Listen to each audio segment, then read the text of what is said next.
Hello. Is the audio coming through? It's not. There we go. Epic piano music. So, I was gonna stream Factorio. Didn't really feel it. Decided to stream something a little stranger. This is Cultist Simulator, and this is the whole game. This is what it looks like. It's a table. It's just a table with some cards on it and some verbs. This is the work verb. You can use it to work. This is my job card. It's menial employment. So I start off as the aspirant. I can name myself. I'm actually going to wait on the name. I'm going to name myself after the first person to chat because that'll be fun. Right now, I'm just a regular guy in a precarious position as a hospital porter. Miserable, but it's all you can find just now. This is a card. It has an aspect. The aspect is job. This aspect means it can be used in the job verb. Simple enough. If I don't use it, something bad will happen. If I do use it, something will happen, possibly bad. So we're going to go ahead and slot it in the work verb. And we get another shift. Mopping the darkened hallways, delivering post to hollowed-eyed invalids, trundling corpse-laden gurneys to the basement. What kind of hospital is this again? Corpse-laden gurneys are a regular part of my job, apparently. Excellent. We're going to go ahead and start work. And as you can see, there's a timer that will progress about 10 seconds, and then we'll get the results. Halfway through your shift, the head porter beckons you aside. "We won't require your services any longer," he says. "Here is your last payment. We've paid you through the end of the month. I have lost my job. At least now I have a little time to rest, and my health improves. Dreams have been unlocked." So I'll collect those. We've gotten our health aspect, and we've got a little bit of money now. I'll just drag those over. This is the landing space for cards coming out of verbs. But now we don't have a job. So we will need money to live, and I'm actually going to change I'm going to change the grid snap size to 1 card. That makes the cards, that makes the cards snap into a grid. So now the health card will only snap into certain places. I'm actually going to change that to 1/2 card. There we go. So I can snap it down where I want it, but they will line up nicely.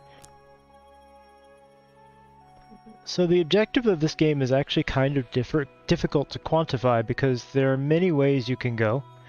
You can actually win this game just by getting a nice job and retiring.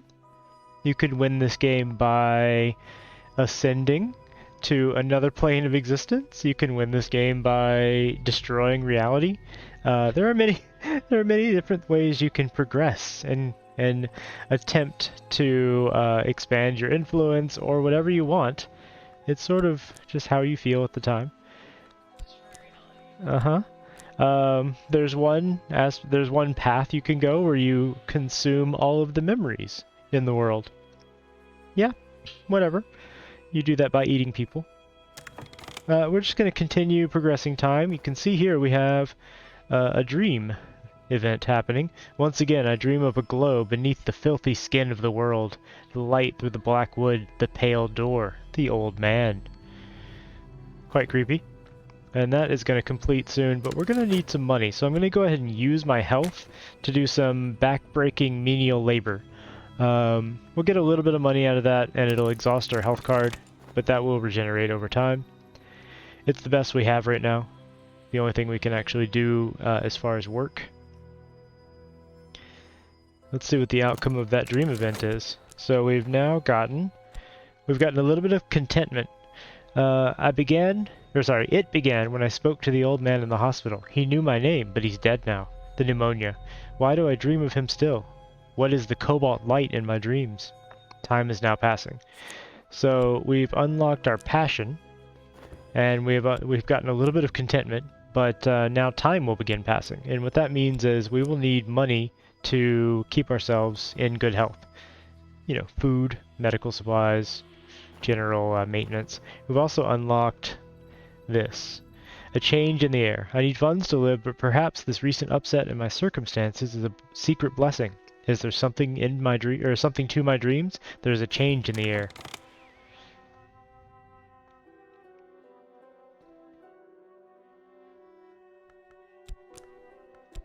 Just rearrange these a little bit.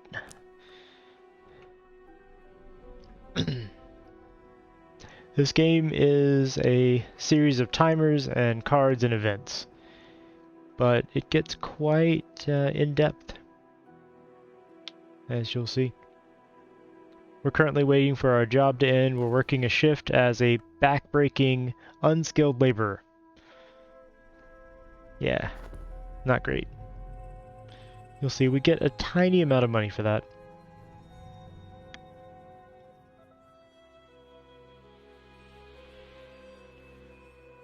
So we'll pause it real quick to see. Now we have our health card back, but it's fatigued. We did gain some vitality for doing menial work, like physical labor, and we gained a small amount of money. But as you'll notice, some of our money was taken by the time card, or the time verb, I guess. Time has passed. So, time, the sundial shadow, passes. I must have funds to live, or I will become ill. So this will suck in a fund card every time it ticks through. And that just represents us having to pay money to continue living. I cannot work again while this health card is fatigued because I'm tired. I'm sure many people can identify with that. This will regenerate itself in about a minute. Then I could work again. This vitality card is useful for other things that we're not going to get into right now. I could also use my passion to work by painting, essentially. I could start painting. Or I could use my passion to dream. I know this dream. A road crests a hilltop, and the air is silver bright. I think I'm going to do that. I'm going to use my passion in the dream verb. And, well, we get this interesting graphic, and we could, if we had any, put some lore in here, but we don't. I don't remember what the outcome of that is, so I'm just experimenting. Part of this game is experimentation. There is no tutorial.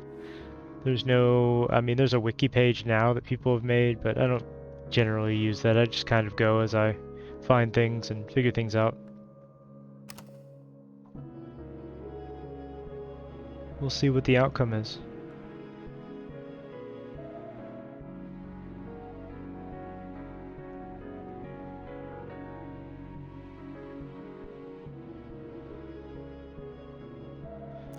Alright, so this new event has happened. A bequest arrives. The old man has bequeathed me a sum of money and a packet of peculiar papers, poetry, riddles, metaphysical speculations.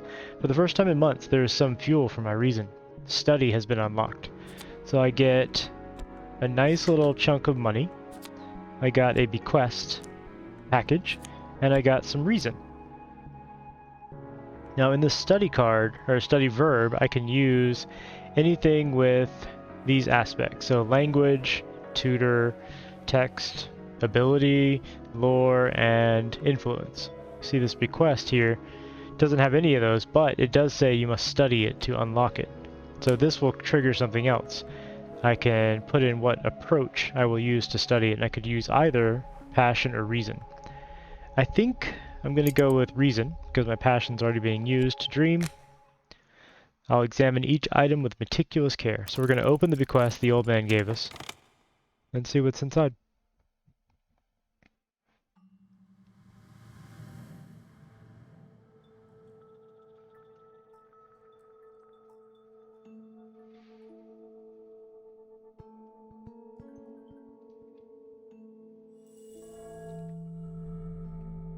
We just lost some more funds. We do have our health back, so we can work again. I'll go ahead and do that. It is a little bit risky to do that because you could injure yourself, but it's alright.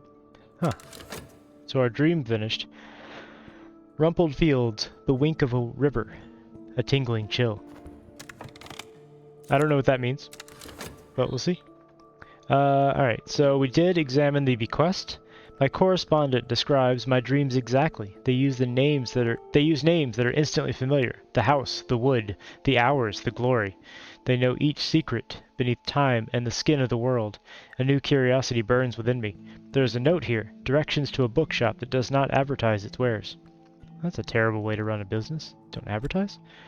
Alright, so we'll take our reason back, and we've gotten directions to Moorlands. So this is cryptic directions to the obscure address of a certain Moorlands, a dealer of the rarest sort of books. We also got a temptation. It has occurred to me that I hold the key to wisdom. This card will allow you to win an enlightenment victory if you upgrade it far enough. Dreaming about it might advance or change it. We also got notes on a possible collaborator. My correspondent had recorded his observations of me. He believed I had potential. He recorded his observations of someone else, too. With time and study, perhaps I can find that person. And we got a Watchman's Secret. This is a lore card. Each of these, it kind of... Oh, hey, thanks for the follow, Failing Adam. Appreciate it. Each of these represent a tidbit of arcane or occult knowledge. So, what we could do now, we could dream with this temptation to change it. I think what we're going to do is study the directions to Moorlands so we can unlock the bookshop. I don't know why I have two bots thanking you, but that's great. Let me go take care of that actually. I thought I turned the other one off. Apparently it turned itself back on.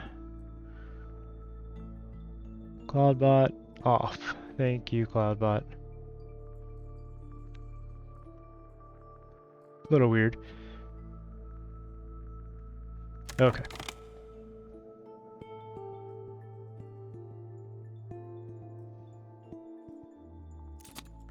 So the outcome of our dream, in this case, in the display cases of the Impossible Museum, I always see an apple, white as snow and hard as marble, a golden beetle in a stern box, a coy geometry awaiting my touch, a black envelope bursting with spring, a brass opera box for music or for instruments of record and measure, a storm in a 10.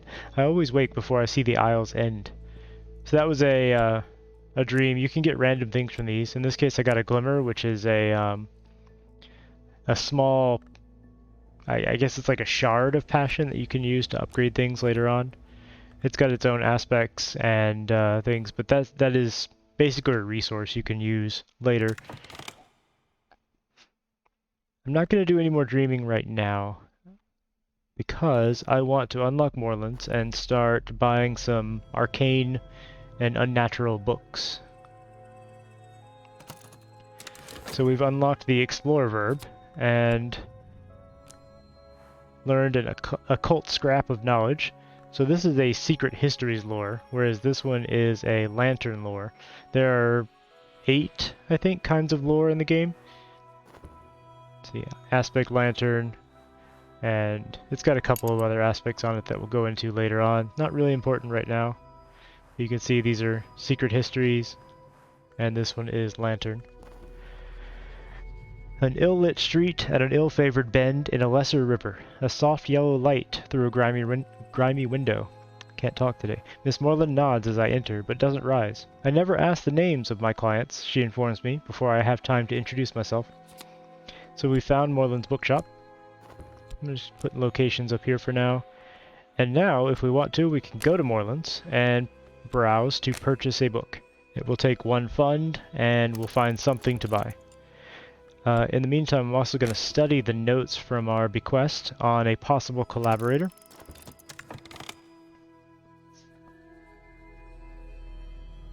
At this time, hey Caliber, how's it going? Good afternoon. Hopefully things are going well. So at this time, even though the game is called Cultist Simulator, we don't have a cult yet. We have to found one. And we have become ill. But it will suck in our health card over there and turn it into an illness card. This is an event that happens occasionally, and it's actually good that we have the vitality card from our recent work here. That will help us get over the illness. Now, as I recall, we can work this temptation, but we have to upgrade it before we can do that. So what else can I do with this? Can I dream it? No, well, Let's see what happens. I'm not actually sure what happens if I dream on this. So, let's see. That is not something that's related to us right now. We could put in lore, passion, or health. Let's put in the Watchman's Secret and see what happens. I will dedicate myself to the pursuit of knowledge.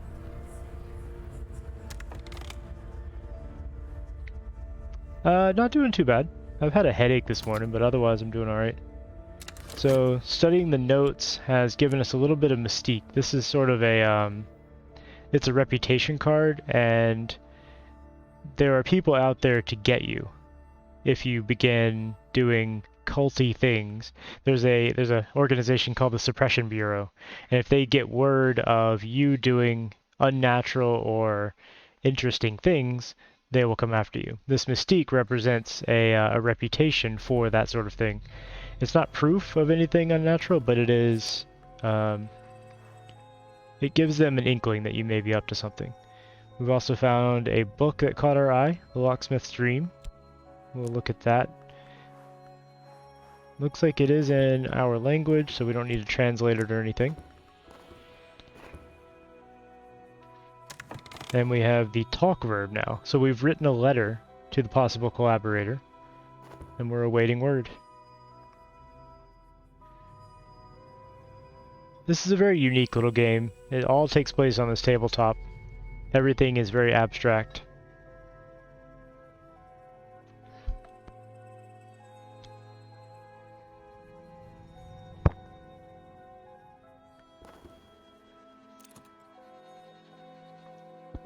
The reply to your letter is courteous, if cautious. They are intrigued by how you found their name, intrigued enough to meet you.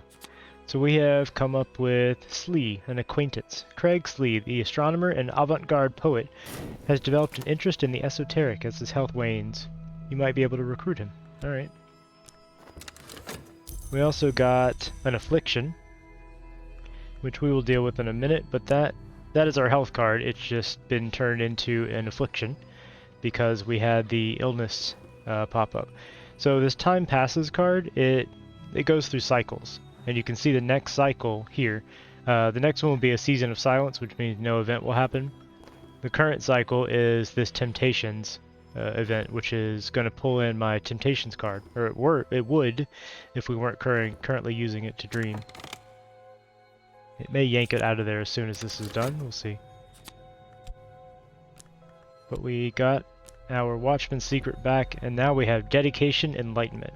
I have dedicated myself to the pursuit of higher understanding. I must see beneath the skin, whatever the cost.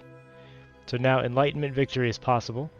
I must be a true initiate of the Mansis. I'll need to work with Lantern Aspect to allow the Watchman to see me. Sure. Yep, see, it just pulled in my Temptation card.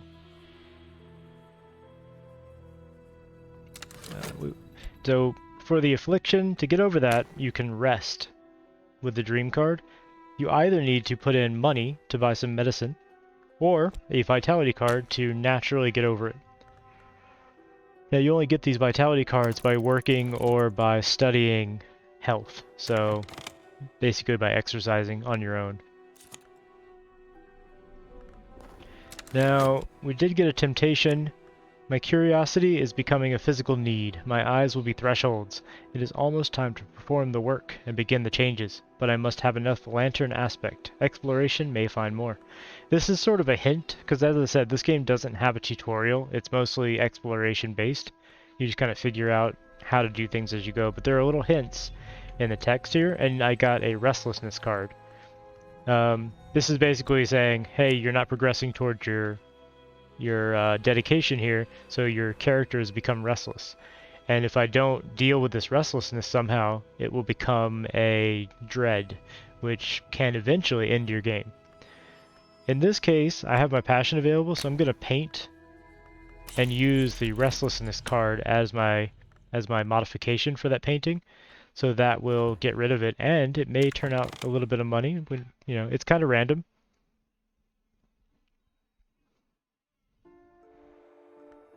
Now this dedication card, I don't think I can do anything with it right now, but when my work verb is open, I believe I can use it in the work verb to actually found the cult.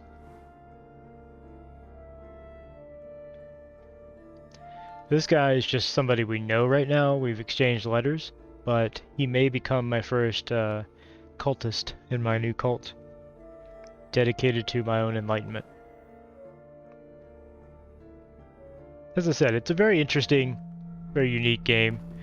Nothing's happening, but the next season is a season of despair. So this is what I was alluding to. If you have too much dread, these despair seasons can pull them in, and if you get enough of them, it will cause your game to end. Basically, your character succumbs to dread and either takes his own life or just fades away and stops attempting to pursue enlightenment. Either way, that ends the game. So if yeah, there we go. So I can begin a great work. And I don't think...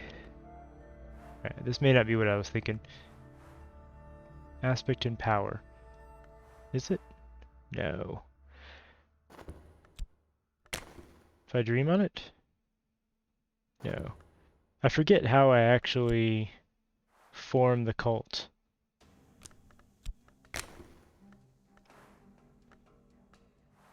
That requires through the stag door, so that's much, much later. Well, we'll continue working on this. I'm not entirely sure. I guess I can talk to this guy and see. Ah, there we go. There's someone I might work with, a companion or a follower. But first, I must give them something to follow. A society, a sodality, an order, a cult. So that will form the cult.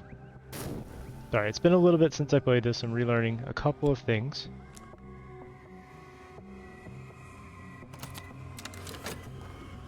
I've begun my true work. The authorities will take an interest in me. I must be ready for them. So, we have gained some notoriety. Now this is proof positive that we are doing something the Suppression Bureau doesn't like. And if a hunter shows up, they will not like it at all. We're going to go ahead and use our Watchman secret and dedicate our cult to the Watchman lore, which is the lantern. An occult society dedicated to the understanding of the light that leaks from a fiercer place.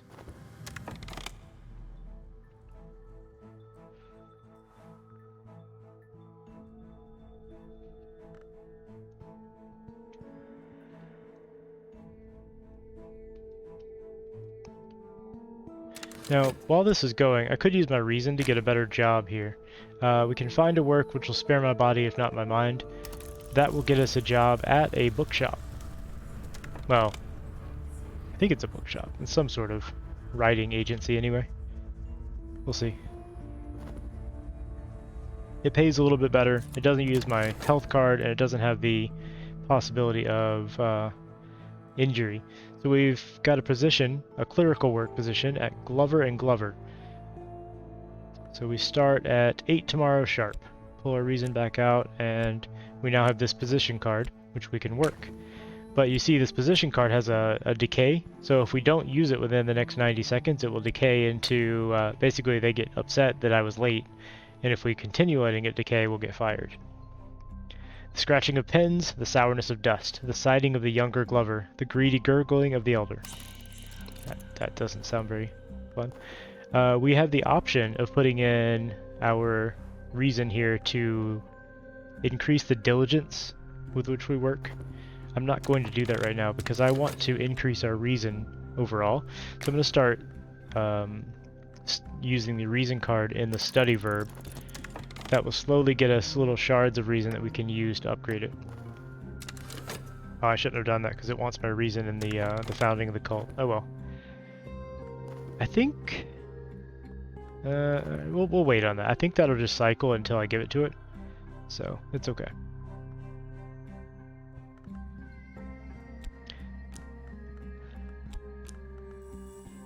Got our passion back, so we can paint again if we want. We didn't get much out of it last time, but it's alright.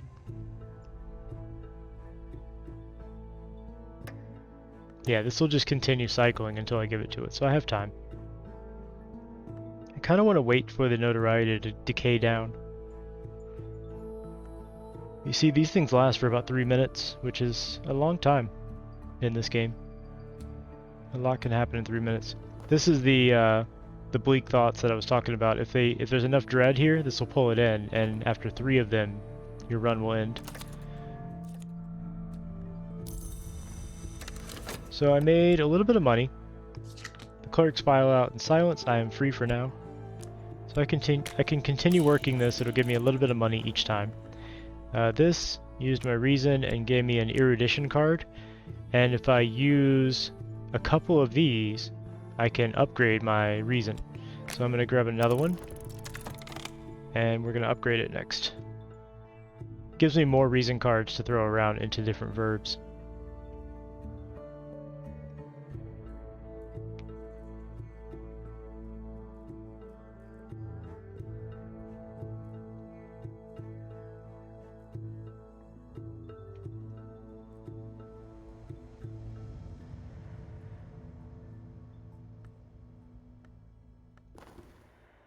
And I can start using reason on the job to make more money too. You can actually get promoted in your job at Glover & Glover. So I may go for that.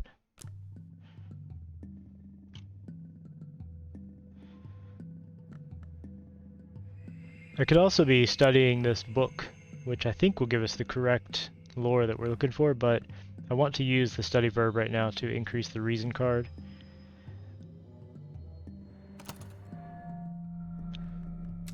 So this is a romance option. If you want to, you can start romancing people in the game. A little bit early for that.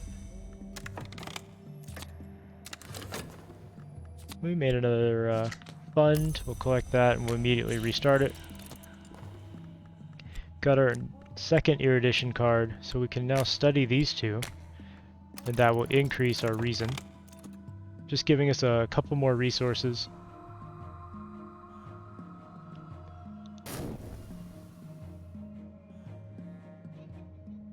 And I guess we have this free now, so I'll go ahead and throw it in. A terrible clarity. Our purpose demands we recognize truths that chill the spirit. I must give of myself. So we're temporarily going to give it some of our reason to found this cult. And our first recruit will be Slee, the co-conspirator.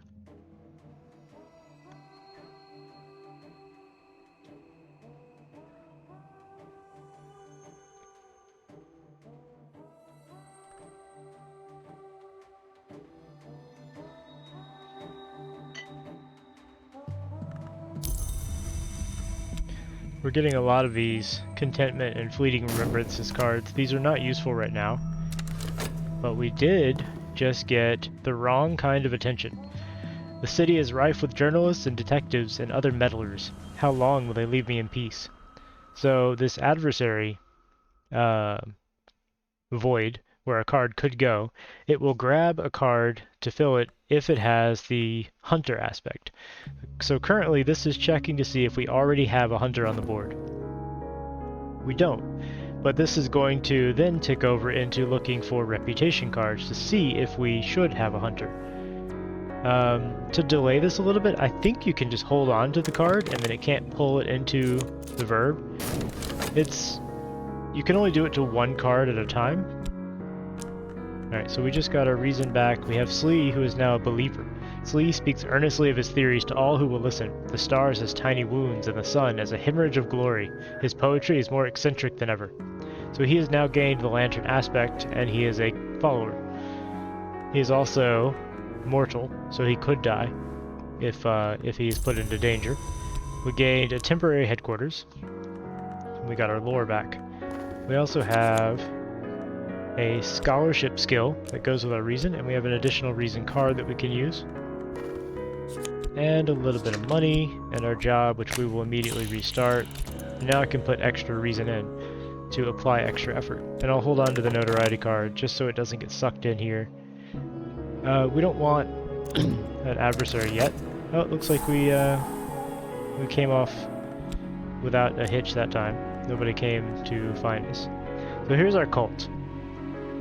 The cult dedicated to the lantern is called the Mirror of Glory, an occult society dedicated to the understanding of the light that leaks from a fiercer place. So we can use this to do things like recruit or do cult business, like perform rituals, things like that. But these are kind of our cult cards. These are our lore cards, and I'll put items over here.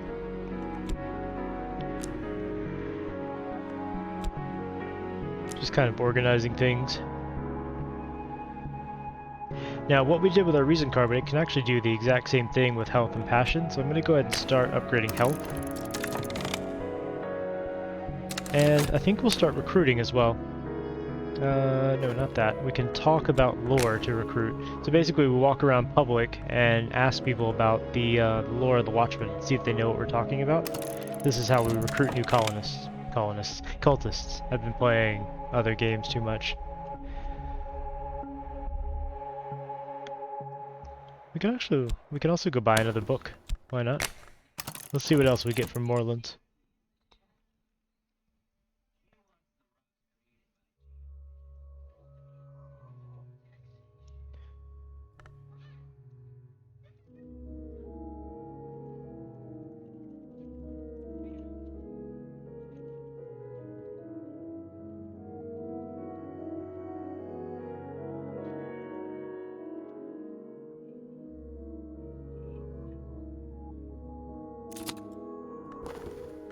So, we got a new book called Wrapped in the King.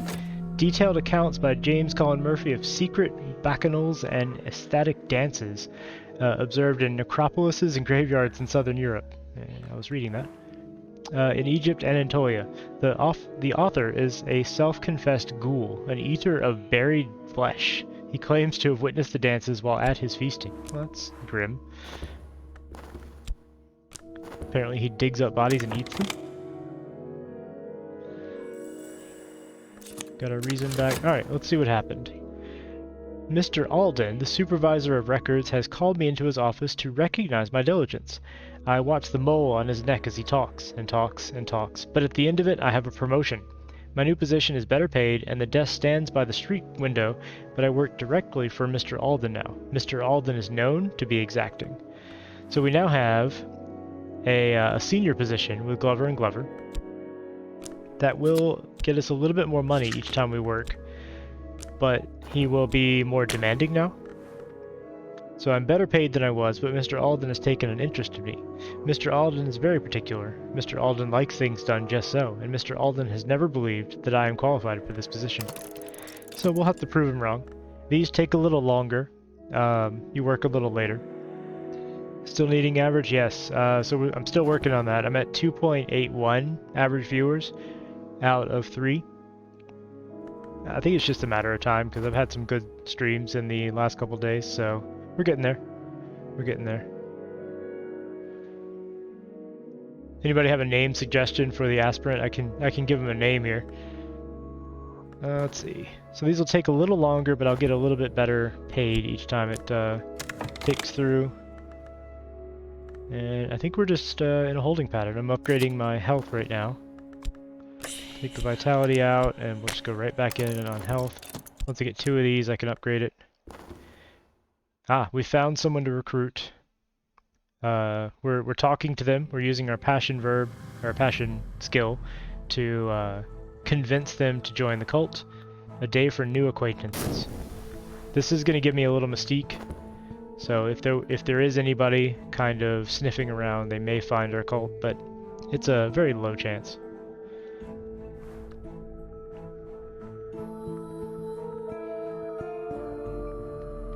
Once I get all my skills upgraded to 2, I think I'll start examining some of these books I found.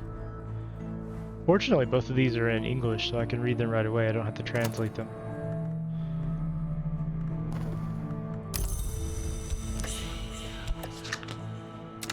So yeah, I do not believe that you have properly understood the work or the importance of our work here. This task will require your full attention.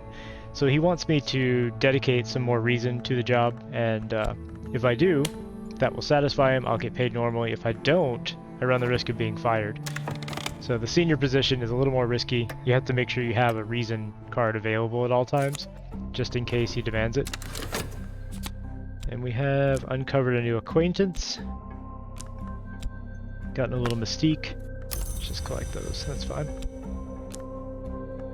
So, this guy, Leo. Leo is an earnest sort with an interest in the occult. He hangs on your hints at about the invisible arts.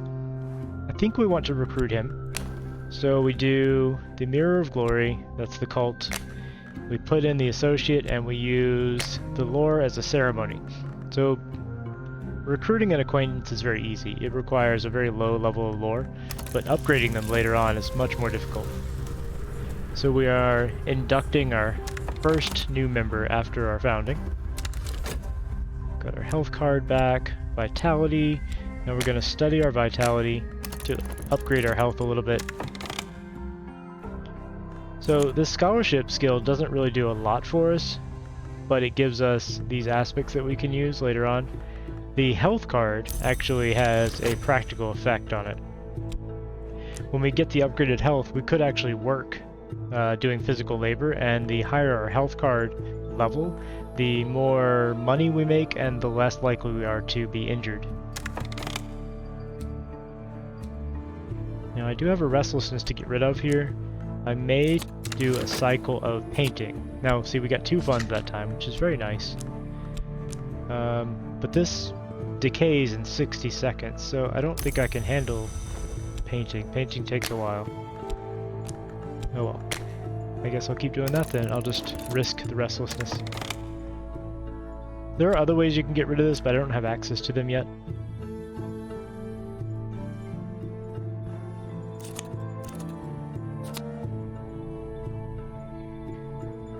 Let's see here.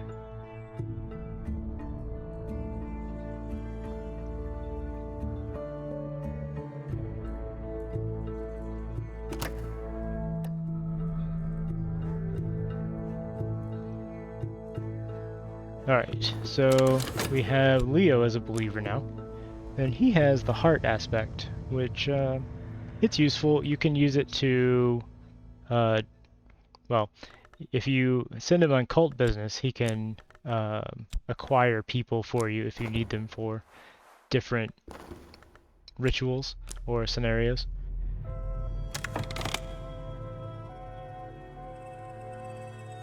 Followers of the heart aspect are very passionate.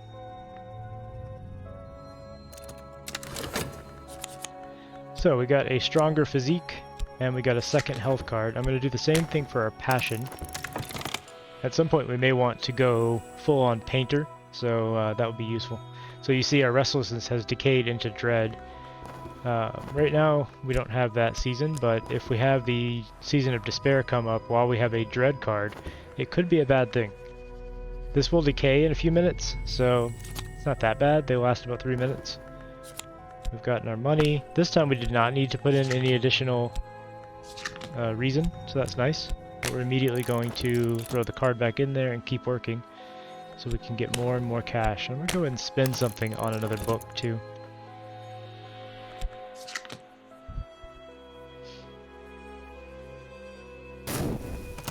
It's a little slow at the start. Now see, we do have a Mystique card, so I'm wondering if this is going to try to pull in this Reputation card. We'll see what happens. Ah, yep, see? Pulled in the Mystique card. So, now someone has noticed that we are doing things. The things that we do, meddling in this lore, it's against the law. Not against the law of men, but against the laws of the Suppression Bureau, which is like a power behind the throne.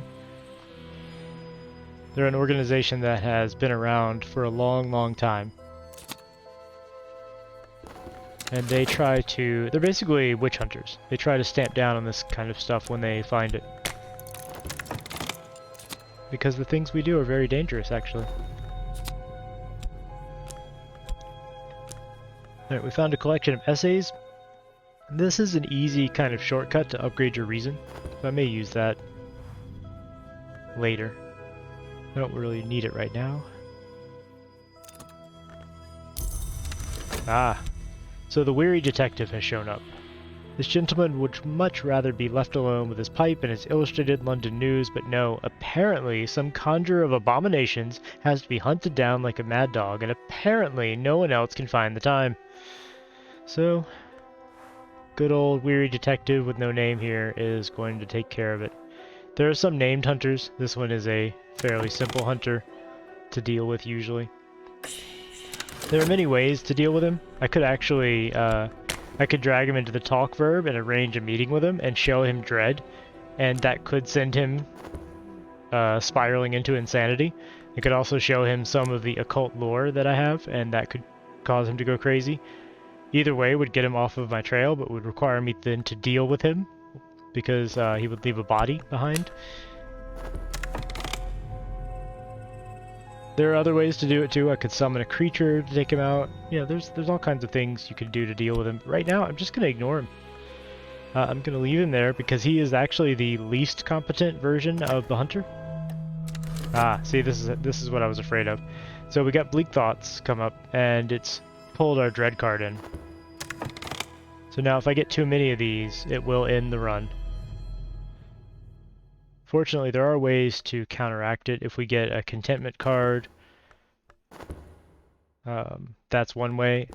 I think Fascination can also do it.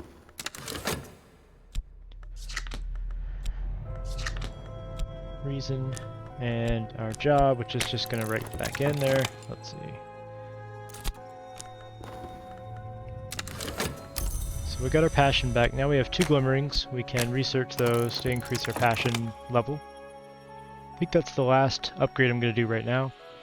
Then I'll start getting some lore out of these books. Like I said, it's a slow start. We'll get there. This is not a game of haste.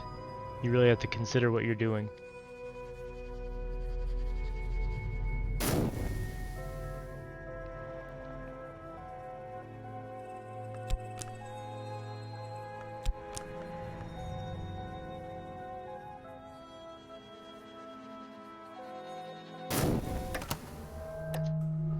So we got an illness come up. That's not the worst thing.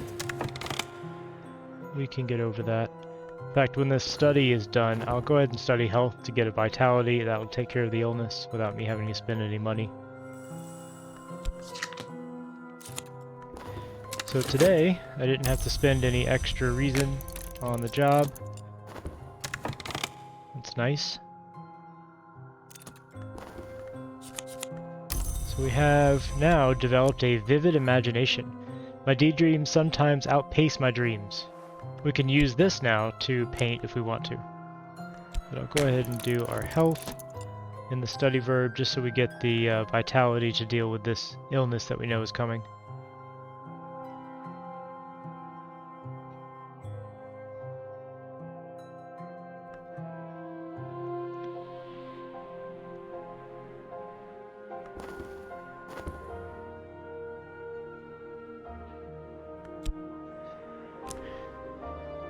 I could actually kick off something else too. Let's go ahead and deal with this first.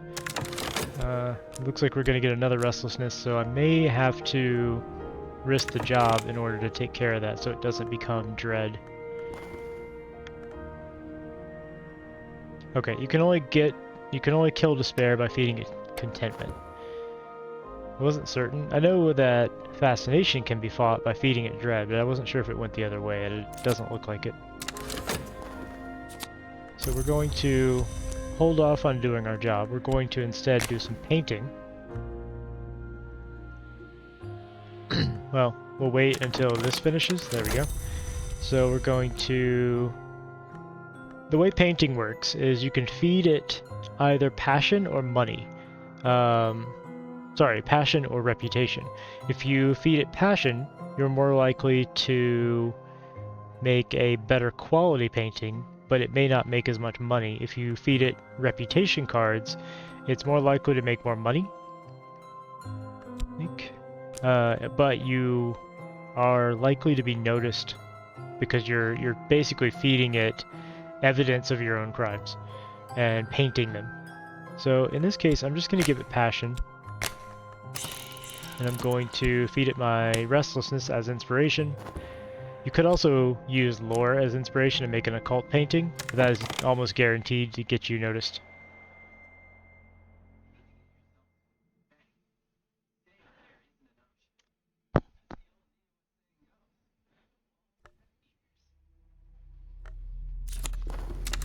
We got the vitality, so we can just take a nap, basically, and get over our illness, get our health card back.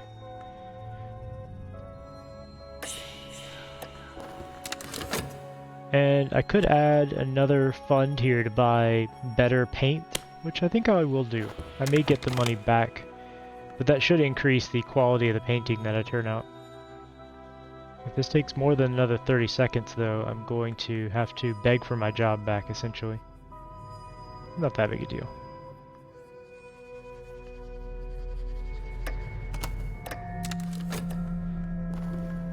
I'm gonna get another restlessness soon.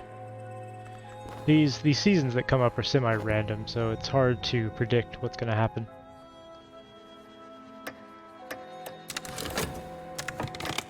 Exceptional work. Excellent.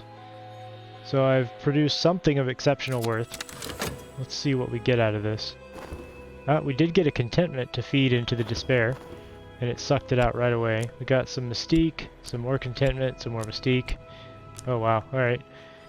We got our passion cards back. We got our skill back. Let's do that. And we made one fund. So we made back the amount we spent on the paint. But we now have a difficulty at work, and we've been demoted to a junior position. Our absence has been noted, I've been demoted, and will need to argue persuasively to keep my job. So this won't decay further, but I'm not going to use it until I get my passion cards back.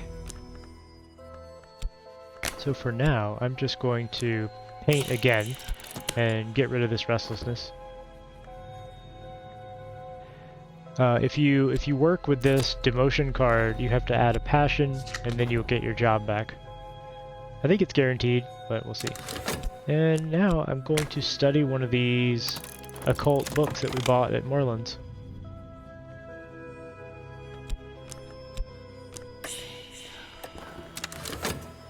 I'm not going to spend anything on better paints this time. Painting without passion, you're unlikely to make anything really exceptional.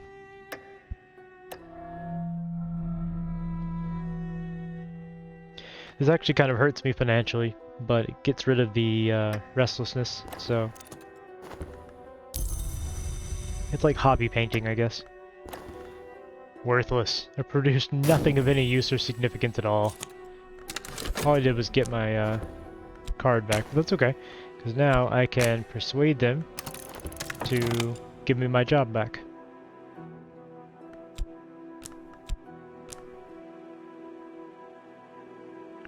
There's a lot of stuff to juggle in this game, so it's sometimes difficult to move forward with what you want to do.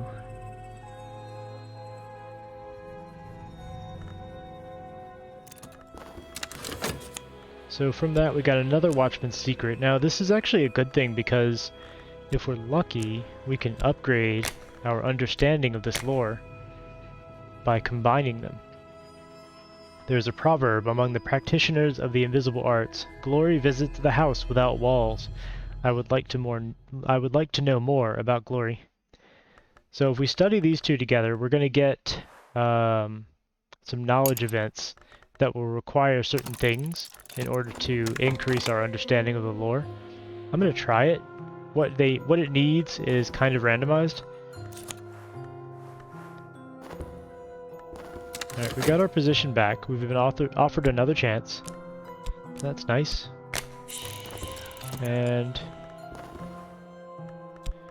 I mean, we're starting over as a junior clerk, but we're going to go ahead and use our diligence to get promoted again. I think there's a limited number of times you can do that. I'm not sure.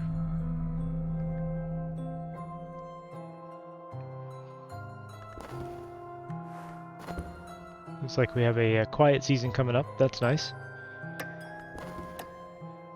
Wisdom is a country, and these are its maps. Solve all the challenges on both fragments of lore to complete a research task. So, let's see. Does it tell me what I need? Erudition or an HQ with a library.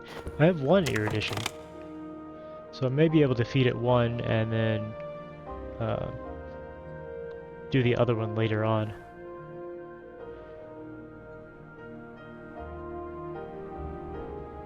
Some of this has changed since the last time I played.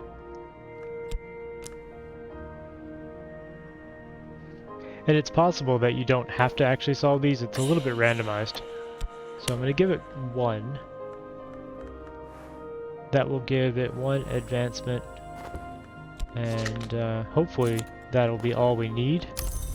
We will see.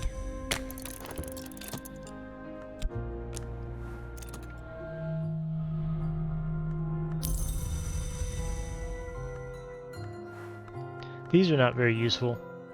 They have a memory aspect and a couple of other like moth aspect and stuff, but they're not super useful for the state of the game we're in right now.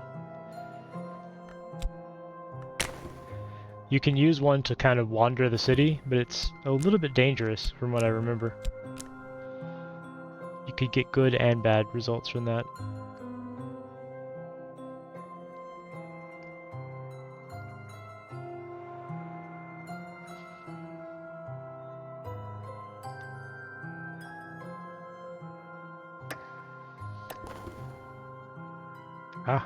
So we got an understanding.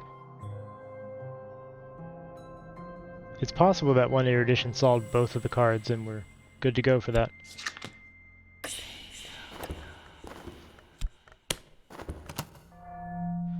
So we've gotten a season of suspicion. Our adversary, the weird detective, is now actively looking for evidence against us. He's going to pick up these mystique cards. That's really all we have going right now. We haven't done anything provably illegal. So he'll chew these up and probably nothing will happen. Alright, look. We have upgraded our understanding of the lantern lore. So we now have a level 4 lore for the lantern, a Mantis glimpse. Snatch of poetry, a single memory of a certain house that all of us visit at least twice in our lives. For one's first visit to the Mantis, this lore is almost essential. Now if I want to, I can dream with passion and then use this lore to enter the bleached way. I could sleep in a room without colors, bleach the sheets, whitewash the walls, dye my hair, and paint my skin. So by sleeping in a room that is entirely white, we will open up a pathway into the Mantis.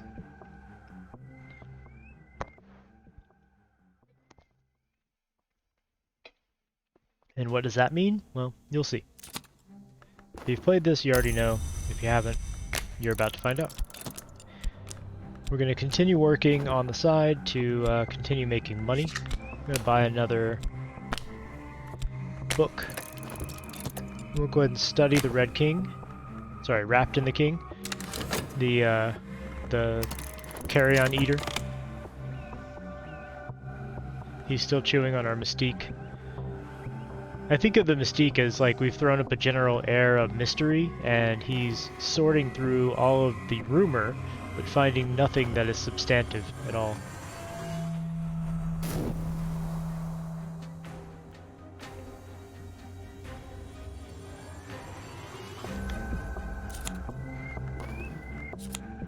So we got an introduction to histories.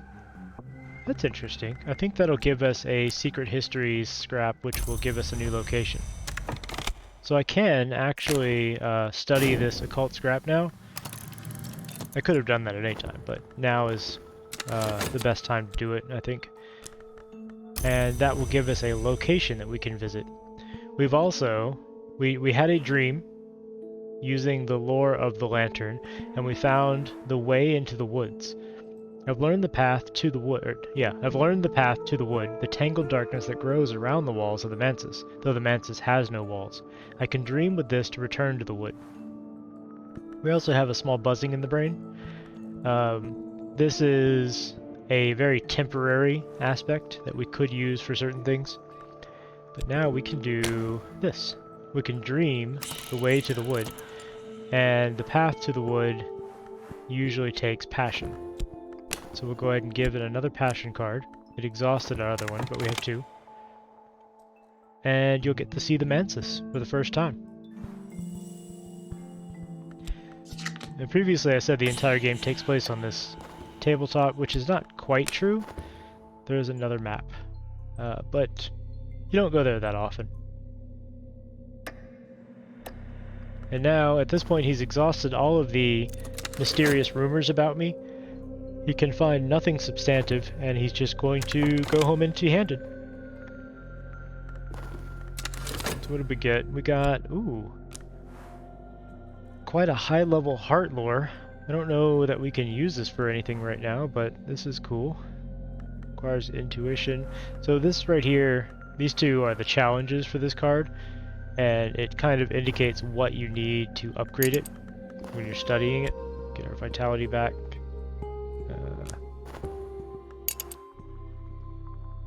And we can start studying an introduction to histories. According to the lore in this game, every single playthrough by every single person of this game is actually canon, because it follows what's called the secret histories, which are essentially the mini worlds theory of the multiverse, where like everything that could happen happens. So you'll occasionally get pieces of lore that look like they're from somebody else's game. That's because all of those things happen.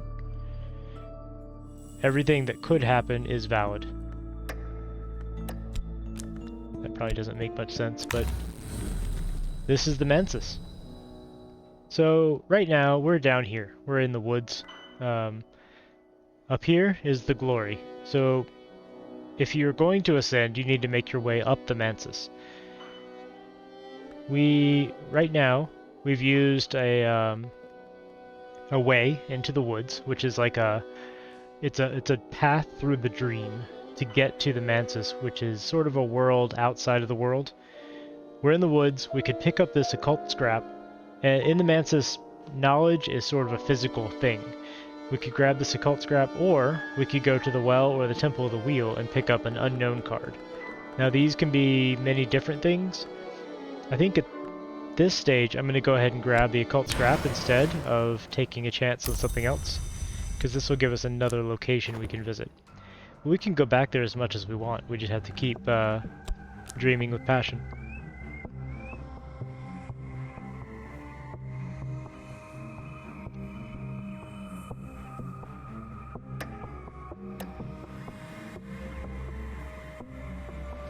You know, I can't remember what level of aspect does it take to upgrade you. To promote a believer to a disciple requires 7th intensity. Okay. We can't do that yet. So what that means is there are levels of Cultist. He's currently a believer. He can become a disciple. That will make him more powerful. But right now we only have a level 4 lore, and he has a level 2 aspect on him. So we would only get up to level 6 if we did this right here. So you can see down here, there's level 2 lantern lore on him right now. If we use this as the ceremony, it would get up to level 6, but he needs level 7 to upgrade. And it becomes even harder if I use somebody like Leo, who's not a lantern aspirant at all. So we need to upgrade our lore and understanding before we can upgrade our cultists. You have to use the lore that's tied to your cult. You can't use other types, so it makes it a little difficult. Got another occult scrap. That's nice. So in this verb, we're using an occult scrap to find a location. In this case, I have found an unexplained reference to Hebe in my research, and my attention is diverted. What is Hebe? A woman, a place, the name of an hour? We'll see what it is soon. Now I do have a restlessness that I haven't dealt with. We don't have a season of dread coming up, so I'm not too worried about it yet, but I'm going to keep watching this. Our weary detective found nothing and has gone home. This is now decayed into dread, so I'm going to keep an eye on this. If this becomes a season of dread, then I'm going to do something about it. And we found a new location. Put all the locations up here. The Hebe Stanton, a battered but surprisingly plush steamer, much used by actors fleeing scandal, by shy millionaires, by occult scholars who feel safer when with moving water under them, and just once by the Legia Club, who chartered the whole ship for the use of 7 cabins. So this is a vault, which I can go and attempt to raid using my cultists. Now, they are not quite ready for that, but I will do so soon-ish, as soon as I feel that I'm ready.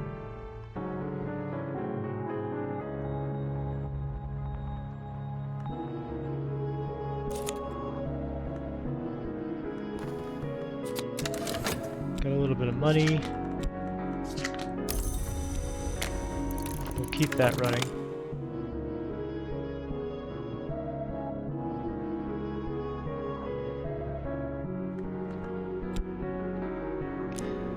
If I studied this, it would give me another set of erudition, I think. Just one. It would give me an erudition, which I don't really need right now. I could try to upgrade my reason, though.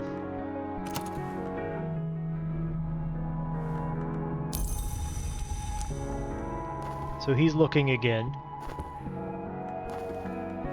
We have a fascination season coming, that's fine. We have no fascination at all.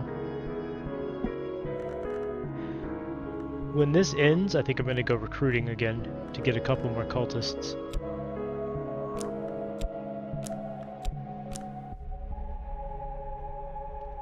But I don't want to do it while he's actively looking for clues against me.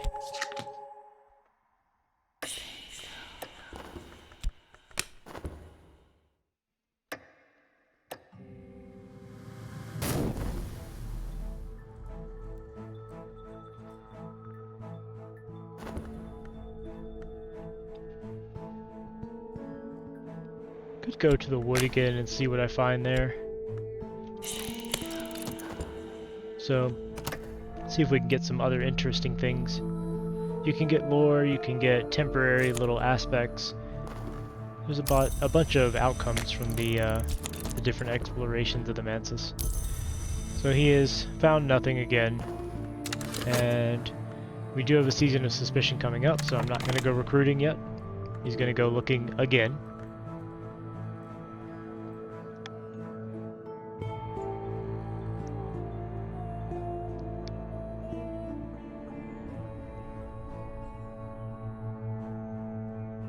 I think I'm going to do about another hour of this, and then I'll probably switch over to Factorio. I know everyone in the world has played Factorio, but I haven't. So I'm going to maybe do like a solo learning game of it, just figure things out.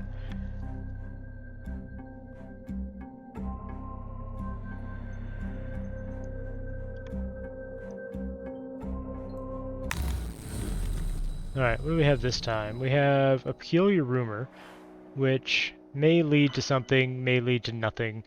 This is sort of a crapshoot. Or I could pick one of these. I think I'm gonna just grab one.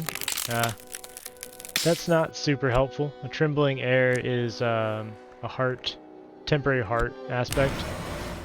Sometimes they're useful, more often than not they're useless. They're great if you need to add a certain aspect to a ritual or something like that. Right now I don't even have rituals, so not super useful.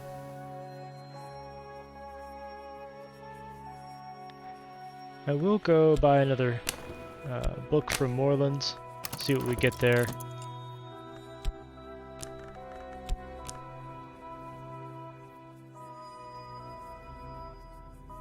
No worries, Caliber. I appreciate the alert. Hopefully you find the game a little bit interesting. It's a neat little card game. It may not be the most interesting to stream, but I enjoy it, and I kind of felt like playing it again. Like I said, I'm probably going to stop in half an hour to an hour and switch over to like a Factorio or something. Then people can come yell at me and tell me I'm doing it wrong. We had somebody who speedruns Kingdom 2 Crowns last night who was telling me basically I was doing everything wrong, but we had fun talking about all the different ways to do it.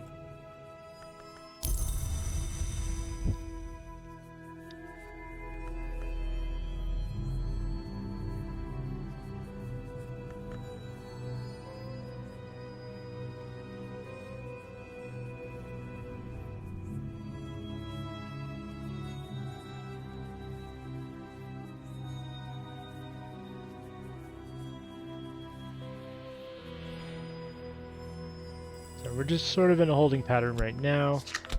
We are building up a couple of funds, and I'm waiting for...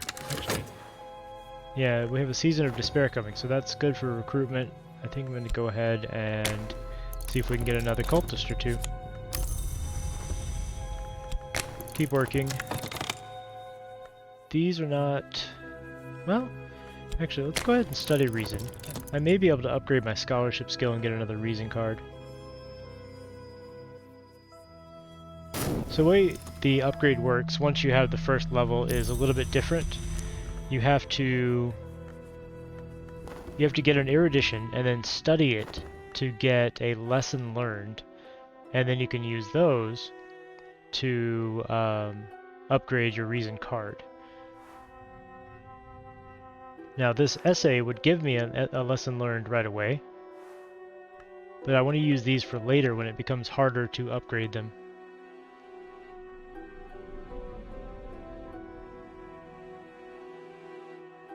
And why is it so hot in my house? Hold on.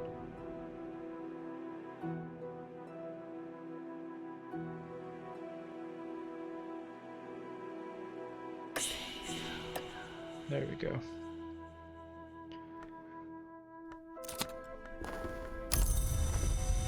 So, a little bit unusual. Our recruitment required my reason card that time. I think it depends on who you're actually recruiting. But the timing was annoying because our job wanted it. Fortunately, another one came available right away, so it wasn't too bad.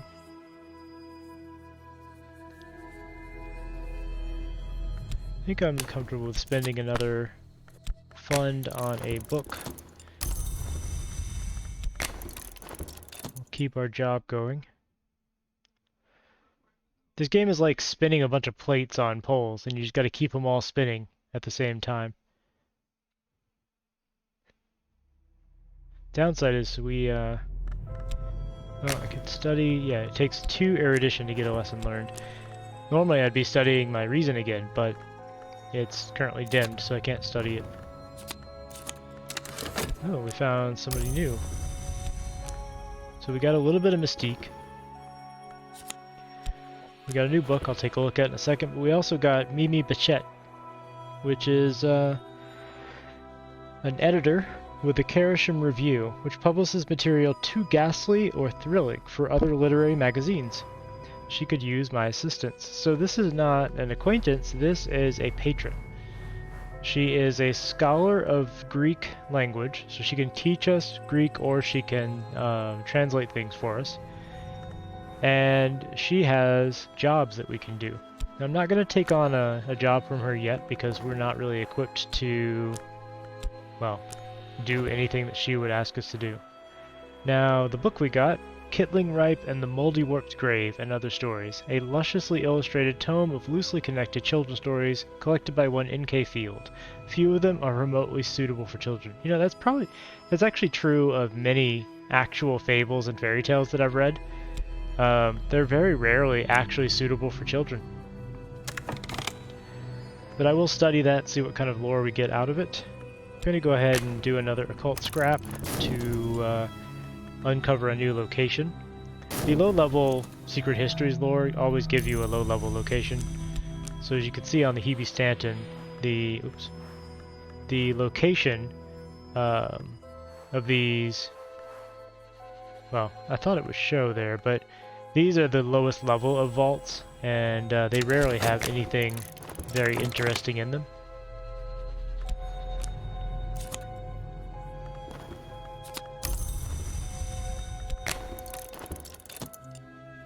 Later on, when we get higher level occult scraps, we can find higher level vaults that we can raid, and they'll have occult items that we can use, and new scraps of knowledge, things like that. We're not remotely ready for those. I may be able to do the Hebe Stanton, we'll see.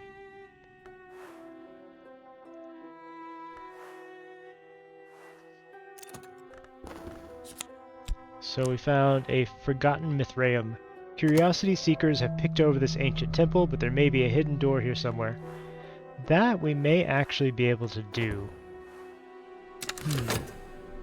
Because lantern lore can actually overcome hidden doors by illuminating the path forward. And we have Slee as a level 2 lantern believer. Heart is not super useful for that because it doesn't have anything to do with hidden doors. Going to get a restlessness here soon. I'm not too worried about that.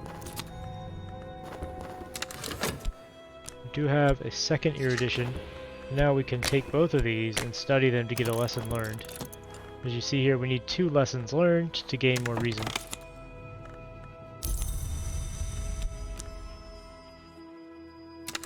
Why don't we go ahead and see about this? There's a low chance that we can do it. We'll send Slee and we'll send 1 fund to fund the expedition. I'll send Leo as well. Doesn't really hurt to do so. I'm convinced the Mithraeum still holds secrets that its discoverers never found. It's unlikely to be dangerous, but the search will require funds. So, each sort of cycle that they go through exploring the vault takes funds, because you're funding their expedition to a far-off location in order to delve into ancient crypts or locations of legend.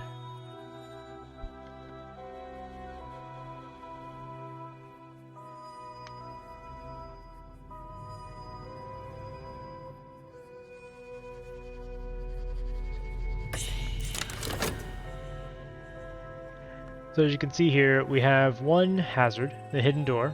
Hidden doors can be found with lantern or knock. Hey Parzival, thank you for the follow, I really appreciate it, man. Hopefully you're enjoying this crazy little card game. It's very unique, in my opinion. This, interestingly, this game was made by the same guy who made, what's it called? I just had it on the tip of my tongue too, hold on. Sunless Skies. So, Sunless Skies and Sunless Sea, as well as Forgotten London. He made all of these. He's like the writer behind them. And he's actually the solo, well not solo, but he's the main developer behind this game. So he always has a very interesting way of writing. And he's very much into the occult, as you can probably tell. Alright, we're gonna have an illness coming up. I'm not too worried about that. We have funds to cover it now.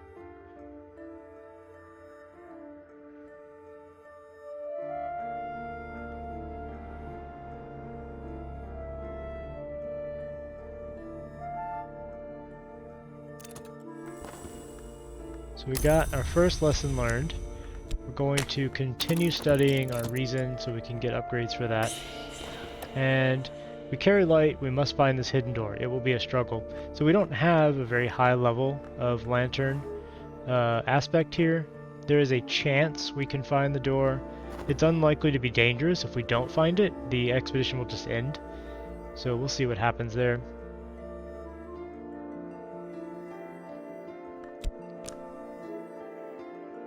I know all of these are actually listed in the wiki and what challenges they have. I just don't like looking things like that up because it's not as fun for me. I'd prefer to explore a little bit and find things out organically. So we do have a dread and a contentment here. We don't have any season of dread coming up, so we're safe. But I'm going to go ahead and get rid of these once our dream verb becomes available again. Oh, it's going to be tight though. I may be able to do it. We'll see. Supplies are low unless I send more funds. It looks like they failed. I can give them one more attempt by sending more money. Actually, I can fund them as long as I want. And they'll stay there and continue trying. It's just, at some point you have to cut them off because it gets quite expensive. These erudition lesson learned, they actually last for about 5 minutes, whereas these only last for like 3 minutes. It becomes kind of a struggle to upgrade these skills later on because of that. Everything starts decaying down. So they're going to try again. I'll have to decide if I want to keep funding them, because it's going to be difficult for them to find the door.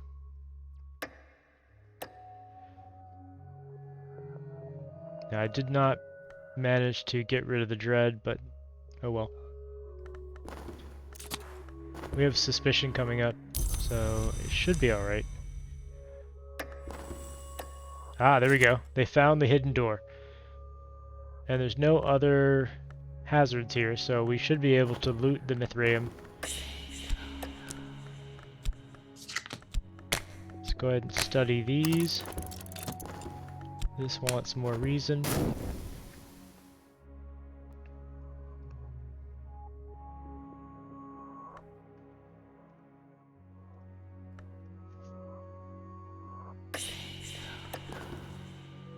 Yeah, I don't need to send any more assistants because they have completed the task.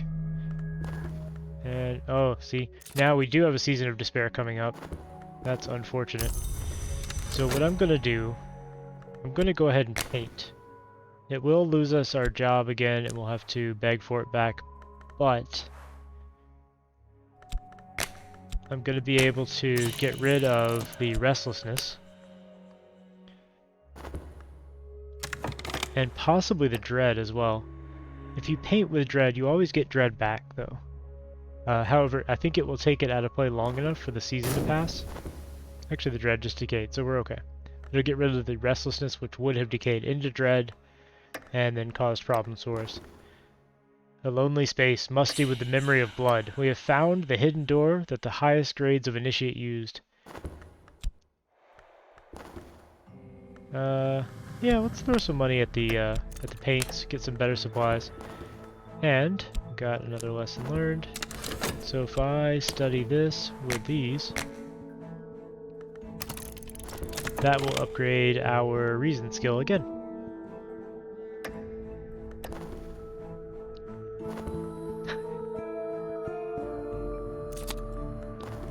Alright, let's see what we got. So Leo and Slee are fine. We have gotten some notoriety for looting an ancient location. We found a pigment, white so pure it remains visible even in utter darkness. So these are items that are occult or magical in some way. The Elagabalene manacles does not relinquish its grip. That is a level 8 winter aspect. That's incredibly powerful. So we can use this as a tool when performing some rituals that require a winter aspect. We also found a cracked noonstone, which has a level 1 lantern aspect. We may be able to use that, even though it's not very high. And we found this. We've emptied the Mithraeum, so we could use this as our new headquarters. So if I put my temporary headquarters here and change over to the Mithraeum, that will relocate our headquarters over there. And I think I will do that because that's nice. And moving our headquarters is getting rid of this notoriety so it doesn't get sucked into the hunter's evidence collection event right here. So basically we've moved locations and that's thrown them off the trail.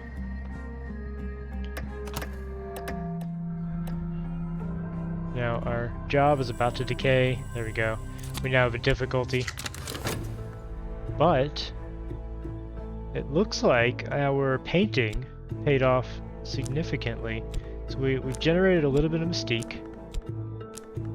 Well, by a little bit I mean quite a lot of mystique. We've exhausted all of our passion. But we did make 2 funds, which is not bad.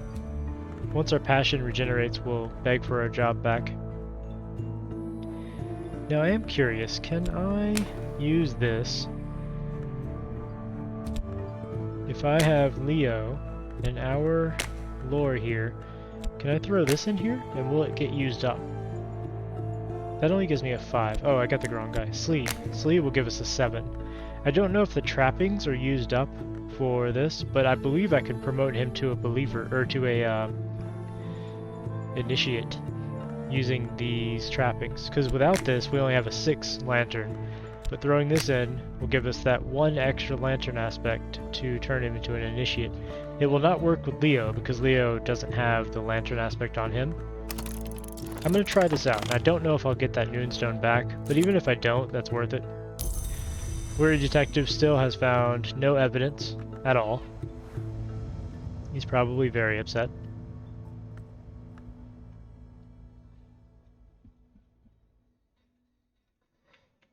I may try to upgrade our passion next, because I have a glimmering already. Puts me a little bit ahead.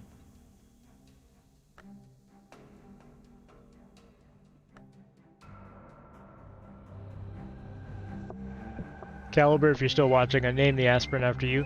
I had said earlier I was going to name it after the first person to chat, and that was you, so... You're now officially the character in the game. Enjoy.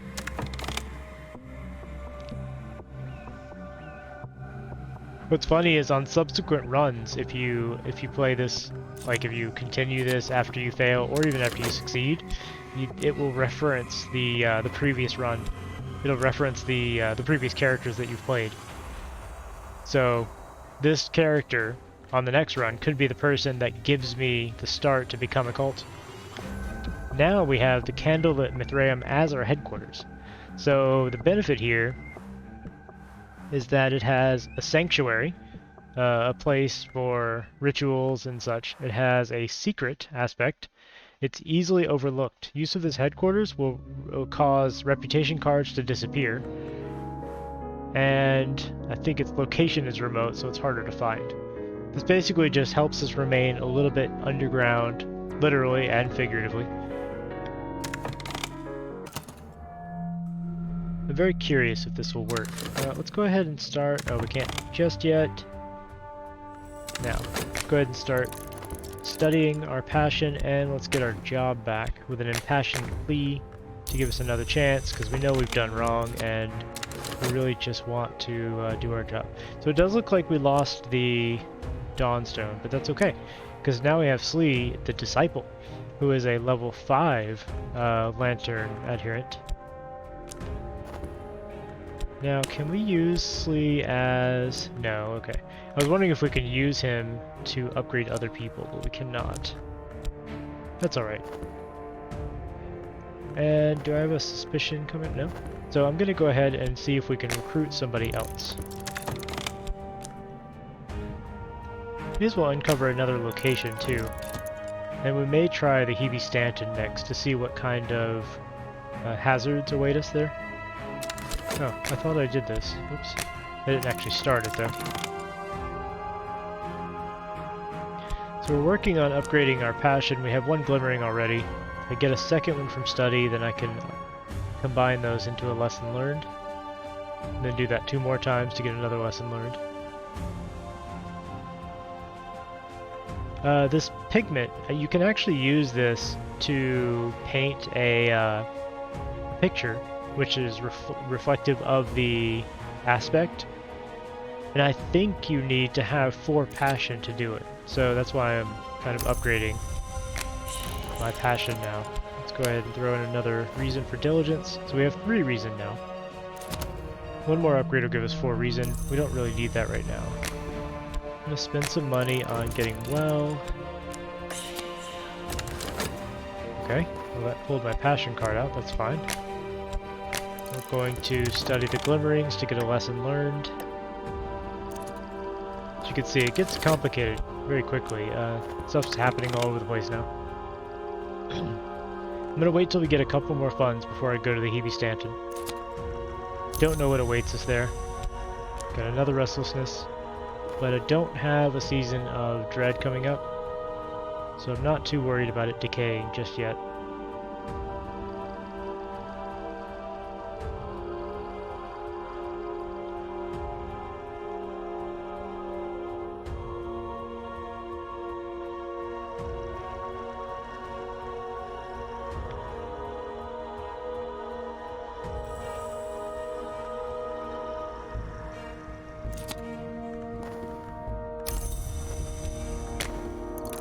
Okay, we got our job back.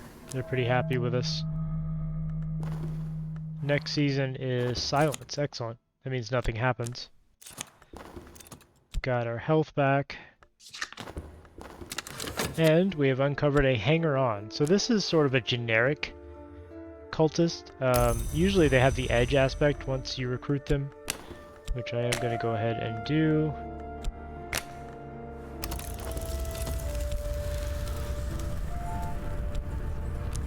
We got another mystique. So if we do get this weird detective coming after us again, he will find a lot to chase after, but nothing really substantive again. But it does mean he'll keep looking, so if we generate any other notoriety in the meantime, he will find it and then come after us.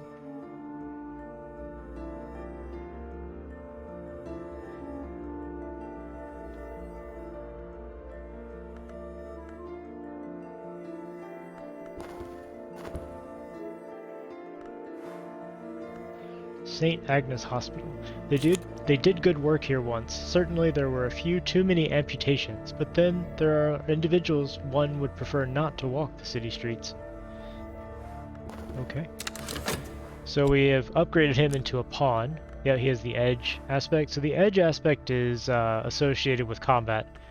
So we could send him to attack something, or like the hunter, if we wanted to. He only has an edge aspect of 1, so he's unlikely to be successful. But we could do it.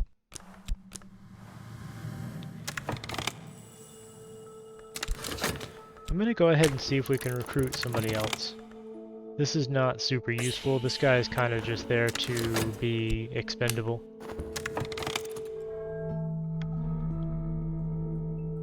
The named ones are much more interesting.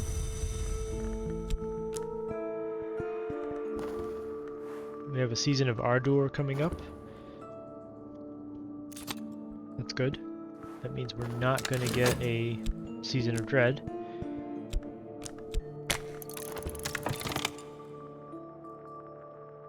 Still working on upgrading our imagination.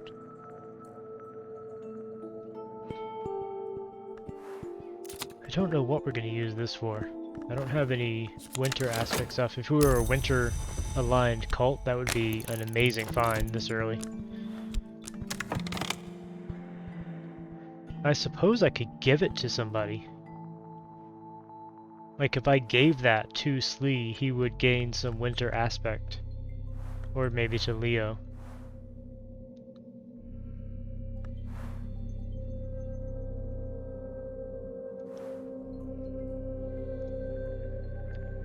I don't know if that's the smart way to do it, but maybe I'll try that out.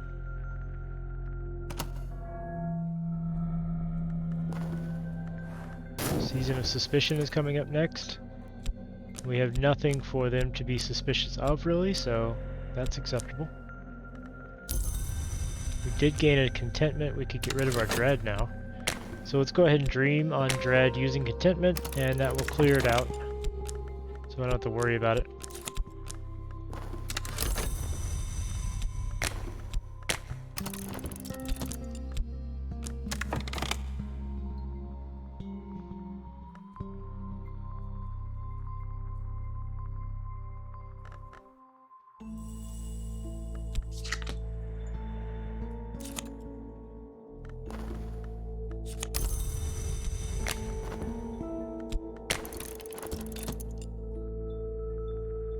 Alright, I think we have enough money. Let's go check out the Hebe Stanton.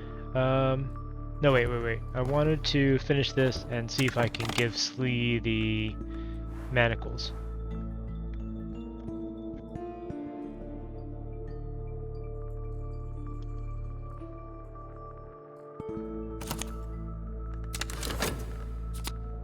Ah, a new acquaintance. We got a little bit of mystique, and we got our passion back. So let's talk to Slee. I think the way this works is you talk to them, then you present them with the object. Gift a tool to a follower. Power will pass from my hands to theirs. This increases a follower's relevant aspect, but you can never reclaim the tool, nor gift them a second tool. And if they resent you, the gift will reduce it. Well, let's give that to them. I have no use for it right now, and it may be useful later on. When you send them to a location, you cannot send a tool with them, but if they have the tool on their card, they can use it.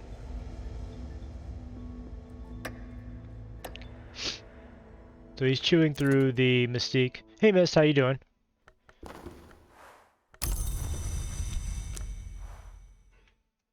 welcome, welcome. This is a very strange game, so if you don't understand or want me to explain anything, let me know. It's a very non-obvious game. It doesn't even have a tutorial. You have to figure everything out yourself. And that is by design, the designer said.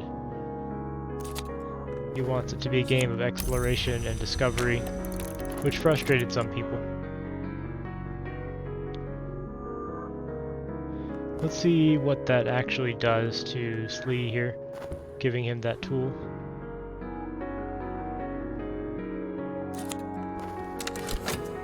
So now, Slee has, he has 2 winter aspect because I've given him that tool. He has been honored by a gift, and I think that's all he gets. He has potential, the mark of greatness.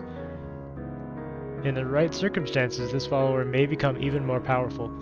That kind of hints that I could upgrade him further. It also means that he could become a rival if under the wrong circumstances. So we'll see. But now let's go ahead and send them out to the Hebe Stanton. I'm gonna send Slee. I'm not gonna send anybody else just yet. I'll send one fund along with him just to see what is there, because it's very possible that we will not be able to handle what's there. We'll go ahead and induct Porter into the cult.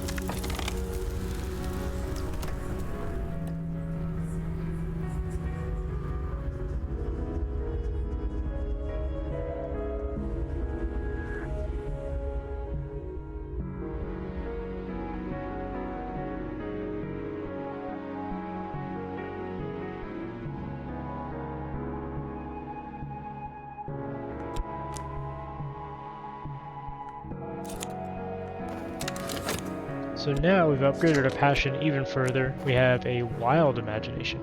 I have been known to break 6 pencils in a day. Okay. Apparently the measure of your imagination is how many pencils you break. Now, to upgrade our reason further, we do need 3 lessons learned.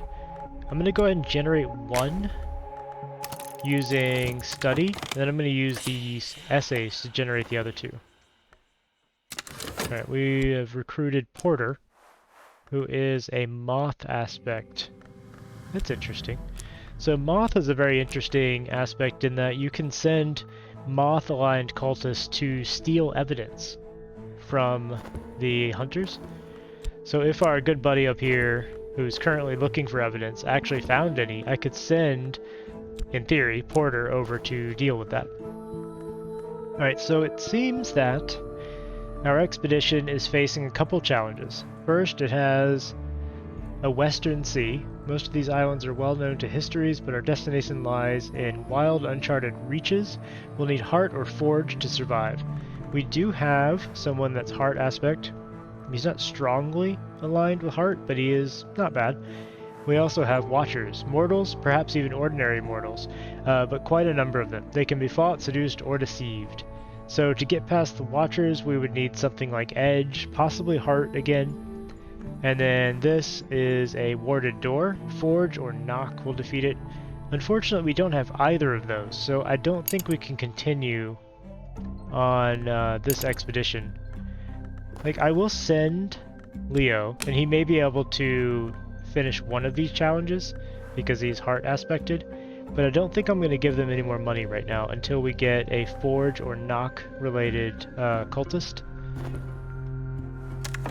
I don't think we could proceed there. So we'll send next to St. Agnes's Hospital and see what's there.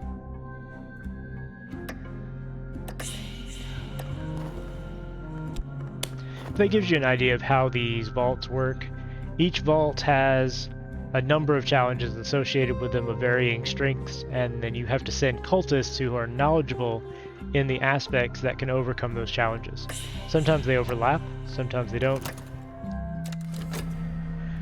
So the Sister and Witch are not of the sea, but they will walk beside it. That basically means that Leo's heart aspect has a small chance to overcome the challenge here, which is basically just finding the ship. So the ship is in the Western Sea. The sea is very large. The Western Sea, by the way, is the Pacific Ocean. So basically this is saying the ship is somewhere in the Pacific Ocean, and in order to even begin to you know, overcome the challenges on board the ship, you have to find the ship. And we're using the heart aspect to overcome this challenge by calling upon the name of an hour, it seems like, to guide us there. But since his aspect is only level 2 in heart, it's unlikely that he will succeed. He's just not very experienced. If he knew more about heart lore, by upgrading him, I can get him to know more, then he would be more likely to succeed.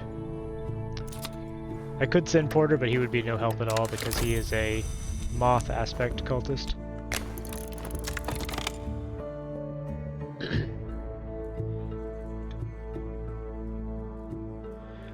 From what I recall, this is all set in like 1930s or something.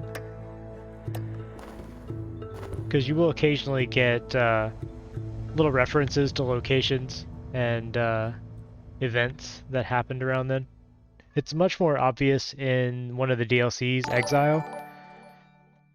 Hey Yannick, I appreciate the follow, thank you very much. Oh, a host, sorry. I misread that. You're hosting me. I appreciate that too. So supplies are low. This is just going to end the expedition. I don't think they overcame the challenge, so they're just going to come back. No harm done. It just ate up a little bit of my money, which is not the worst thing.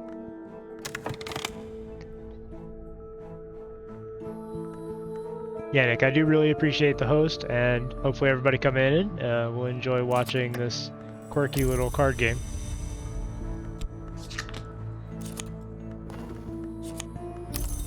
Got a little money. We're going to continue working in our hover job at Glover & Glover because we are a completely normal person, not part of any strange occult practices. All of our people have come back because we stopped paying them to remain out there. We did get a course of the heart. This is whenever a disciple exercises a certain aspect or even a ritual or something like that, it uses a certain aspect, you have a chance of getting a resulting related aspect. So in this case, we're going to get 1 vitality. That is useful sometimes. Often it is not terribly useful and it'll just decay without you using it. In this case, probably the vitality is going to go unused. If I were currently working on upgrading my health, it would be nice, but at this time, not a big deal. We do have a good amount of fun, so I'm going to go ahead and send Slee over to check out the hospital, St. Agnes's Hospital. So you see, before you get there, you can't actually see the challenges that are there. You have to send at least 1 person. I'll send Slee and Leo and see what they come up against. It may be something we have the aspects to deal with, it may not be.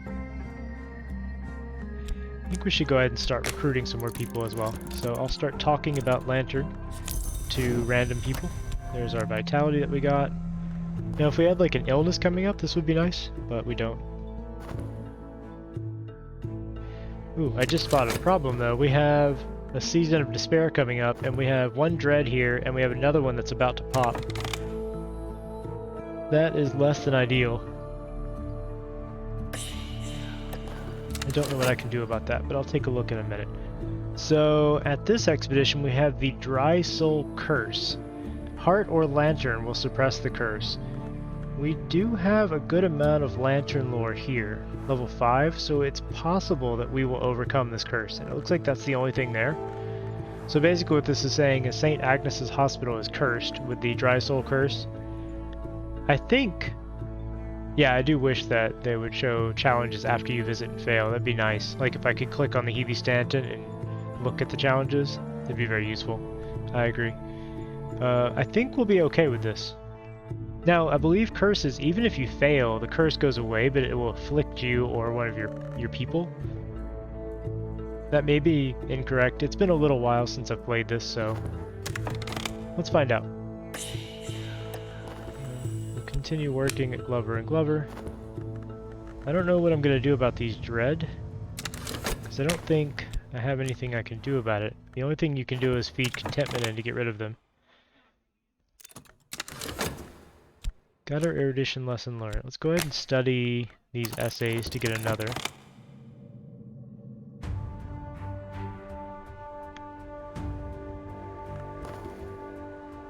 We do have a Season of Despair coming out, so this is going to put us uncomfortably close to dreading out. So we're calling upon the Colonel to suppress the curse. His power should protect us. That means we have a pretty good chance.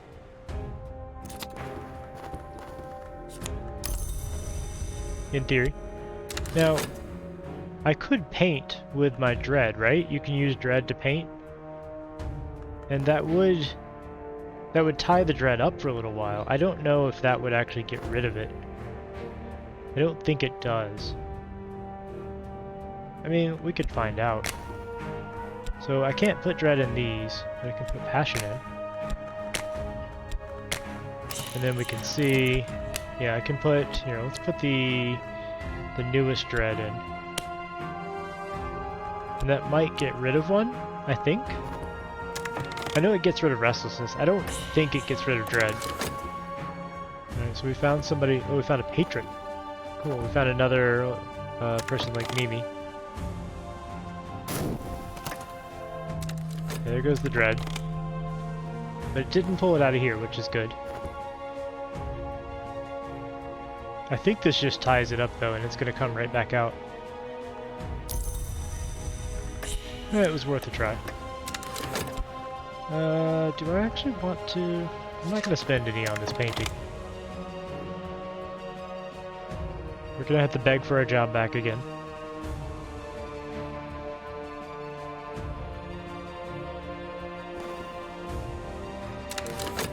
There's a price to be paid when one trespasses in a place like this. Someday soon the curse will tighten around us. So they were unable to completely suppress the curse, it sounds like. We'll see what happens.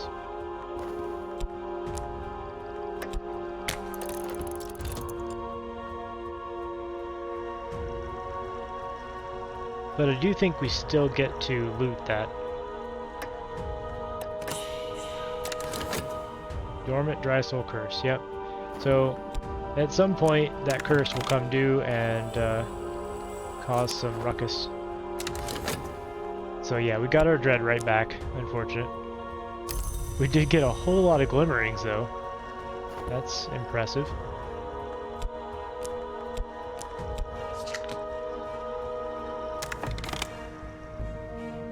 That'd be very nice if I was upgrading my passion at the moment. Oh, there's Poppy. I definitely don't want to talk to Poppy right now, and I'll show you why later. Well, I could feed her somebody else. Basically, she demands that you sacrifice someone, if I'm remembering the right thing. I guess I could give her a pawn. Yeah, that's really uncomfortable. Another Season of Despair is coming up, that's fine. I need to find some way to generate some contentment, though. Now, I know dreaming with funds can generate contentment, so I may go ahead and do that. I think it has a chance of wounding you, but that's a price I'll pay if I need to. Essentially, dreaming with funds, you're doing drugs. You bought some opium. It makes you happy. It gets rid of some of the dread. I'm basically paying to continue playing.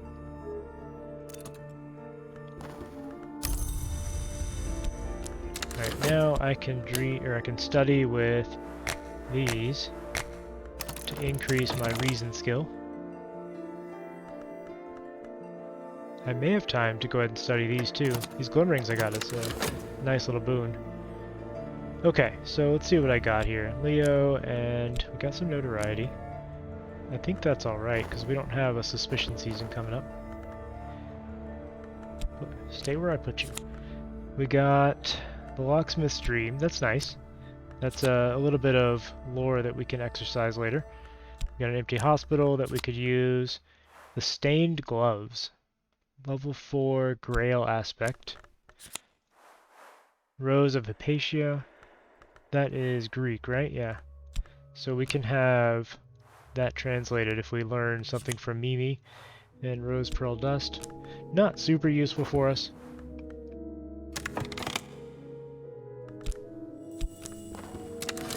we did get some contentment. So the despair will eat this contentment up, and we'll be okay. That'll get rid of one of the dread, at least. Getting a little crowded on my board here. So we have an affliction. I think we're going to get a vitality from this, though, so we can cure that affliction without spending any more money. We're a little low on money. If I found the auction house, I could sell some of these things. I don't really need some of them. Yeah, there we go. Got another glimmering. This is... It may be time for me to upgrade my passion.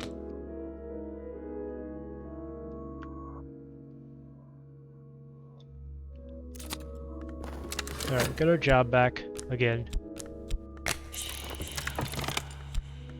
Apparently I'm really passionate about pleading for my job. That's I think the 4th time that I've gotten my job back. So this eating my reason? We'll see what that does. Alright, I got another reason. Let's go ahead and start studying glimmering. That's 60 seconds. If I'm very quick, I could get these two in there and study them as well. And that would be a good way towards upgrading my passion. Curse has taken hold. Now the tunnel tightens around all that I see. Only if you have enough heart influence will it be possible to turn aside the curse. Oh, that's interesting.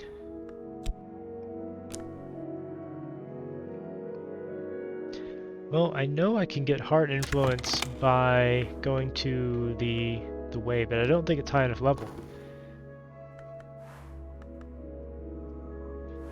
Doesn't say what level this... Oh, those are pounding airs. This is very high level, isn't it?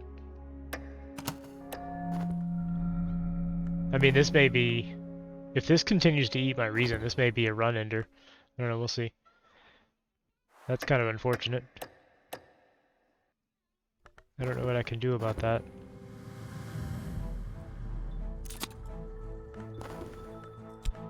There's my health back. I mean, I have this, which has some heart influence on it, but I don't think it wants that. It wants the specific influences.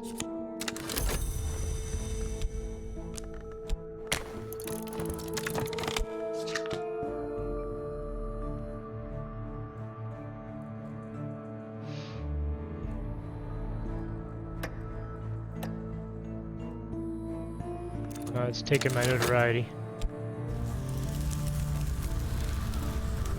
Oh, I see. It just gave me a dread. Well, I can deal with that. That's fine.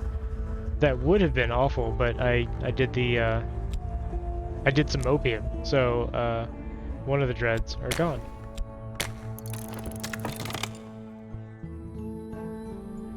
Yeah, this will give me the 3... Like, if I study Glimmering one more time, I think I can... No, this will be decayed by then. So I'll have to study again. That's alright. It gives me 2 of the lessons learned I need already.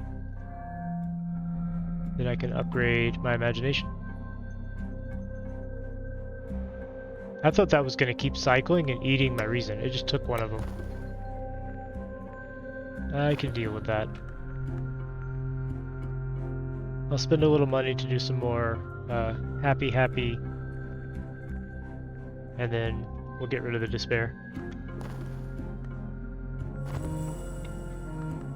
I need to do it quickly though, because we have restlessness coming up, which will decay into dread, which will ultimately become the end of this run if I let it go.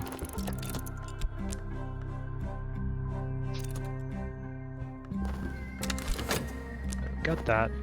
Let's go ahead and study, not reason, passion.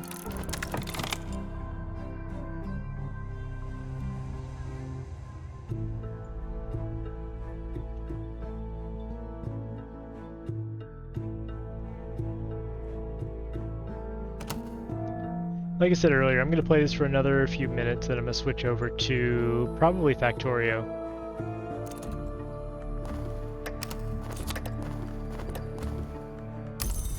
He does have some tentative evidence against me now.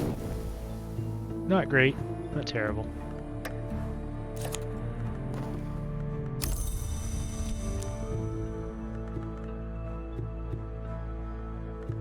got rid of one of the dread ticks there. I think I can get rid of the other one before this restlessness decays. Maybe.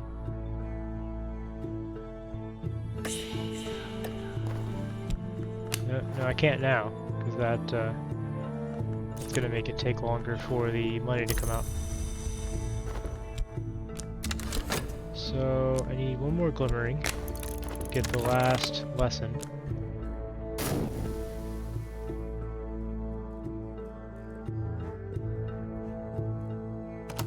I think I was just unlucky this time.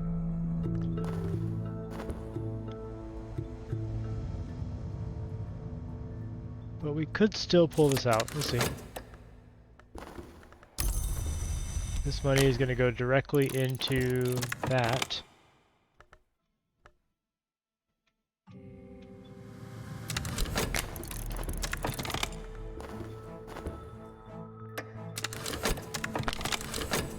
Damn. I was hoping I can hold that and keep it out of the card. I'm in a downward spiral.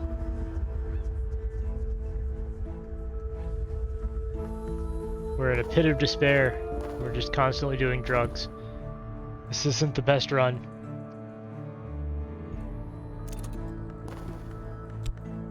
So that contentment will knock another one off, but we also have another restlessness that's going to decay into dread, which we'll have to spend more money to get rid of. Alright, these two glimmerings can become a lesson learned. If that can finish before this decays, we'll at least have upgraded our imagination again. How important that is, I couldn't say. Seems like a good idea, though.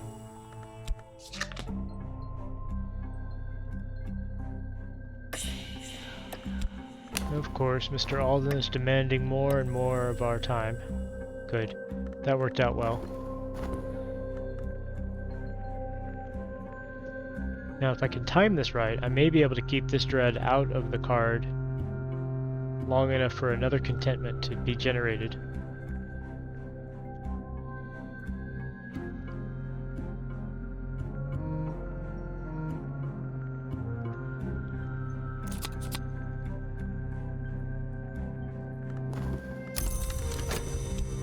Only got one fun that time? Oh no, one of them was pulled into there.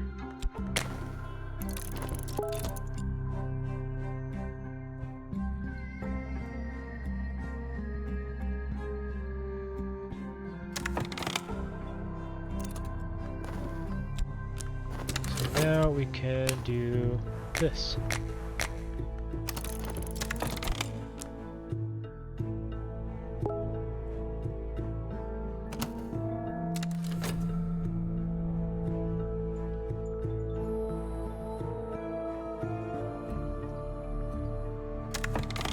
Somebody's messaging me. Oh good, I got a contentment out of that, so I didn't even need to spend the money.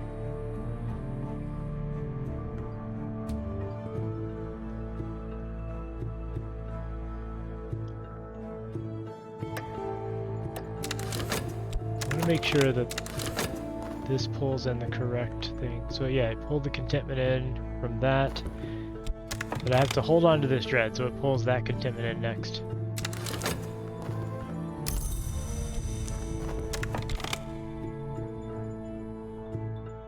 And these two will be enough to knock off the two current dread. Oh, there was one more. Okay, that's fine. Yeah, we overspent a little bit. It's okay. We avoided that particular end. But where do we go from here?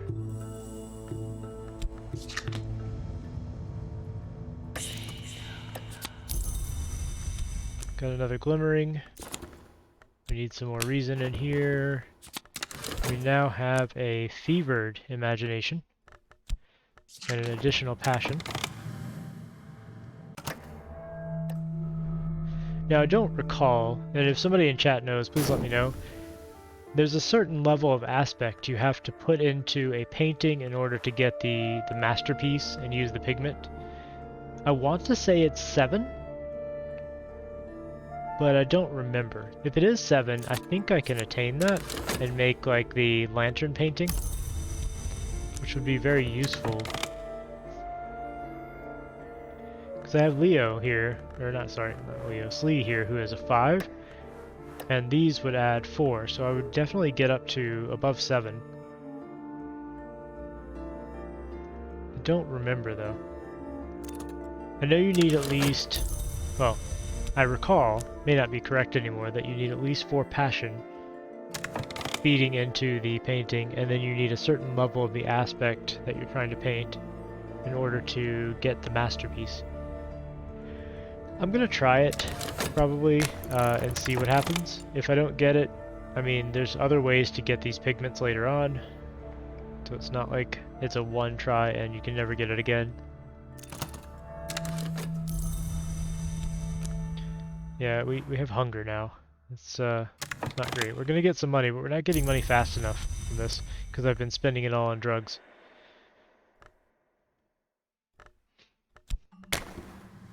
We need some money to get rid of the hunger. Hurry up, Mr. Alden, give me my money. Maybe I should start working with my physique instead. This just takes too long.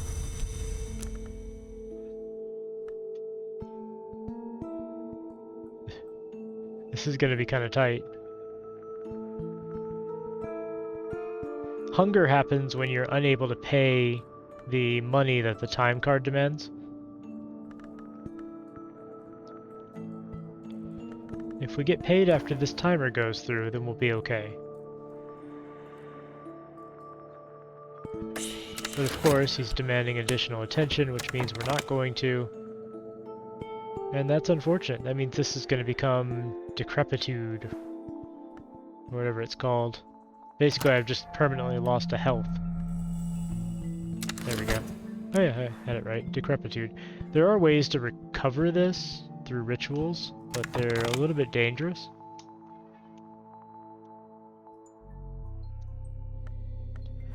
This does have a winter aspect on it. I guess it's slightly useful. This run's not exactly going great. That's okay. Actually, we've hit 2 hours. I wanted to do this for 2 hours and then switch over to something else, so I will continue this next time. Look, we got the money, but right after we starved, basically. We didn't starve to death, but we've lost some of our health. And that is unfortunate. I don't think you can do anything with this either. The only thing you can do is use it as the aspect to a ritual. What is this? Oh, you can beg. Huh. I didn't even know that was a thing. You can beg for money by being decrepit. Alright. Anyway, I'm going to take a short break. I'm going to get myself a drink, stretch my legs a little bit. I'm going to come back with Factorio. So I know everybody in the planet has played Factorio. I haven't. So I ran through the tutorial very quickly prior to the stream. I'm going to set up like a solo learning game and just mess around with it. Probably going to turn off the enemies just so I can learn the game and mess around. You guys are welcome to tell me I'm doing things wrong or give me advice or whatever you want to do. Interact in any way you want. If there's interest, I could make it open to multiplayer and have other people come in and show me what to do and how to advance. We'll see. Hey, Peg City CJ, thanks for the alert. I appreciate you coming by. We're going to be right back. I'm just taking a short break, and then we're going to start at Factorio. So, see you in a minute.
Alright, so looking at Factorio.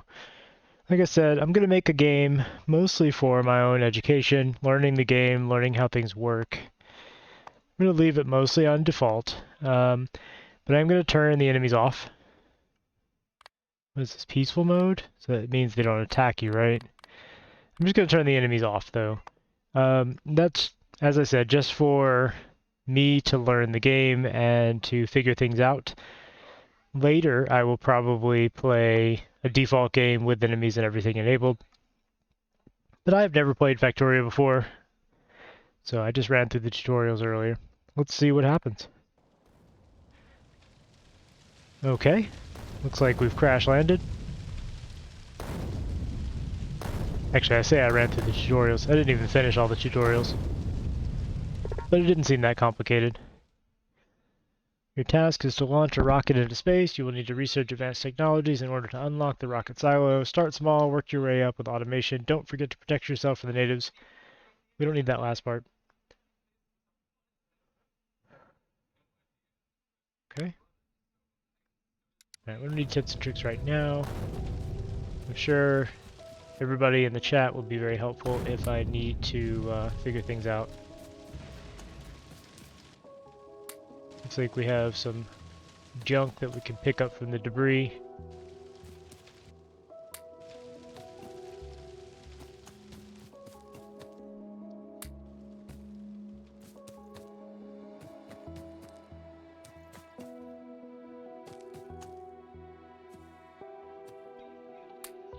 Just a couple of iron plates. Alright, well, what does the area look like? Got coal.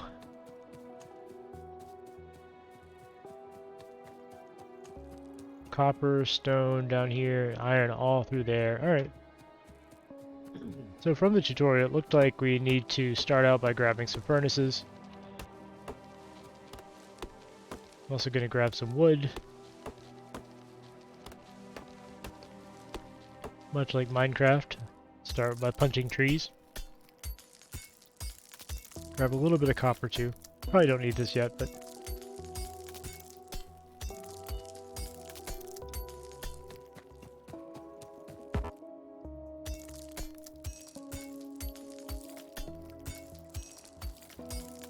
Oh, I should change over my my stream info, huh?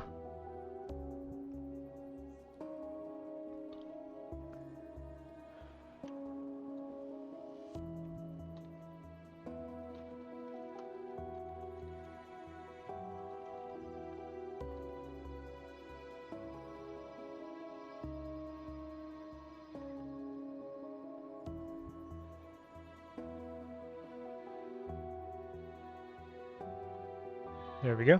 Updated the stream. Gonna get enough for 2 furnaces, which I believe was 10 stone.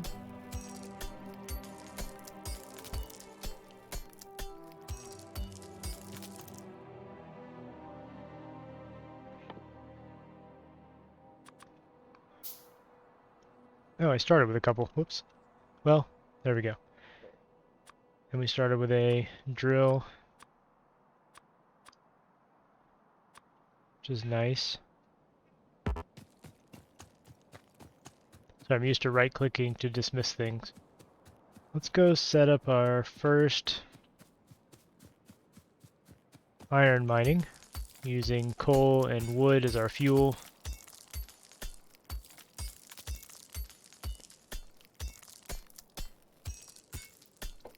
It's too bad I can't further deconstruct the pieces of the ship for materials, or maybe you can later, I don't know. Let's see, can you? No, you can just delete them. You don't actually get anything out of it. Well, let's not leave our junk everywhere. Clean up these spaceship parts.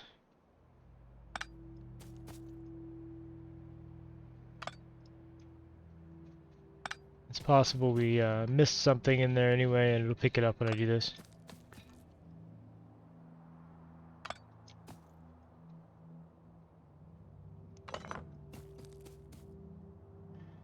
Goodbye, spaceship.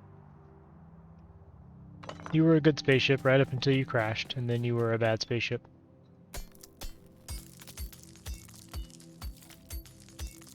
I guess I don't really need to do that, because we can have this thing mine it for us.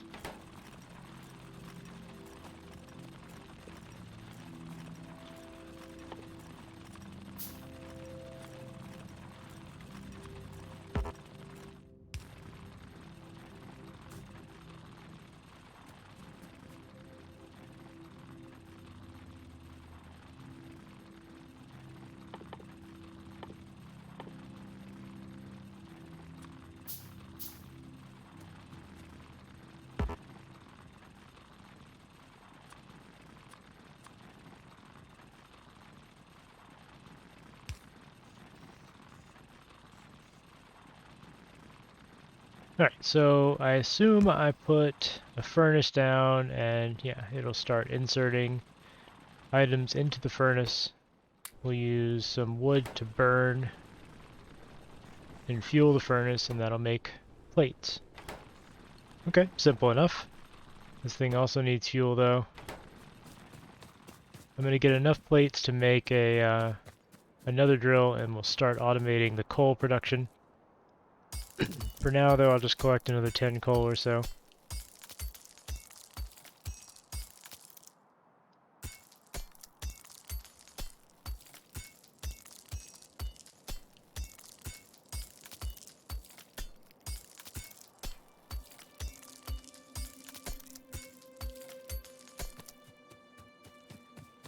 We'll feed that to the inserter.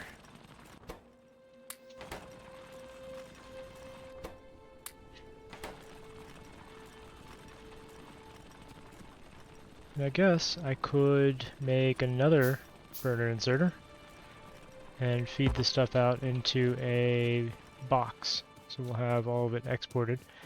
Let me go get some more wood, since I used it all up as fuel.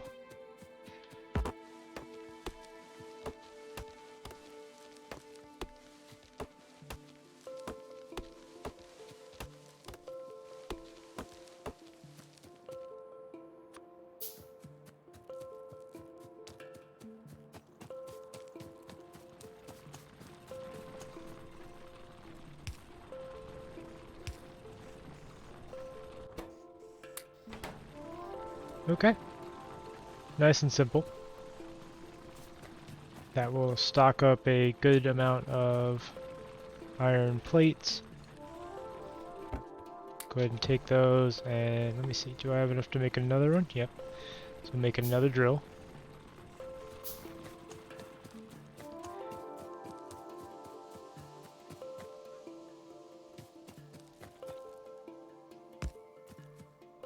Do this just to have a supply of coal on hand. I need another arm though, which means I need more plates.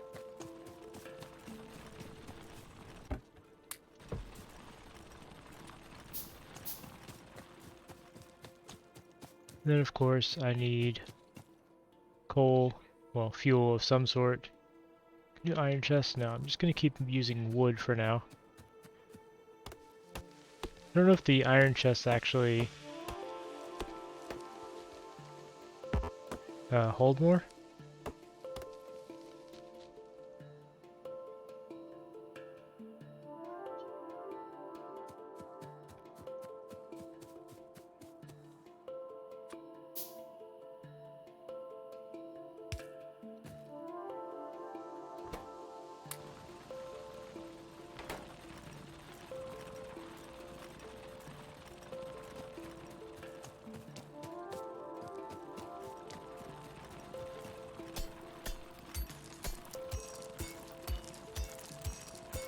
get this stuff going. I'm gonna go ahead and mine a little bit of coal myself.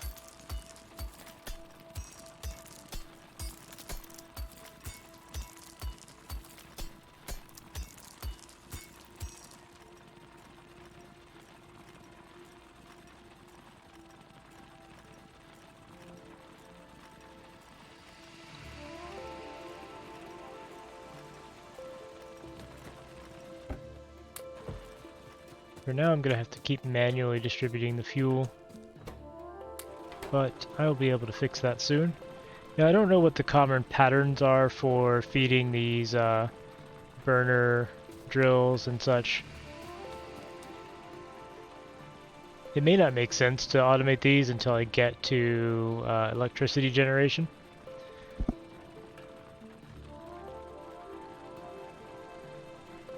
I can think of a few ways to do it. I'd like to ramp up to like 3 iron drills though, so let's see how many plates we have ready. Do I have enough? I have enough for 1. What am I missing? Some stone. Guess I could do the same sort of thing and get stone drilling out. Pick up some more fuel.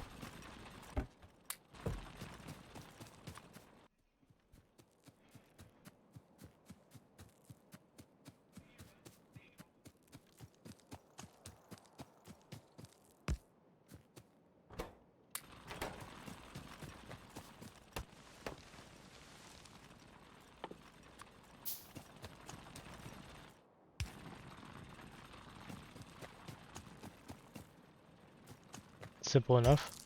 We'll pick up some more stone ourselves while that's drilling away.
Oh, I don't have belts yet, do I? So what do I have to do to unlock belts? Oh, they're there, okay. I'm just blind. Got more plates. I'm thinking if I run some belts behind these, I could put inserters to throw fuel in them. I'll need 2 more inserters. And they should insert fuel into themselves as well, right? Just like this.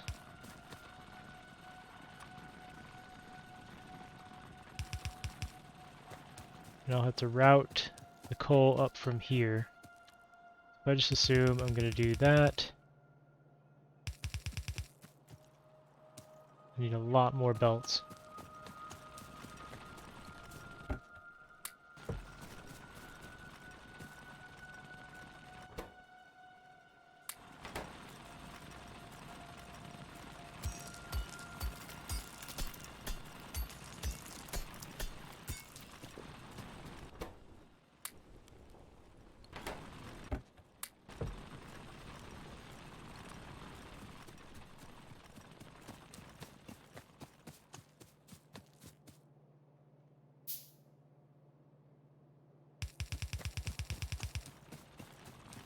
We're getting there. How much coal do we have built up? Let's throw all of that in here so we can actually continue drilling. We need some more for this as well.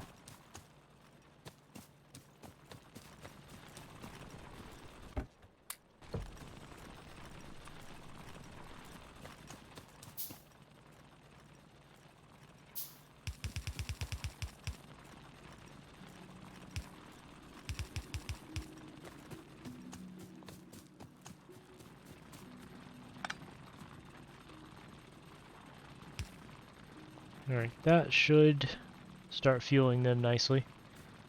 And I can...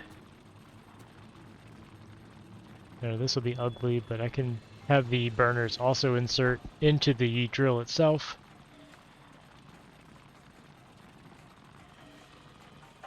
Let's see how to do that.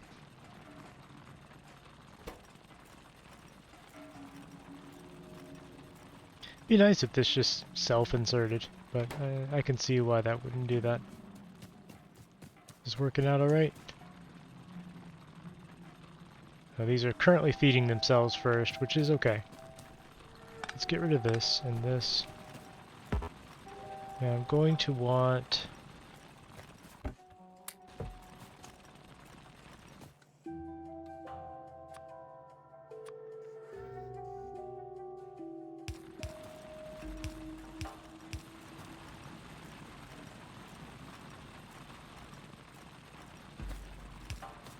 that. We'll move this over.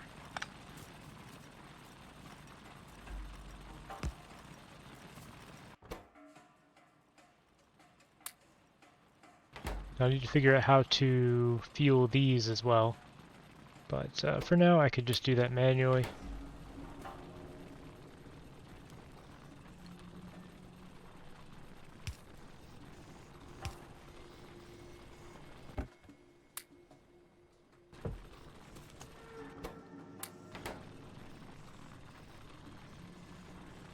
I think it might be folly to try to automate too many of these things this early.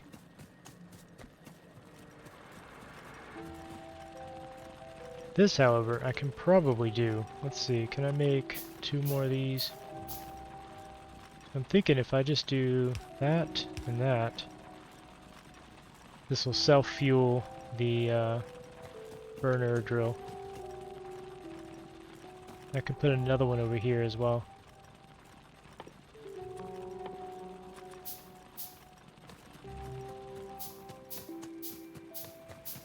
Don't know how many of these drills a single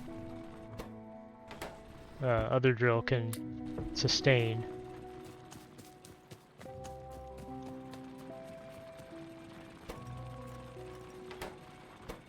Just steal half the fuel out of this guy. Because I gotta keep these moving. But I don't really need to put them in the box, do I? I could just grab it straight out of here. That might make more sense anyway.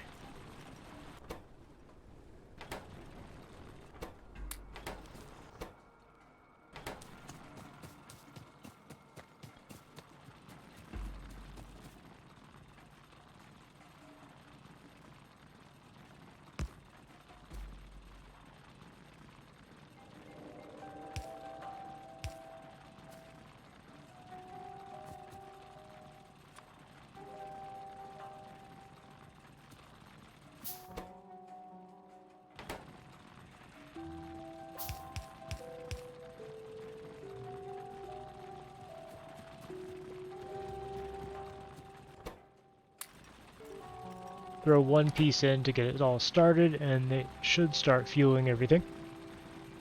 Very, very simple setup here. Probably want to automate my stone mining as well.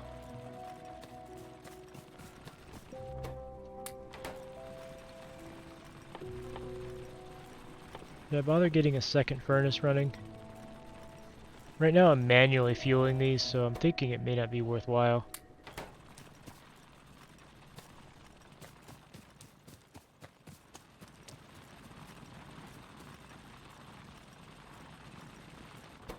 That's working nicely. These can fuel up the drills.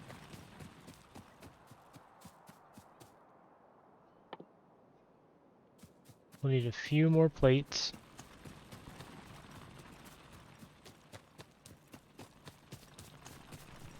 Once I get a few stacks of these together, I will go and start on electricity, I suppose.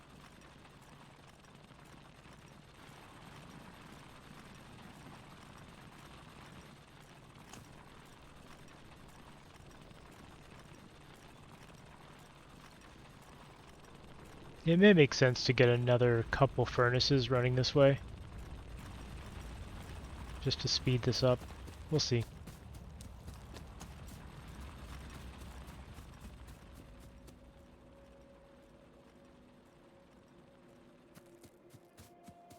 Need some more stone, and then I can start drilling stone.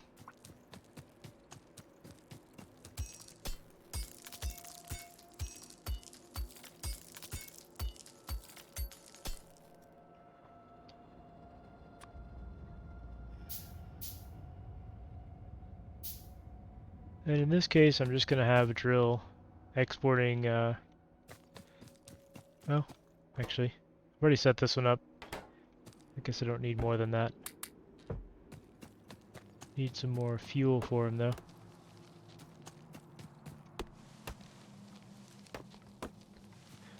I don't want to automate too much this early, because I have a feeling I'll have to redo all of it later on.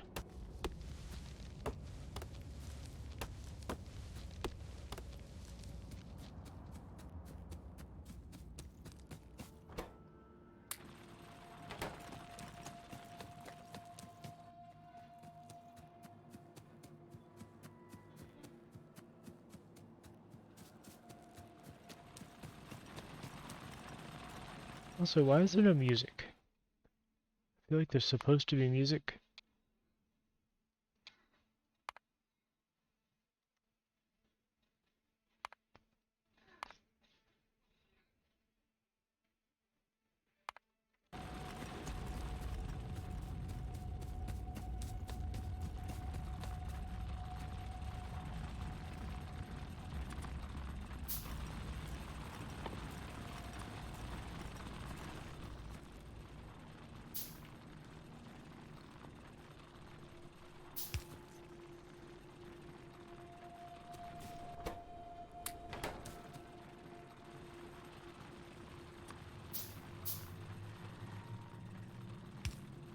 Okay.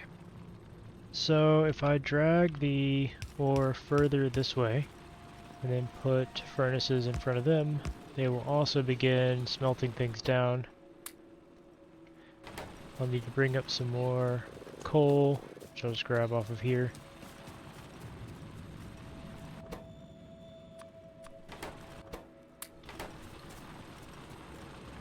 I don't have any way to split belts yet, do I?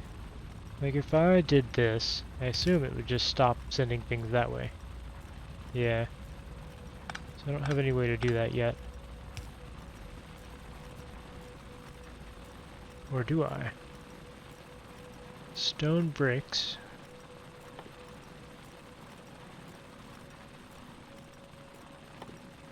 Yeah, I don't think I have any way to do splitting yet.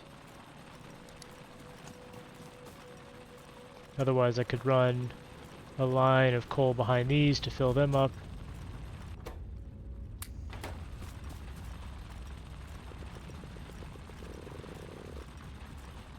It's okay, I'll just manually supply these for now. And they'll keep working.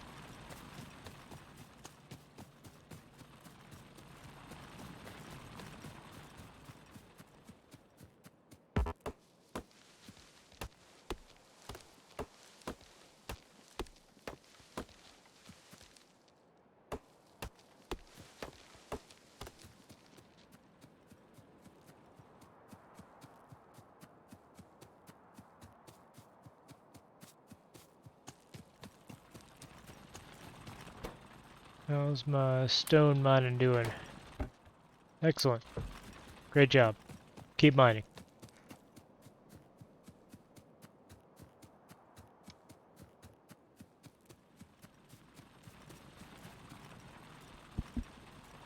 Can use an inserter to put coal on the belt with iron ore to fuel furnaces as well. Okay.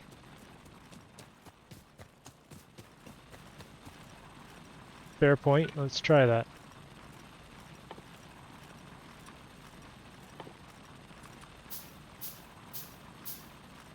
So I think what you mean is throwing that guy there. Doing that. And that will mix the belts together.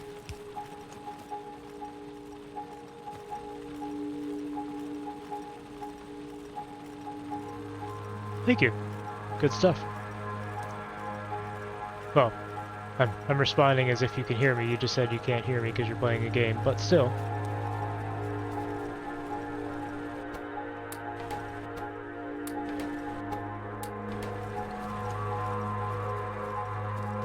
Thank you all the same. Yeah, it's an interesting mechanic, these belts having two lines, essentially.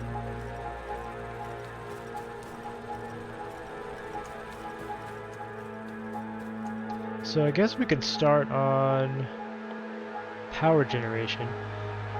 Now I know from the tutorial you use a boiler and a steam engine. I don't know what the ratio is between... So let's see. Generates 60 per second steam, consumes 30 per second steam, so I assume it's one boiler to two engines. And that outputs 900 kilowatts. So I can go ahead and generate that and... I don't know, a couple of pipes.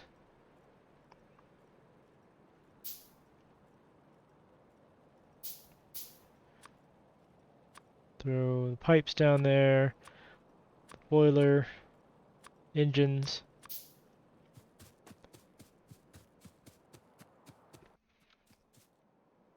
And I need the pump, right? Offshore pump requires two electronic circuits. Circuits require copper cable requires copper. So I need to get some copper now.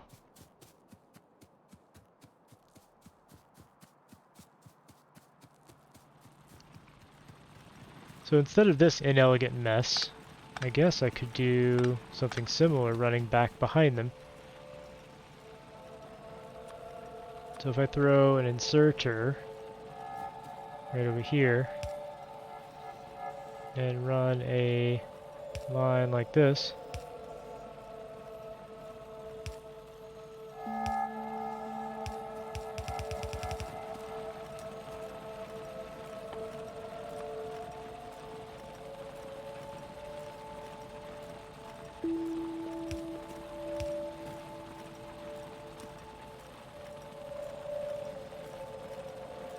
and then I can throw in a couple more drills as well.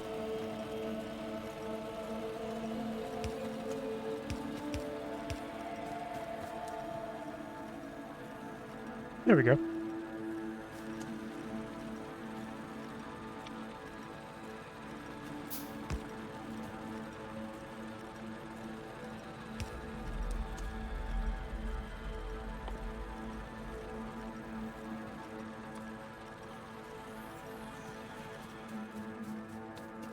More and more coal. More and more iron. You just need more of everything in these games. The way it always works.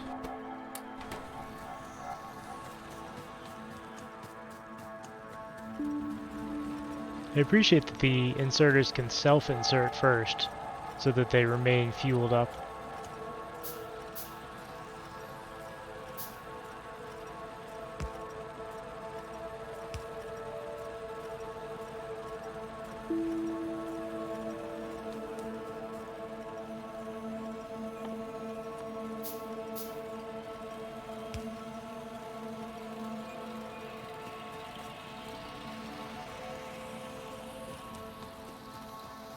I guess I could run that down here too. I'll need it eventually, won't I? Go ahead and build a bunch more transport belts, and I'll go ahead and get a line of copper ready.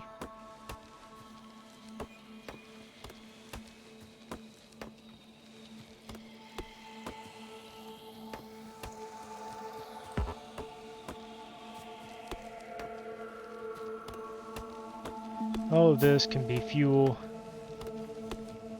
or whatever.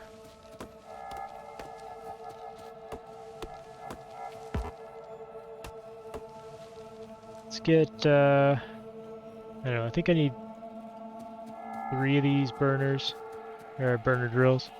Let's go get some more of the plates.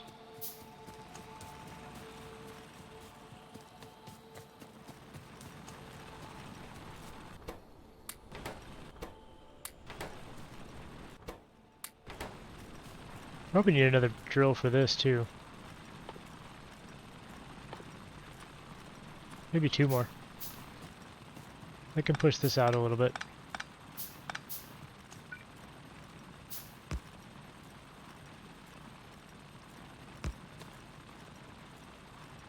That won't work.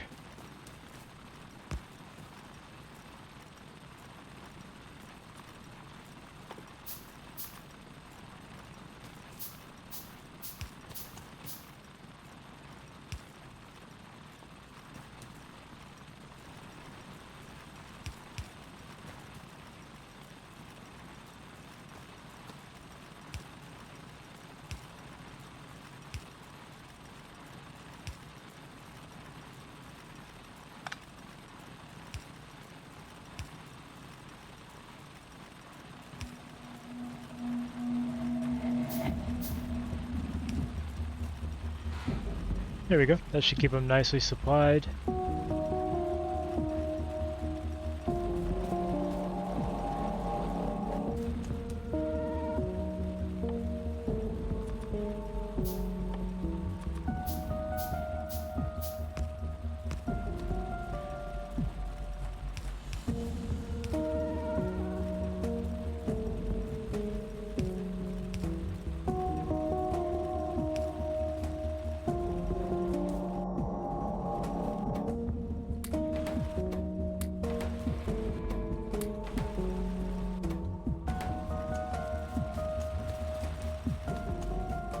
I'm happy with 5 drills over there. I'll put 1 more here too.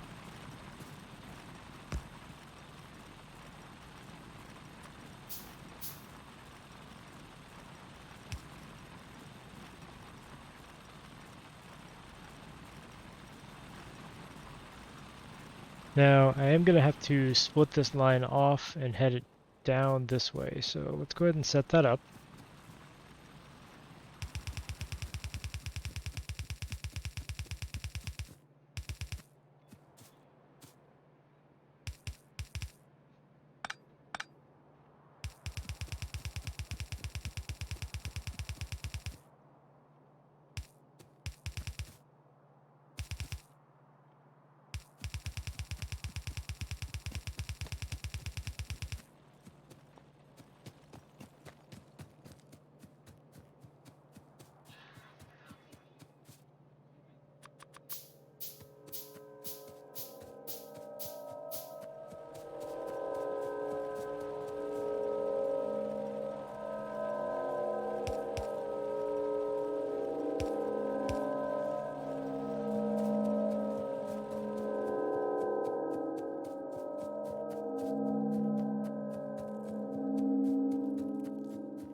Alright, that's pretty simple. So I don't have splitters yet, but I can use the inserters as rudimentary splitters.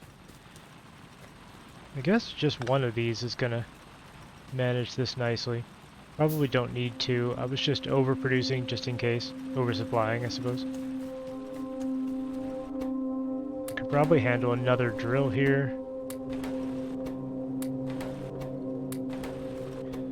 I could probably use a couple of inserters to pull these out, so maybe I'll do that real quick.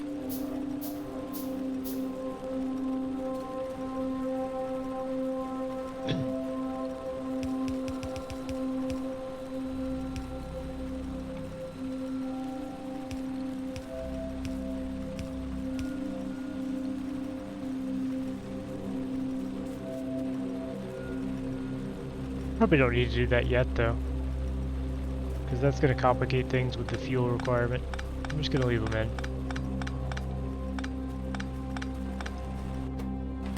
Got plenty of plates now.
There we go.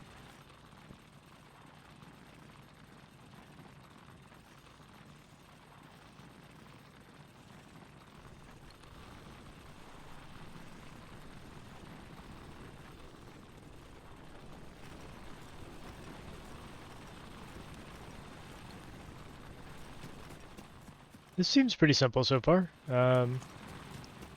It'll be a lot easier when I have a proper splitter to split the belts up.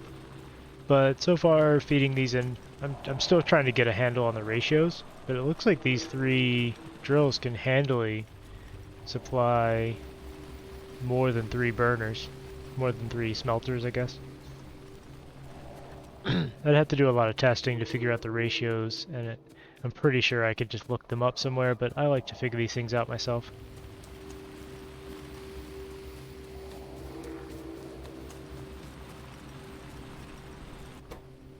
And like I said, none of this is going to be long term. I'm sure I'll rip this all apart. Everything will change once I get electricity.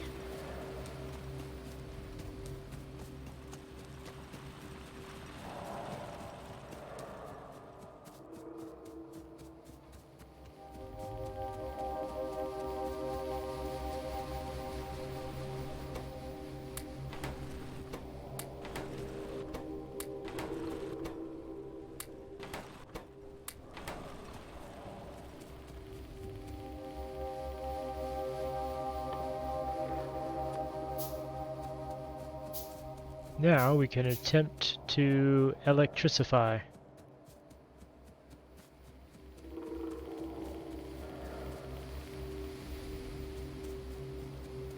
Now, of course, I will need to supply coal to this on a regular basis to boil the water.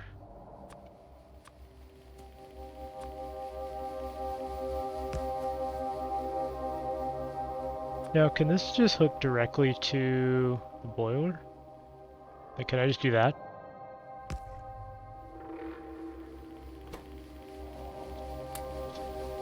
I think so.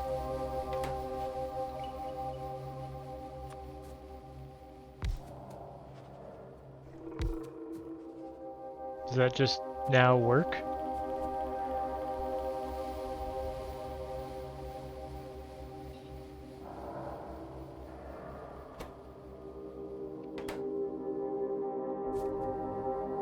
Huh.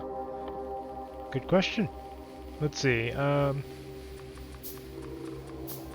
going to make 10 of these electric inserters and see if they now work.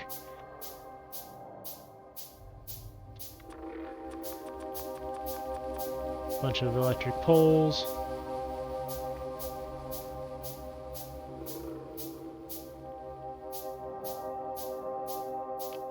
I don't know if this works, if you can directly connect them like this, or if you need a pipe between the two.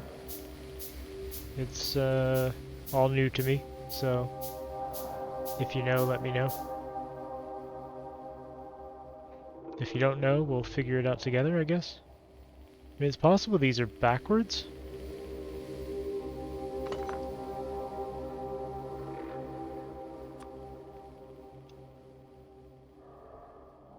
It looks like they connect though.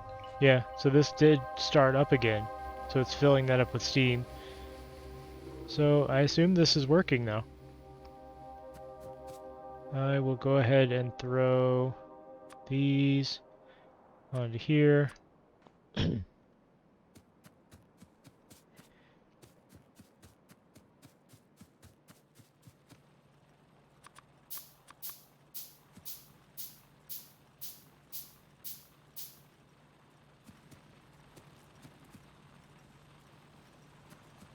I'm going to steal some of the coal off of here to run up to there. Make a bunch more of these belts.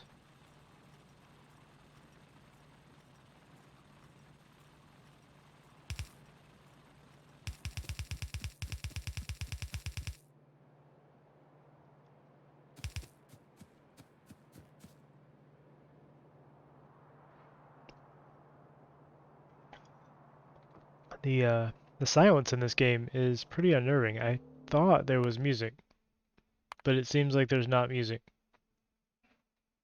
Like I have the music slider all the way to 100% and there's still no music. Isn't there supposed to be music?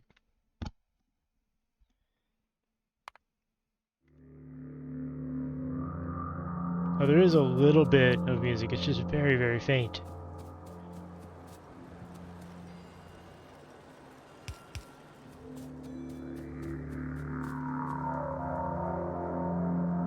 There we go. Maybe there was just a delay between the music, or I couldn't hear it well.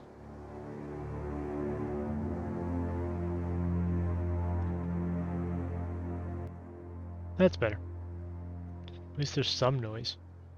Waiting for this to finish crafting. I queued up a lot of them.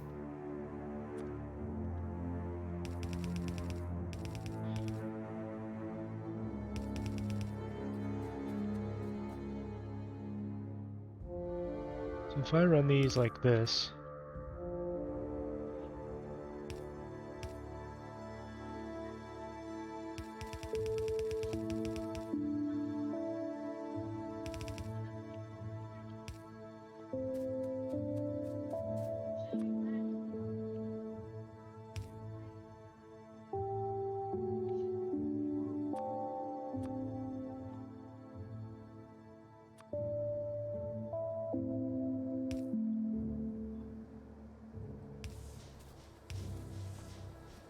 is that working?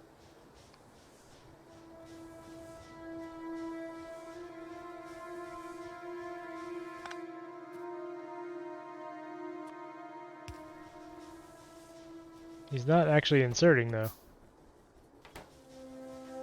Why is that? Okay, so if I take him out, he is. I guess that there's a maximum number that he'll insert. I need that one there too. Okay. Just learning the system. Kind of interesting.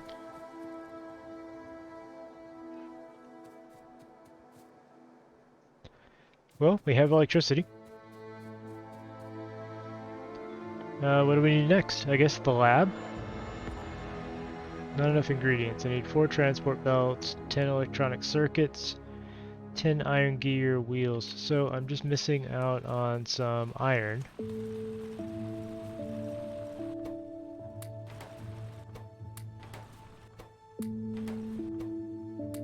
Is there a fast way to grab everything in a machine? That'd be nice. Sure, there probably is.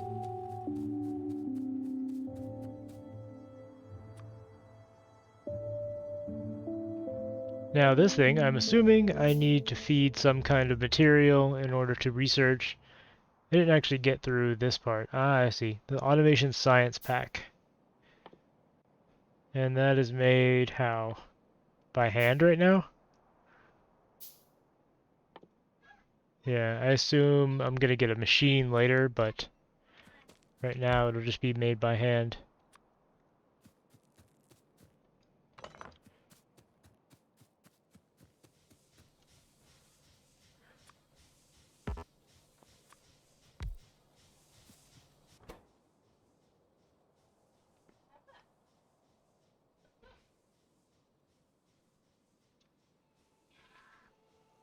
Where do I set my research?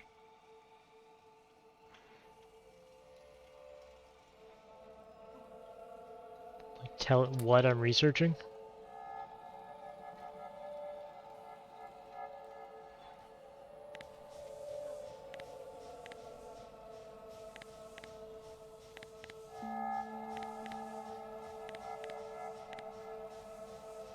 Ah, press T to start research. Okay.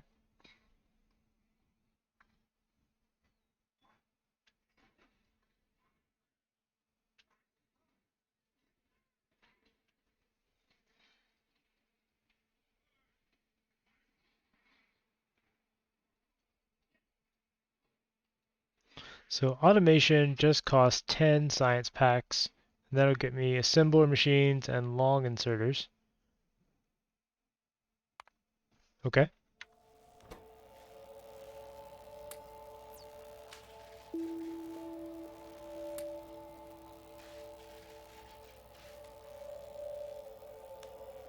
And I'm guessing the assembling machines are what I can use to assemble products like the science packs automatically.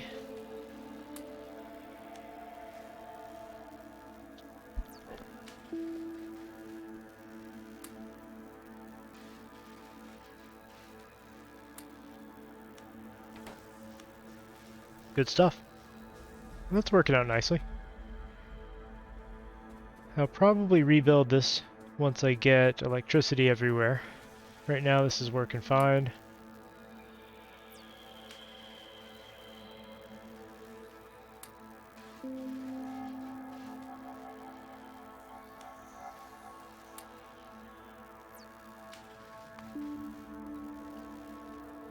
Let's just cancel the rest of those.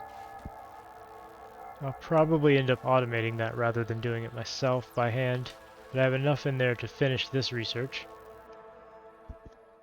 Electronics, circuits, solar energy, that would be nice. Fast inserters, better electric poles, well, I don't know how to make the green science packs yet.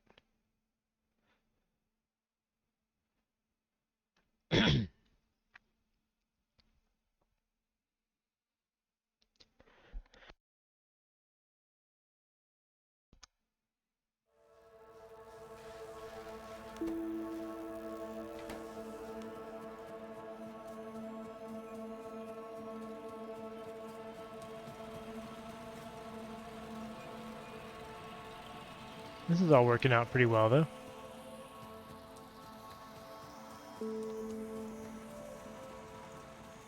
Now I didn't automate the stone fueling. Probably could have done that. No more fuels getting down here, but that will remedy itself soon.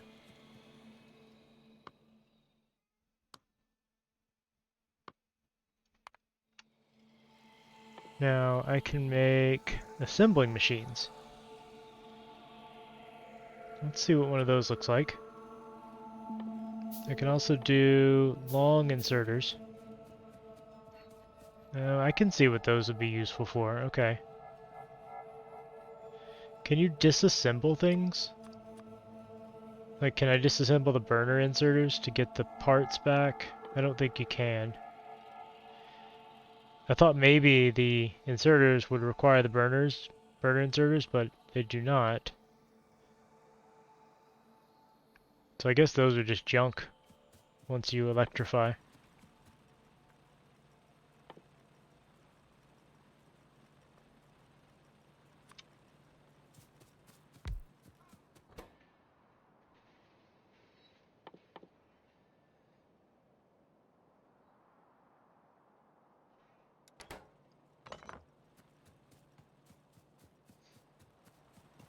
Alright, let's rip all of this iron out, and I'm going to set it up to produce gears and such as well.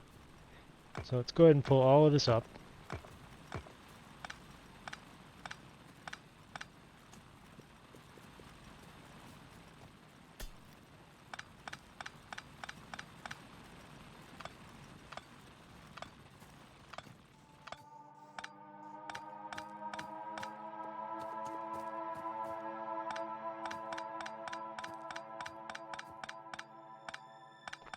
I'm going to go ahead and make all of this electrical.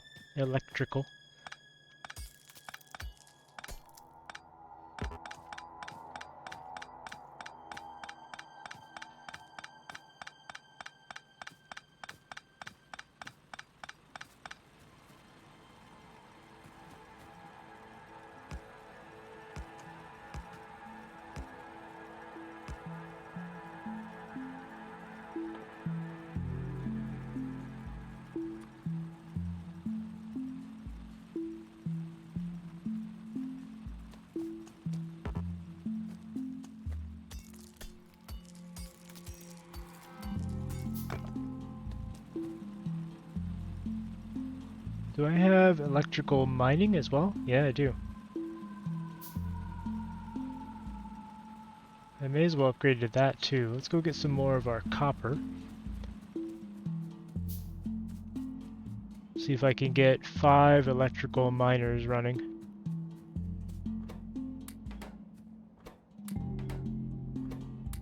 Some more fuel is making its way down here now, so that's not too bad.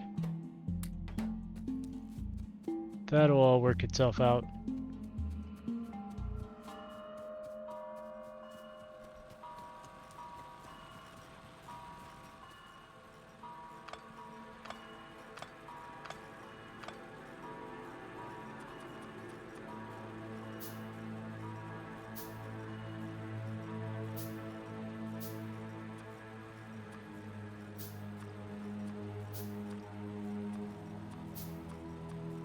I don't want to remove something from the...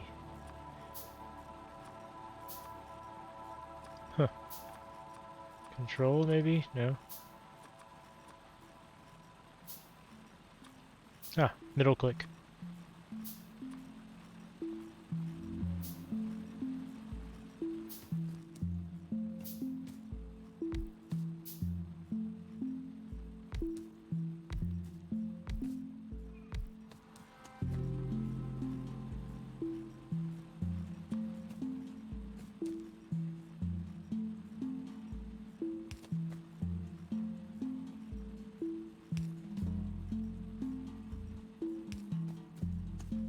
If I just hold this and drag, will it... Yeah, there we go.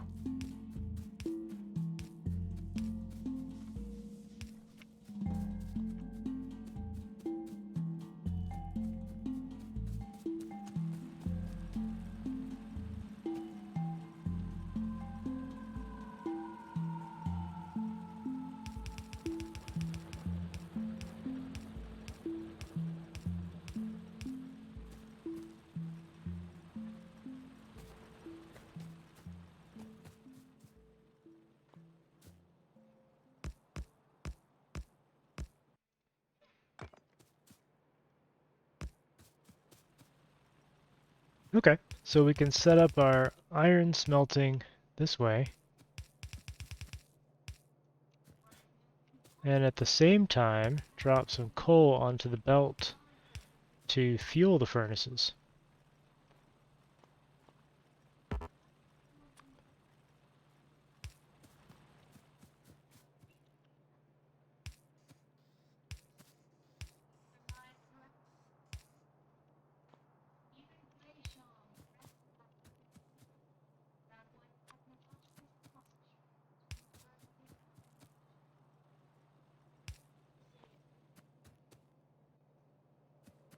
Ah, they're on the wrong side.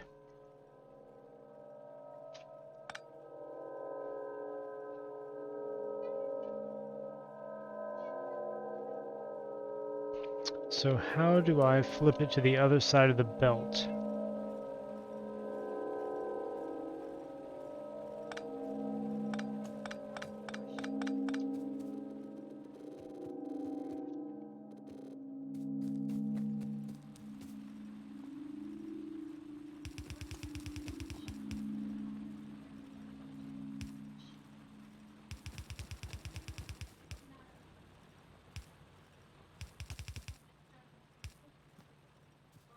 That'll work.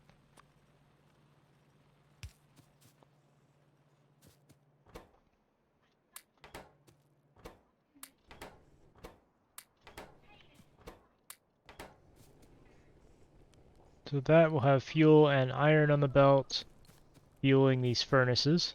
Now I need to pull them out, and I need to send some of them down to become gears. So I'm thinking the bottom three of these I'll pull out and send down to become gears.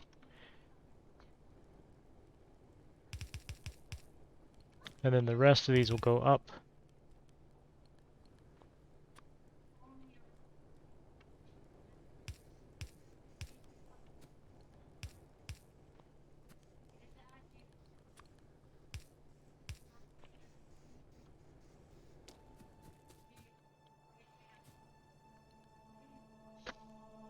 Actually, I don't know how many of these I need to come down here to become gears.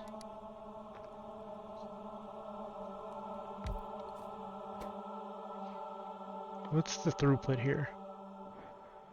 0.5 seconds crafting time, so I need 4 per second. And these are... Well, it doesn't tell me exactly how long, but it looks like this is running every 2 seconds or so.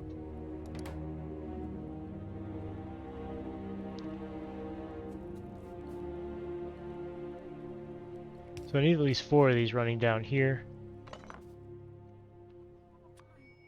And we'll start putting them into this assembler to make gears.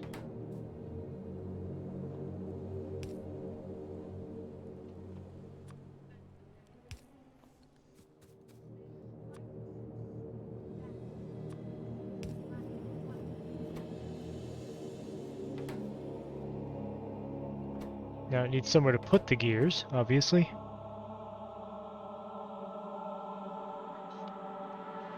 Let's make another assembler,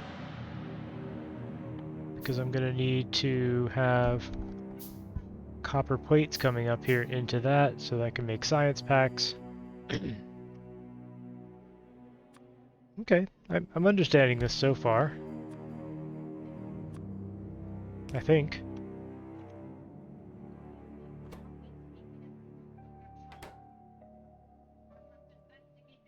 Why can't you pull them out of there and put them in there? Do I need a... Oh, I haven't picked a thing yet, have I? There we go. Alright, let's route our copper plates up here. I'm probably making the ugliest possible thing here, but whatever. I'm just going to leave this as it is because it's working fine for now.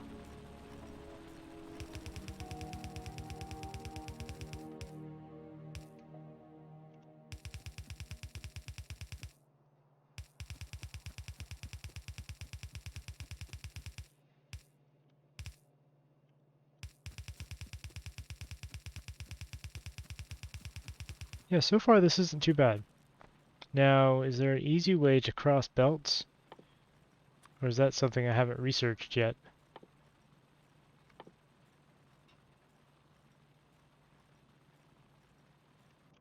I'm guessing there's a research that I need.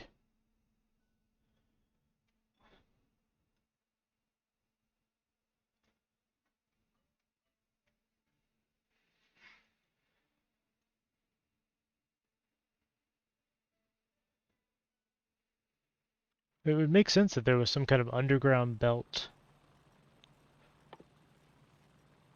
For all I know, I have it, I'm just not noticing it.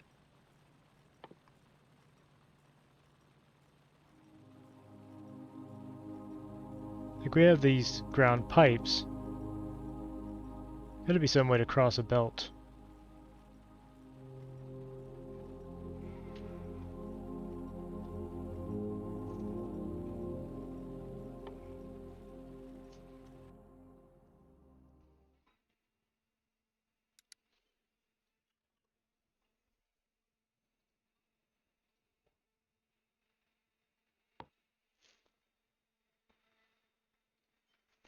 Yeah, I need that right there. But the prerequisites is logistics and... Yeah, let's start researching logistics, which I think... I don't know, what will this will give me underground belts. Okay, that's what I was looking for. And splitters. So I'll make a couple more of these packs, just manually. How many does it need? 15?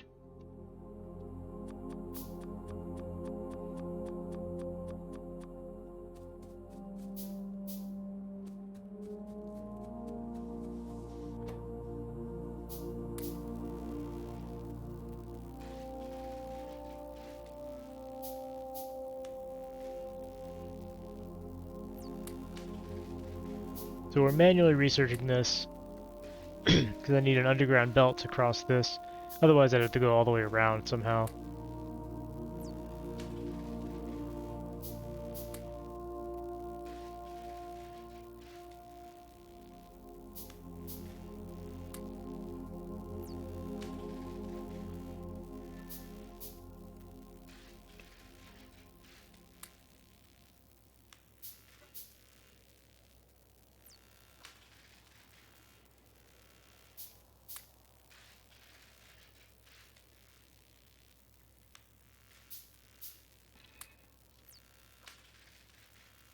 And then I presume once I have these being automatically crafted, I can insert them directly into the lab.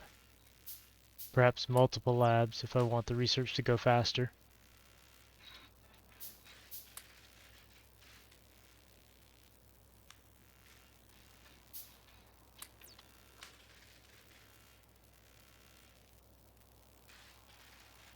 That should be all of the required research.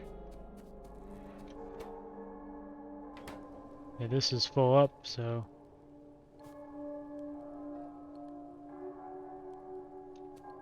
Might just have a box here that I throw them into.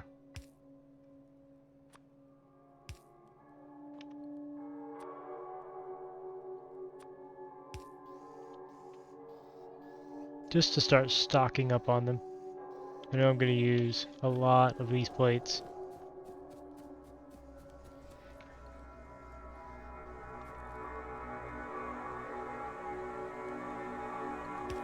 At least it seems that way.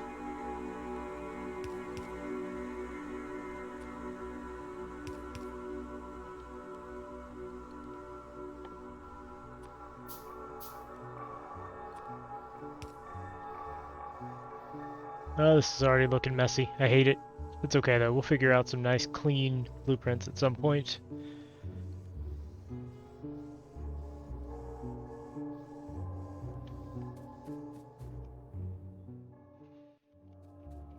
How's our research going? Not too bad. Got 5 more packs. Probably gonna play this until about 6 my time, which is another hour-ish. This is a good start though. I mean, this is a game that I hadn't really played much of, and then the last time I did play it was before the official release, I believe. So it's been a long, long time.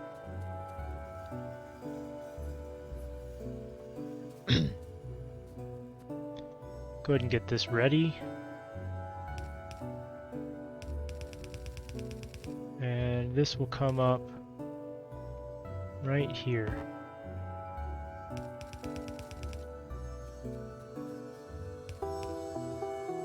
However that works, we'll see.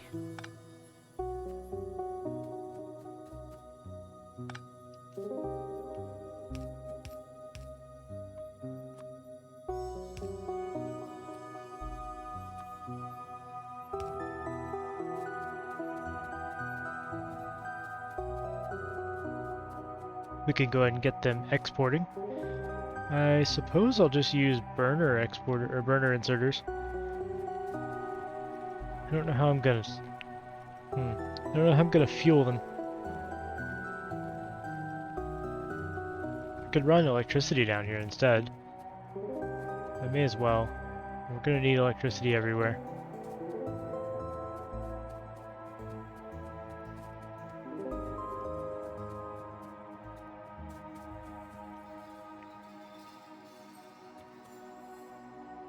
So I don't know how to determine if we're actually like staying within our electricity production or not. It looks like the levels are holding stable at like 160, 150 kilowatts.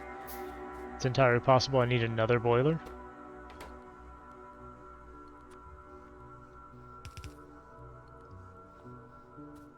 I had those facing up for a reason. I was going to take them off onto another line, but for now I'll just have them going down.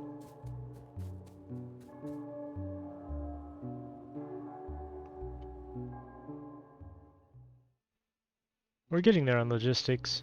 Alright, so did I miscount the number of science packs, or am I misunderstanding this? Because it says it needs 15 science packs, right? Oh, it needs 20. This is the time needed to research each one. I see. Yep, I misunderstood it.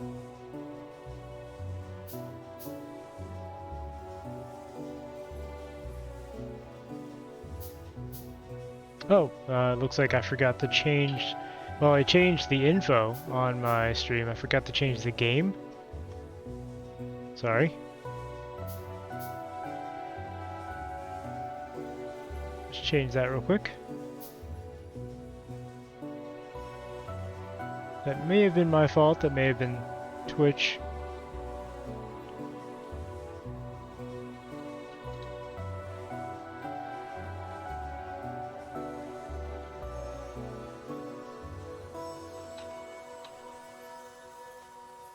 But thank you for pointing that out, either way.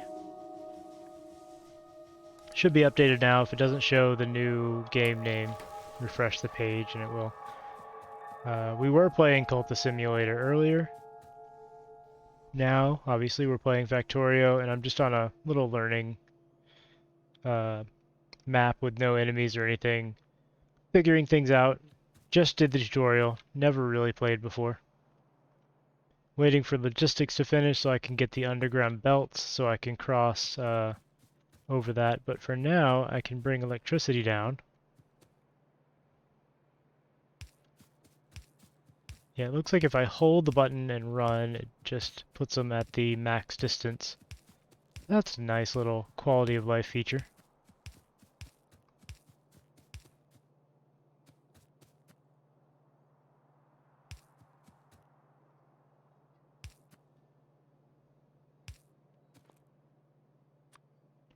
So these I'll have exporting the copper plates.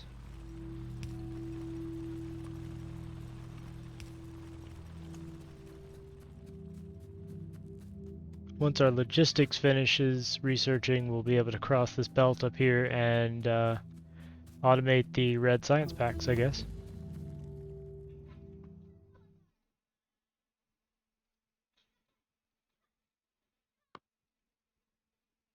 There are a lot of technologies. Trains, explosives, all kinds of stuff. Turrets. I don't need turrets. Not in this one. Definitely need more furnaces, though. And we're keeping up nicely. I'm not too worried about overproducing right now. It looks like we're keeping up with our ore draw, so that's alright. Having a backup isn't the worst thing. And I'm sure I'll re-engineer all of this at some point to be more streamlined. I may need a second boiler. It's just really hard to tell. Anyway, we finished logistics, so can we now build belts underground? Yeah, let's build 2 of those. And how does that work? Let's see. There. Ah, okay. Just connects through. And there we go. That should now start spitting out the red science packs.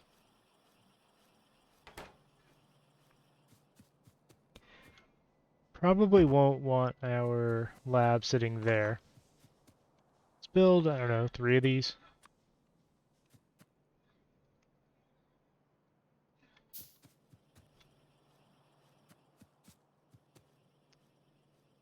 I need some more belts as well.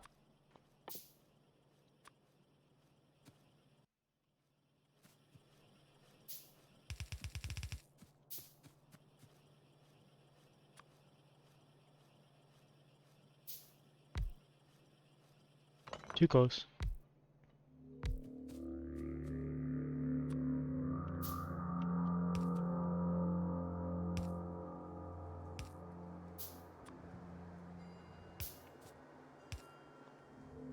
There we go. Now red science is pretty much automated. Is there a filter I can do to just see anything that requires red science packs and only red science packs? Looks like these... Okay, so it shows what they require here. I can research steel axes, steel processing. Sure, let's get steel processing. Why not? Steel sounds like a good technology to have.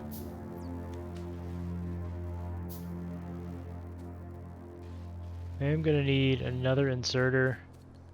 Let's grab some of our backed up plates down here.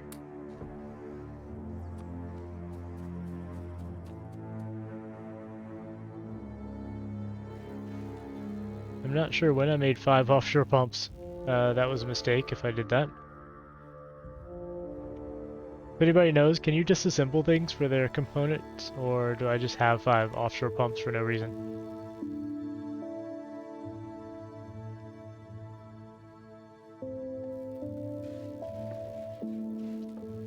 Guess it doesn't really matter. Resources are fairly abundant.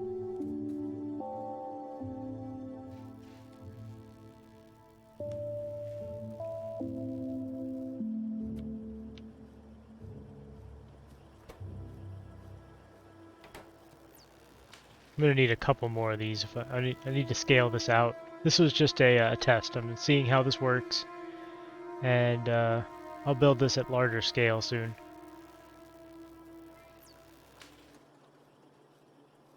Currently constructing a whole bunch of belts.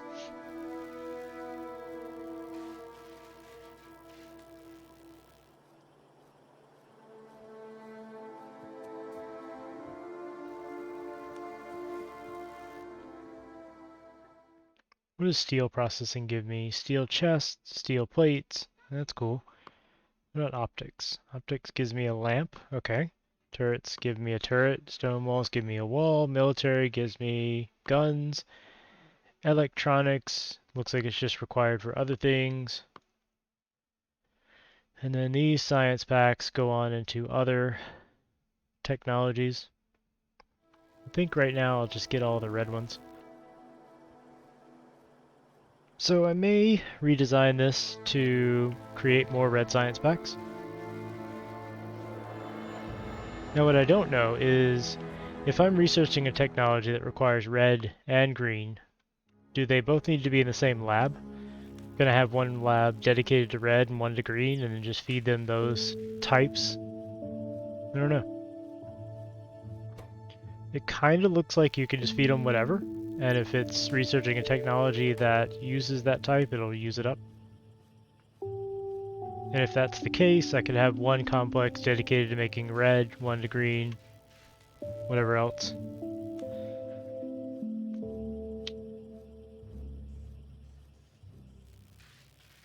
Guess I don't need this lab, they're not really filling these up.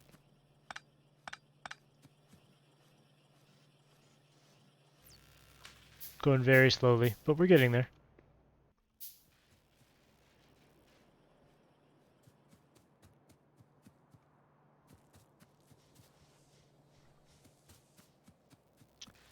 Um, hmm.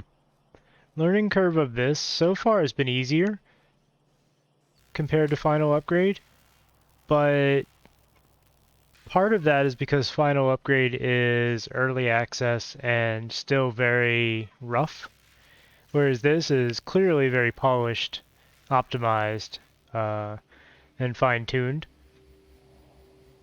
So while Final Upgrade is a little harder to learn, I think this is more complicated and has a lot more nuance to it. Which I'm sure Final Upgrade will get there eventually, but right now it's not quite there. This is easier to understand just at a glance, in my opinion.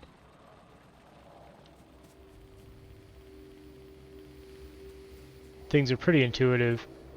I like the mechanic of having things on different sides of the belts. Lets me do things like this where I have a line of coal and iron, and they're putting coal and iron into the furnaces as needed to keep the furnaces full of fuel and keep them smelting iron.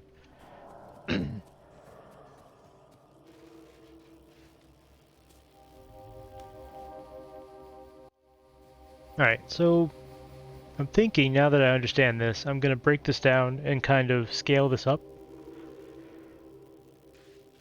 It looks like one of these assembly machines making the gears is plenty to supply possibly 3 assemblers making the packs, because this takes 5.5 seconds per pack and requires 2 gears. This is creating 1 gear every half second. So 2 gears every 5 seconds. Ugh, math. Yeah, this game is, so far it's fun. I never actually spent a lot of time with it, just because I always had something else to play. But it wasn't because I didn't like this game. Just only so many hours in the day.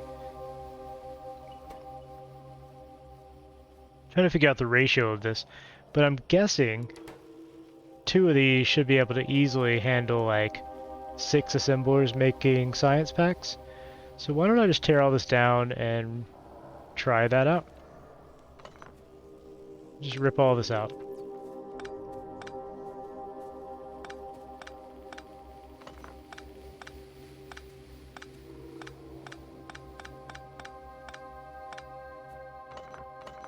that can go away. We'll keep the same input belt here. That's fine.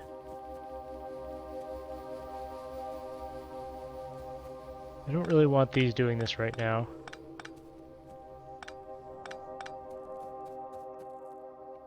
So, I have 2 assemblers making gears, and then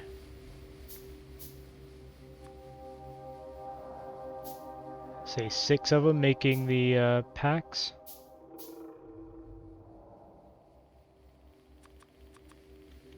Let's go ahead and build all that.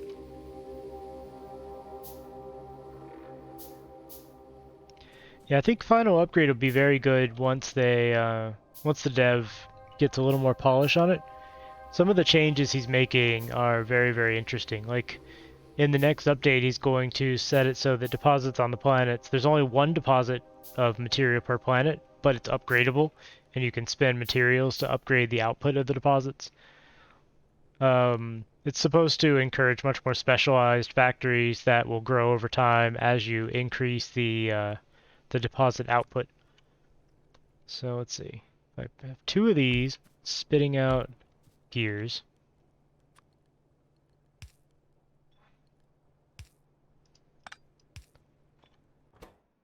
You're both making gears.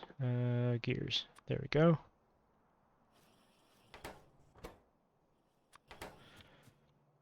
They will be outputting to a line here. Just keep going up. Get these out of the way. Oh, that's just scenery, I guess. Thought it was rocks. And then we'll have 6 of these. Let's see. Okay, this is where the long inserters are going to come into play, right? So if I put these like this, with belts going up there, let's make 6 of the long inserters.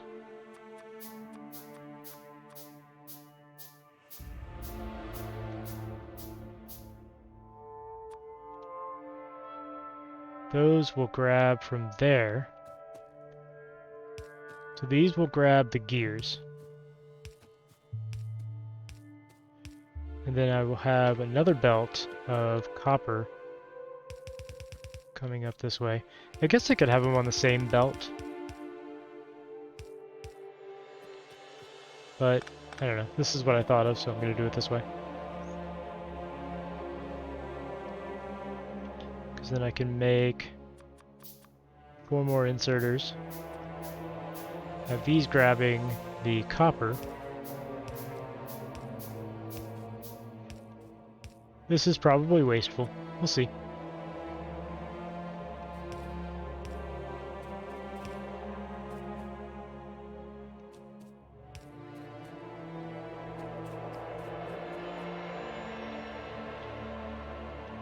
Now 2 more of these.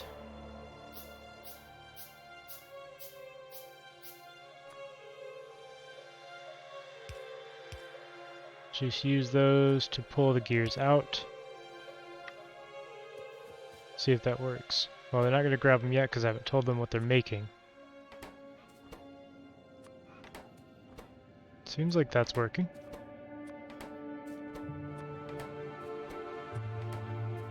Now let's route the copper up.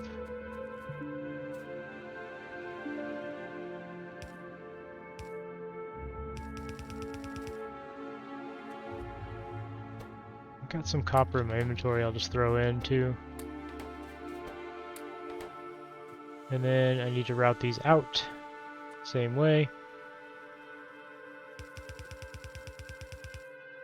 And these will feed into our 3 labs. Just like this.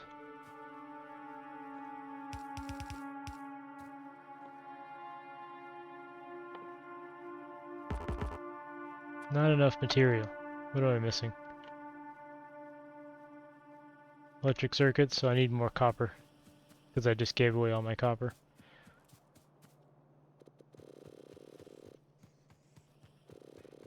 I'll just steal it.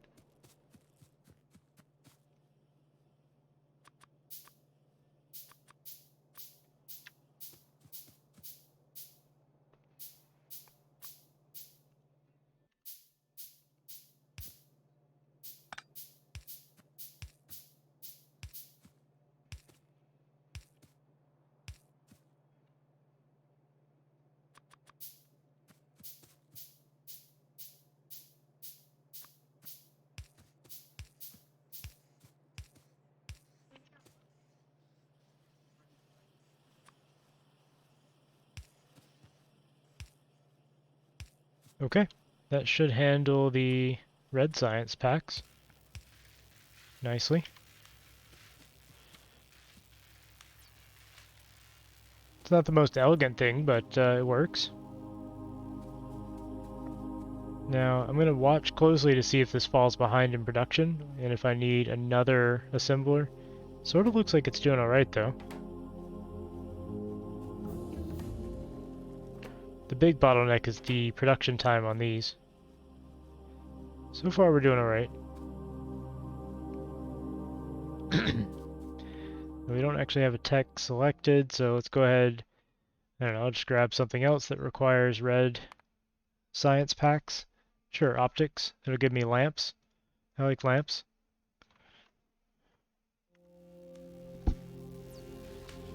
Now they're burning through them. Do I need another lab? Is the question. Kind of looks like yes.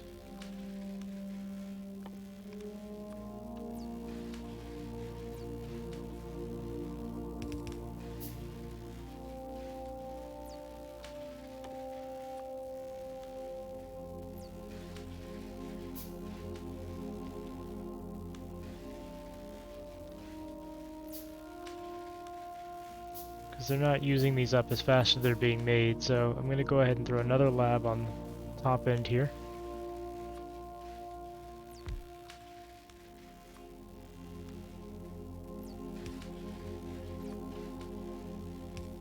Start inserting into there. Now, how are we doing on power? Seems like we're fine. We're only using, I don't know, 300 kilowatts or so. Optics already finished. Let's go ahead and get turrets. I don't think I'll need turrets because I turned off all the enemies, but I'm a completionist, so I may research them. Actually, that's kind of silly, isn't it? It just leads to more offensive stuff, doesn't it? Personal laser defense, all these turrets. Yeah, I'm not going to worry about that. Same for walls, except walls may actually lead to something useful. It does. Alright, we'll get walls. I'll get turrets later if it turns out I need them. It kind of looks like we're oversupplying 4, so I could put another lab on. I mean, why not, right? Got the material.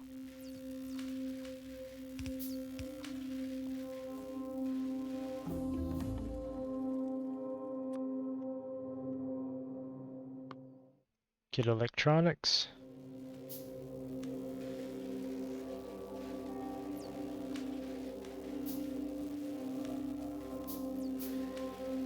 Yeah, for final upgrade, we were hoping that the new update would come out today, and we were going to do a co-stream with it, but it looks like he still needs a couple of days to polish everything and get it working the way he wants it to.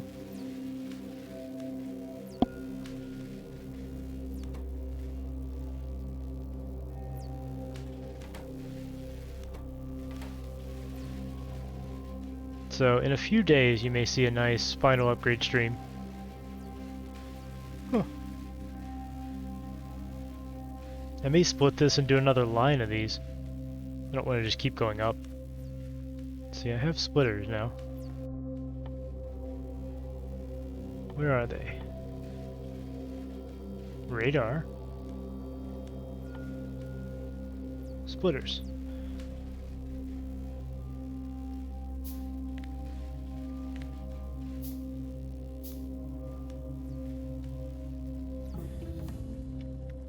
Is there a shortcut to use the second hotbar? Fast inserters. Like if I wanted to grab the ones down here, is it like Alt 1? Control 1 maybe? Shift 1?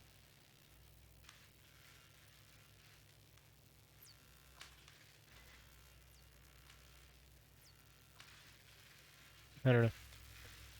I'll have to look in the controls later. But I did make a splitter. So I can do, actually here, let's move these up a little bit.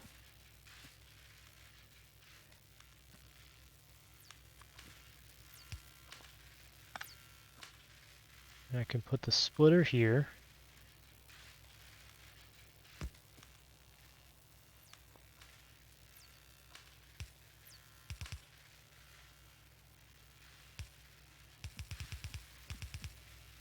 We'll just do another couple of labs here.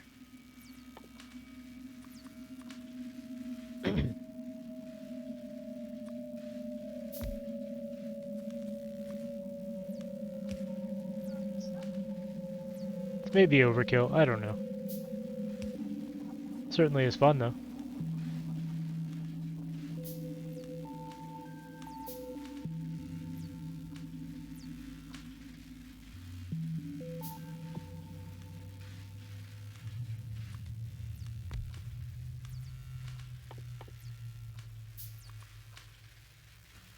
Gonna need some more copper now.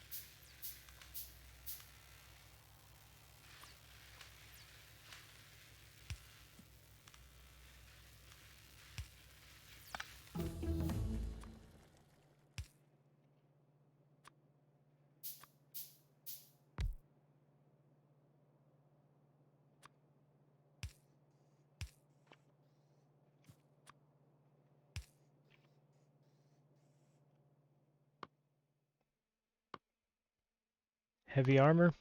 Probably don't need that in this world, but it does look like it leads to some other stuff, so I'll grab it. Alright, so am I producing enough for 8 labs? Looks like it. Maybe? Hard to say.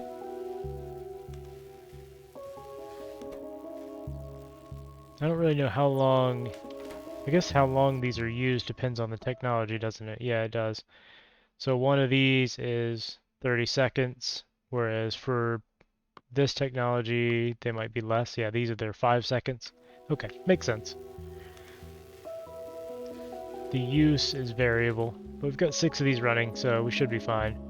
We're definitely producing enough gears and copper. Could probably scale this out even more if I wanted to.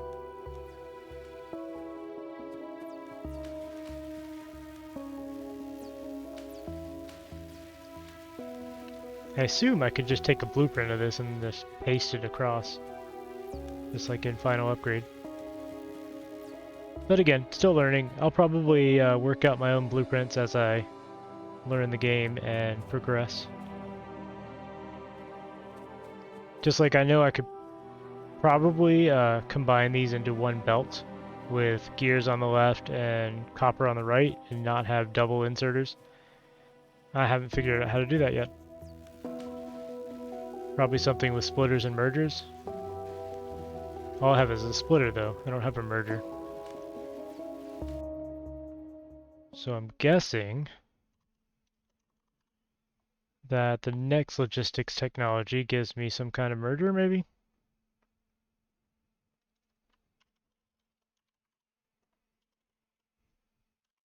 Or do you just merge by running one belt into another belt?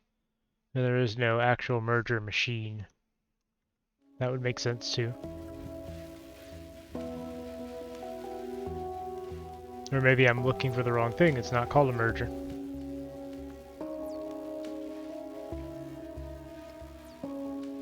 Splitter is also a merger, I see. So if I led something into the back of that and had one belt coming out, it would just merge it all onto that belt. So if I did, say, this, go ahead and queue up something else. If I did something like this,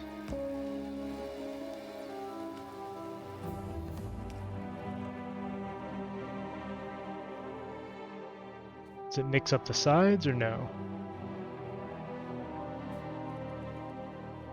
No.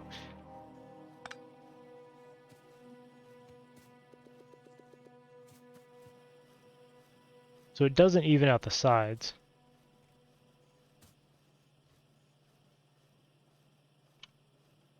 Interesting. So I would have to do some kind of balancing. Forgive me, I'm sure this is all really obvious, especially if you go look it up on the wiki or something. I'm just working things out. So how would I do that? Let's see. Let's get rid of this. I don't need that.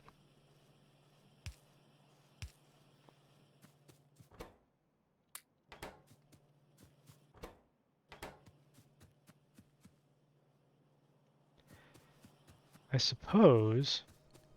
Yeah, I'm going to pull a line of iron ore off of here to test with. I have a splitter.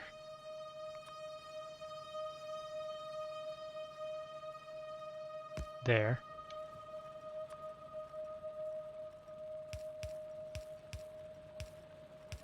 If I wanted this to use both sides of the belt, let me make a few more.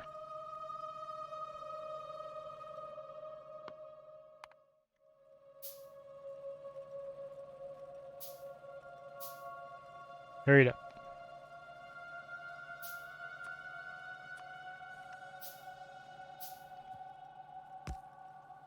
So that will equally push out items on both sides, and then if I did like...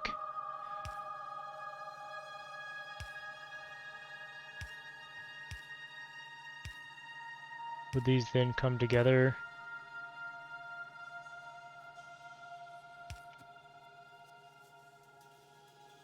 As... No, that would still be on the same side. If I just did that though. There we go. It's ugly, but it works. Okay.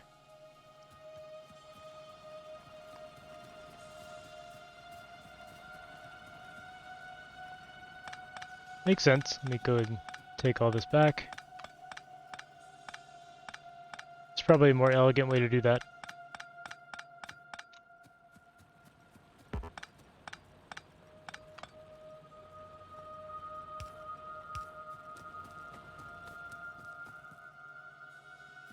So in this case, if I wanted the coal to go up here,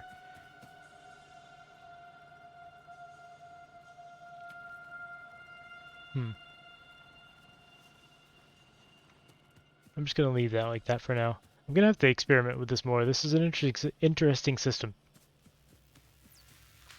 It's fascinating. I saw that there was a blueprint system too. Can I use this to generate blueprints? Like how do I copy and paste something? Look at the controls.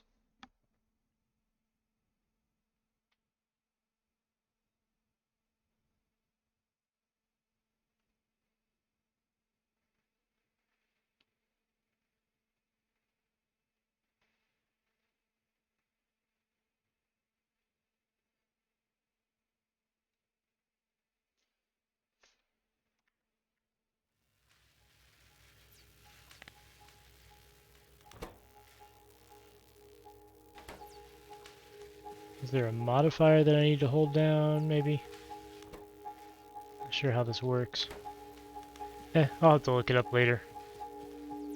I'm sure there's some way to copy sections and then replicate them.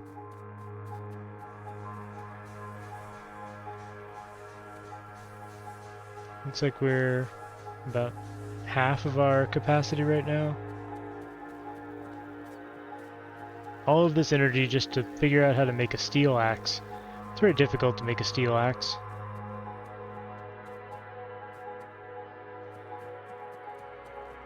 I guess it would be difficult if you don't have access to steel.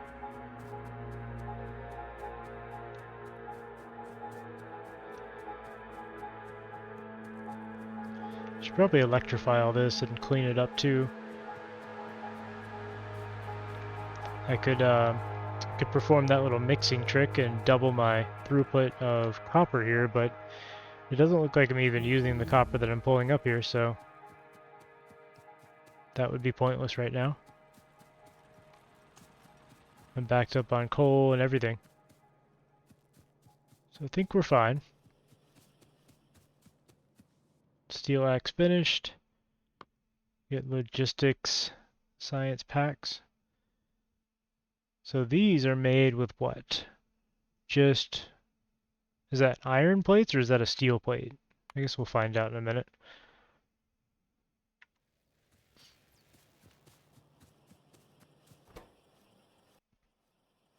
I'm going to make another assembler just to look at the recipes.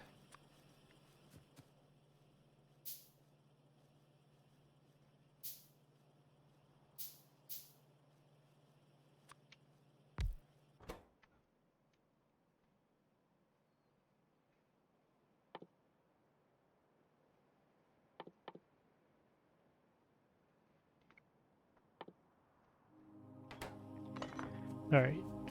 If that is steel, I'm going to have to figure out how steel works. So steel plate, that is iron plate, okay.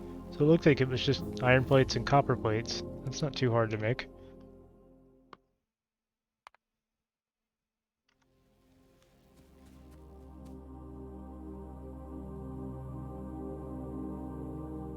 I've already got those things being produced over here. I'll put another line of iron up here and... Actually no, I'll just extend this upwards and have some more plates being generated. That should be fine.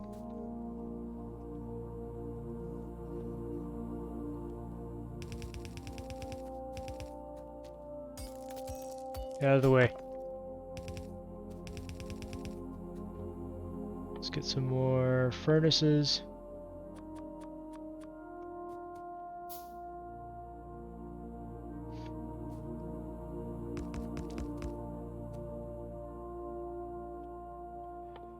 A lot more inserters.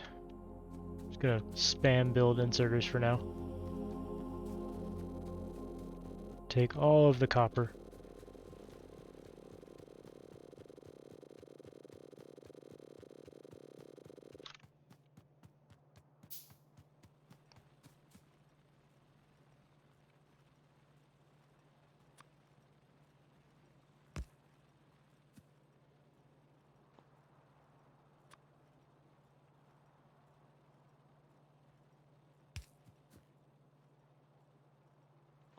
And have this stuff going up under the...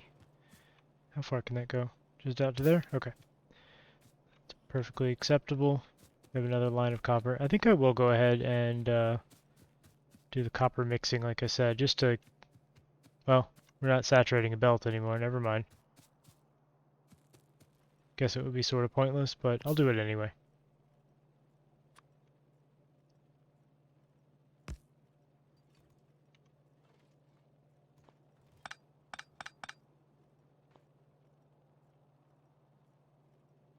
So I guess I could do it like...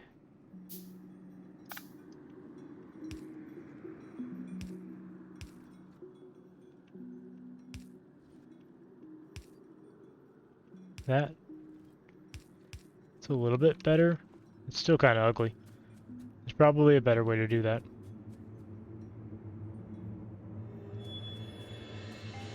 Do the same thing for the coal, just to use the whole belt.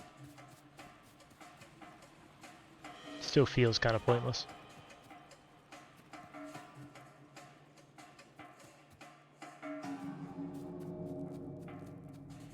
But we have an extra line of copper now. Good for me.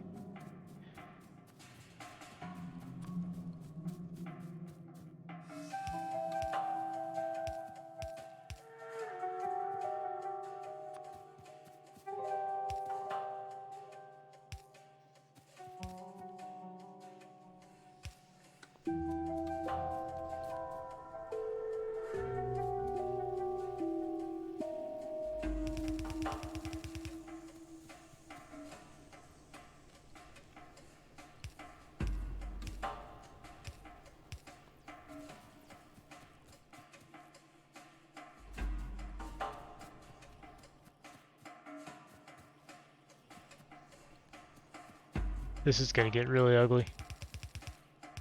Just a little bit of planning would have prevented it, but I don't do that.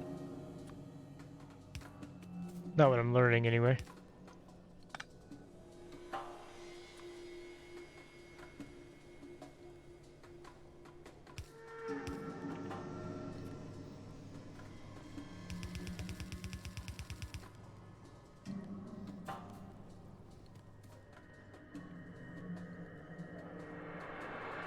So I guess this is going to put it on the opposite side. Let's see. Yeah. So what I could do...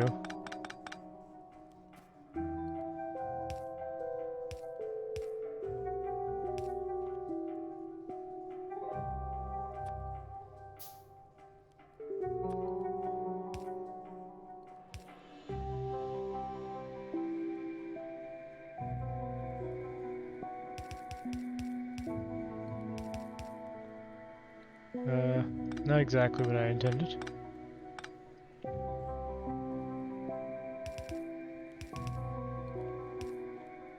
Like that. Now I've got a belt with both copper and iron on it.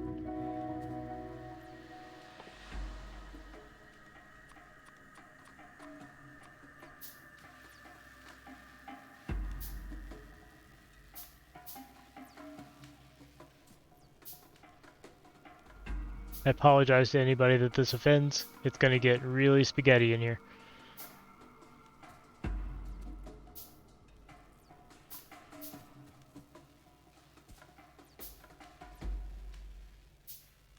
It's just how it is.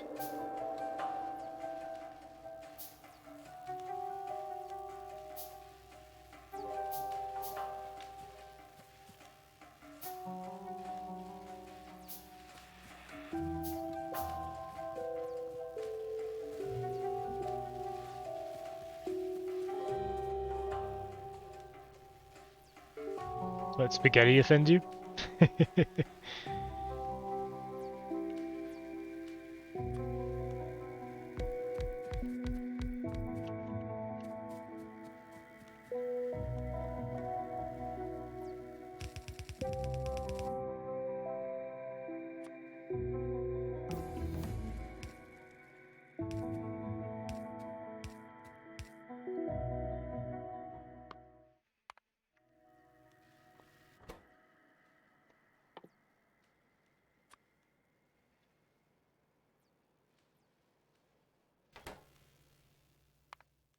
It was a copy machine shift right mouse button and then paste is left.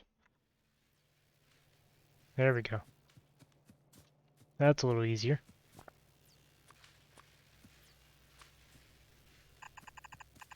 Ooh, that's not what I want to do. Go away. Note to self, do not hold shift.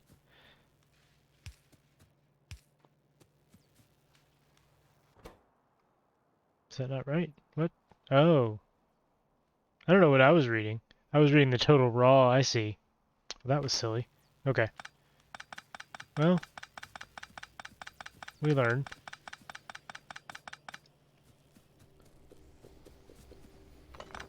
Let's tear all this down. I'm sure somebody was looking at this going, what the hell is he doing?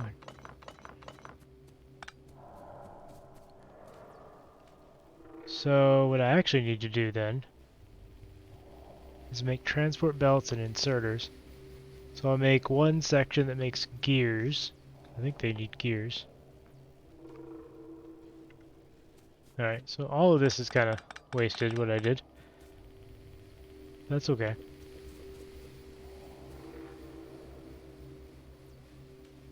I can reuse this area to make the gears.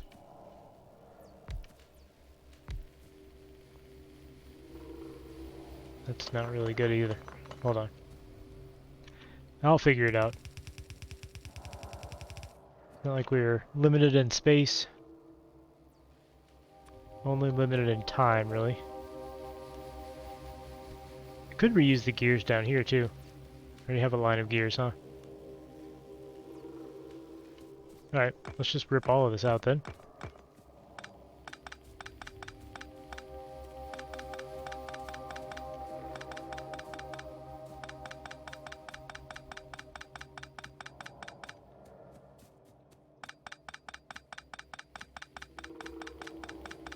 Don't need any of that.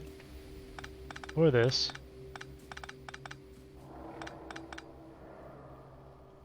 I may still bring these up to make the arms, though. Because I need to make the inserters. That requires plates, gears, and circuits. Circuits require plates and copper cables. Cables require copper plates. Okay.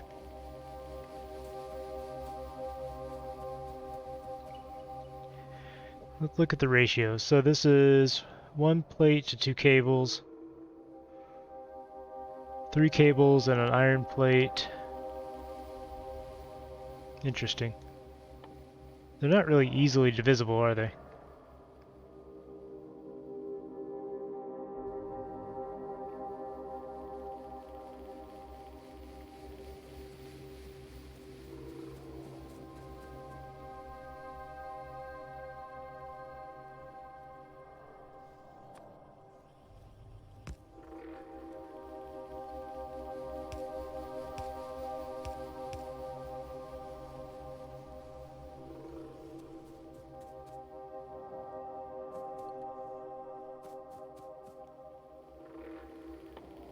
Anyway, the first step is to start processing the plates and the cables. We shouldn't need too many of those.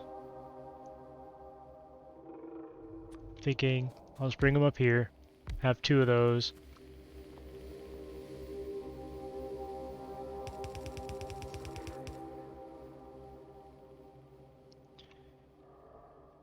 And I need copper later, don't I? Or no.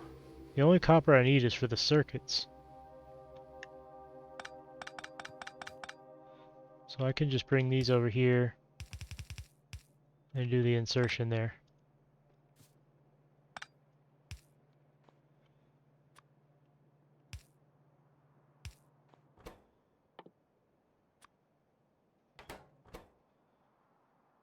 I meant to do cables there.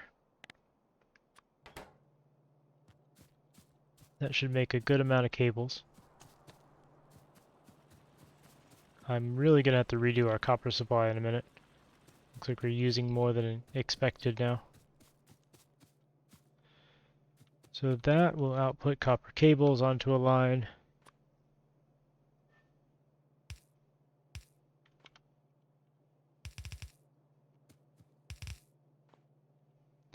Which then we need to turn into circuits using cables and plates.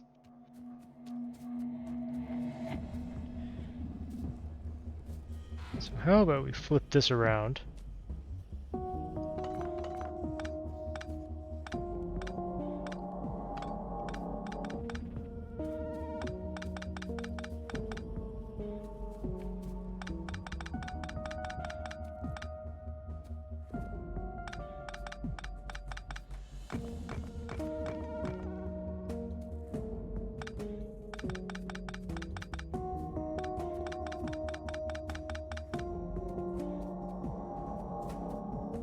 Because I need a line of plates to go up and to supply the gears. Let's go ahead and fill my inventory up apparently.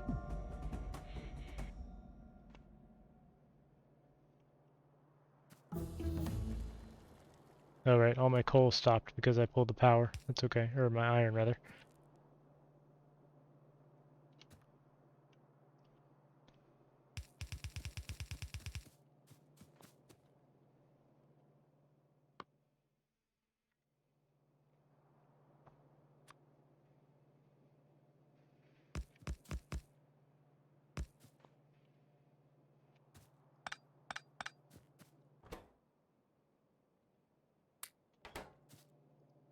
Is there a quick way to spread fuel among machines? That would be a nice little hotkey.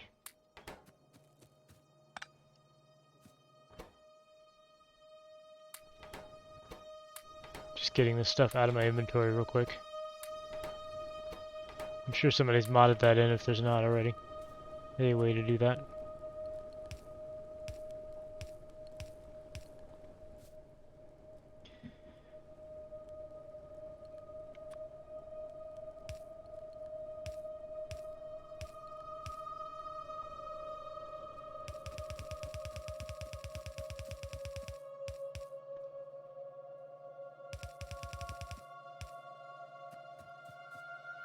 So that will result in a line with both cables and iron plates on it.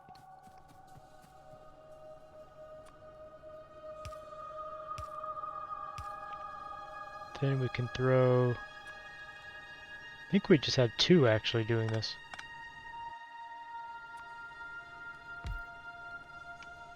Two of these to make the gears. And we don't quite have the room here.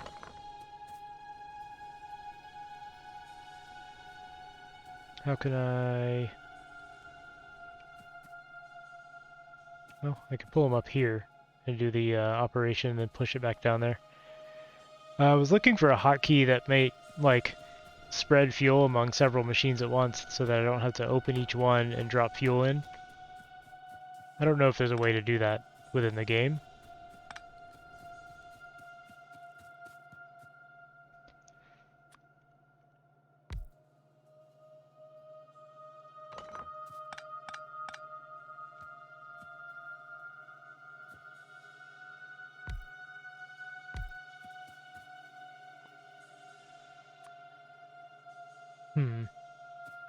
I've kind of belted myself into a corner here.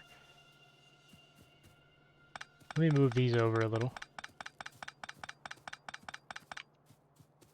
Control left click with a full stack to put it all in.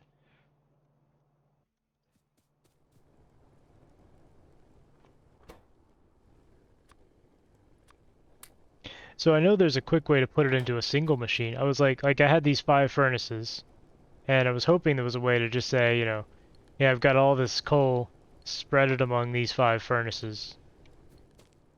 There's probably a mod or something for that. I don't know if there's an easy way to do that.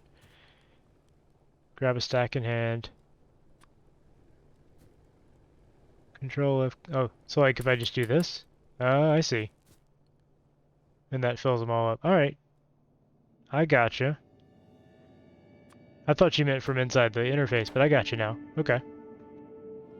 Does it work with ore too? Yeah, it does. Cool. Excellent. Thank you. Alright, let's do something like this.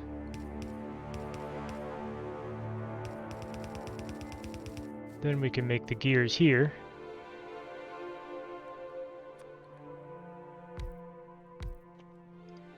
You guys are gonna make gears.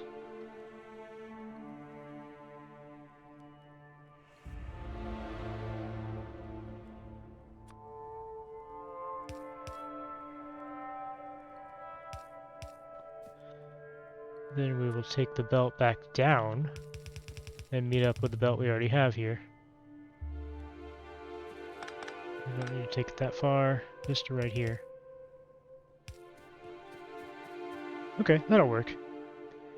Let's get the electricity hooked back up.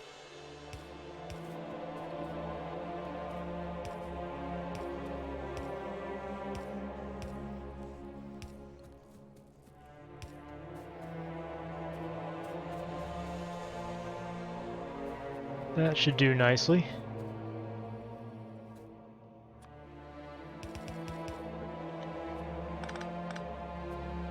Oops. Not exactly what I intended to do.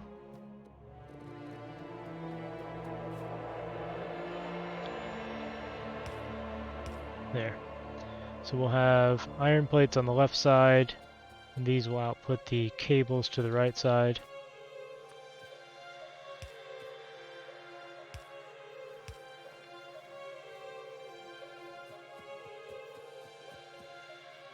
And then the subsequent assemblers over here, we'll pick those up.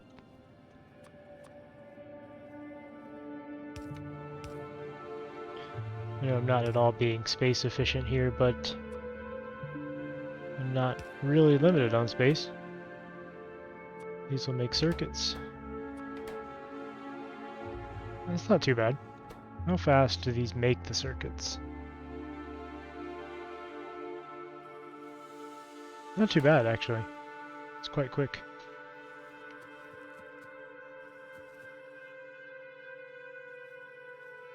Yeah, I appreciate that, Adam.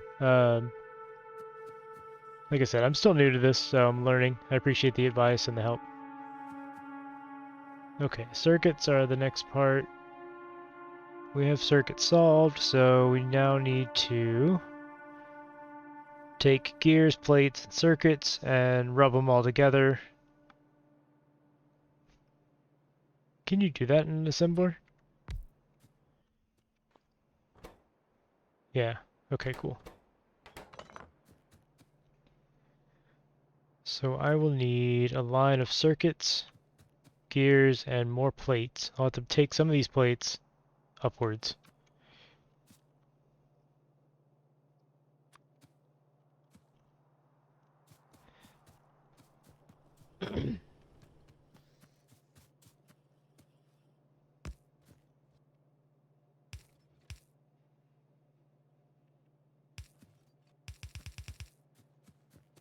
And we'll have the next line right here.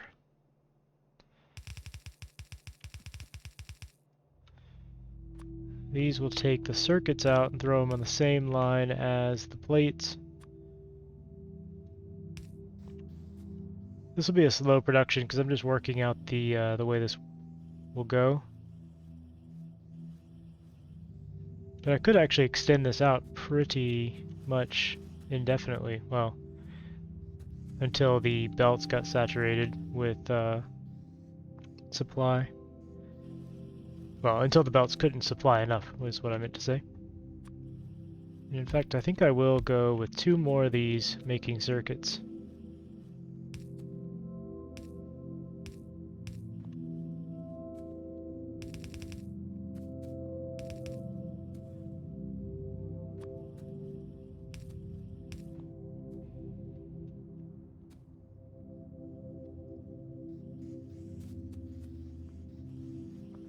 Nice. Now I need gears. But that's easily solved. I just take... Sorry. Very dry today. Take these gears, run them right alongside, and I've run out of belts.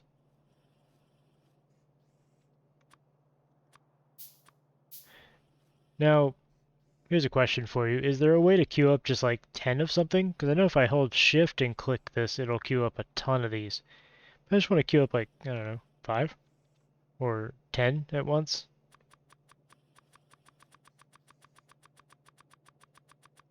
I could do it with individual clicks, but that's a little bit annoying.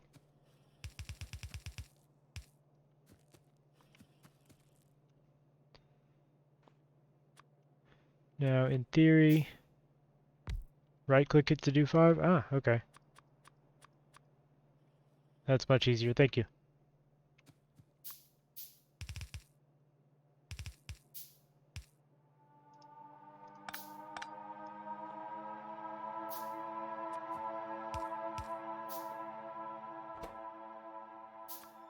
Now that should be everything I need to produce the arms.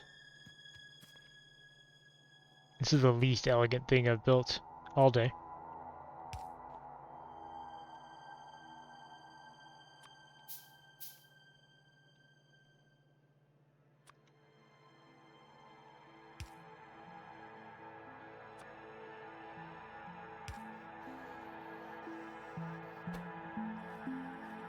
But it works. And then what? I need transport belts. Transport belts is also pretty easy to do.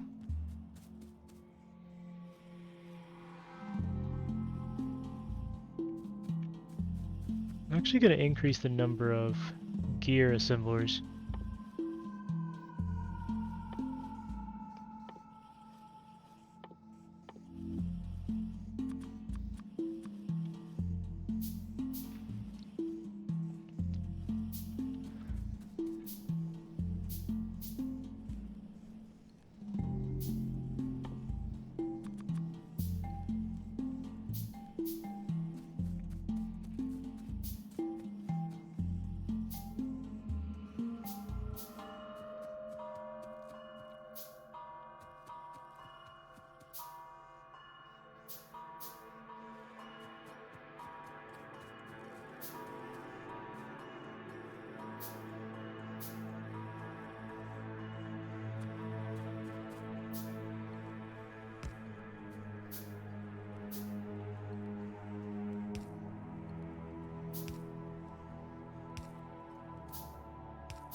just to get a couple more of these running at once.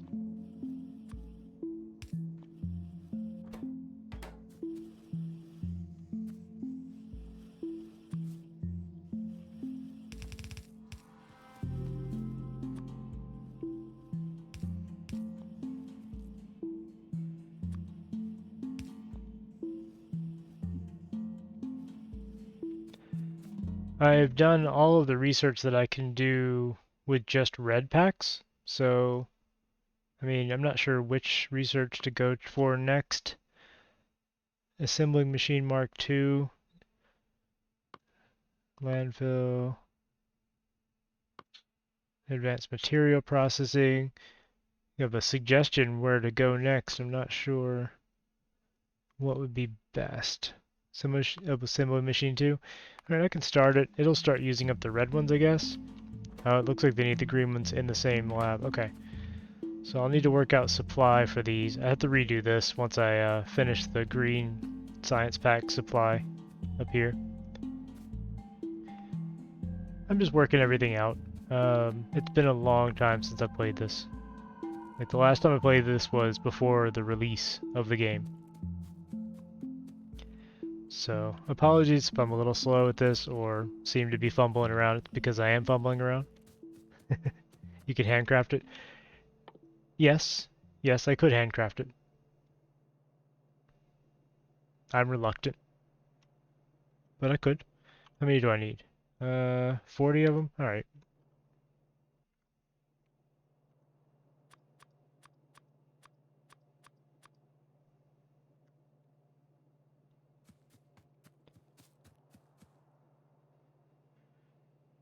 I tend to automate things as I go and just not handcraft. Of course, that's probably a habit left over from playing Satisfactory. I don't like to handcraft things in that game because it's very time consuming. And this one, it just happens in the background while you're walking around, so it's a little easier. Anyway, I have this guy outputting the inserters. I can throw some more on that line pretty easily.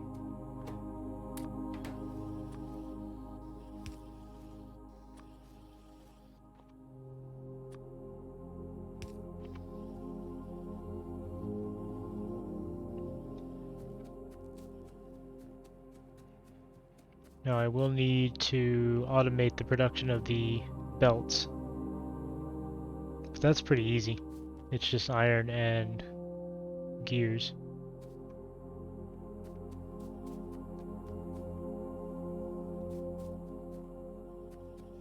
And you're right, for now I may as well just do it manually. It just takes so long to do.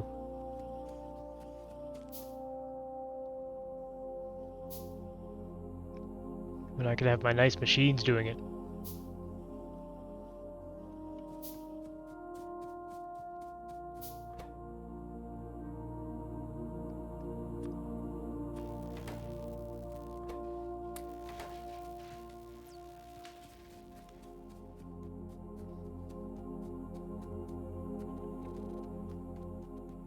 At least this is saving me some time, because it doesn't have to craft the inserters every time. In fact, I may cancel some of this because I queued it up before I did the inserters.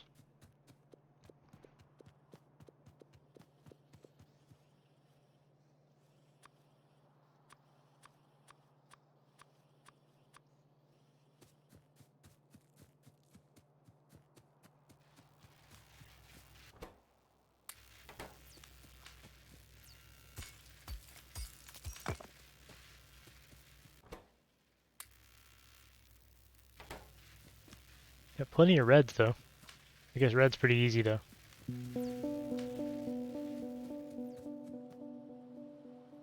This is so ugly.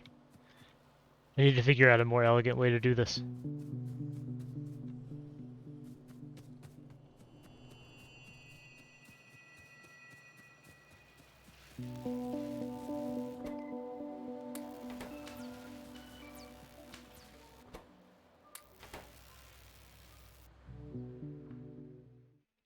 So what does this item assembly machine 2 do for me? I see it needs steel to make, which I haven't even started making. Consumes electricity, crafting speed. Is that it? The crafting speed is faster?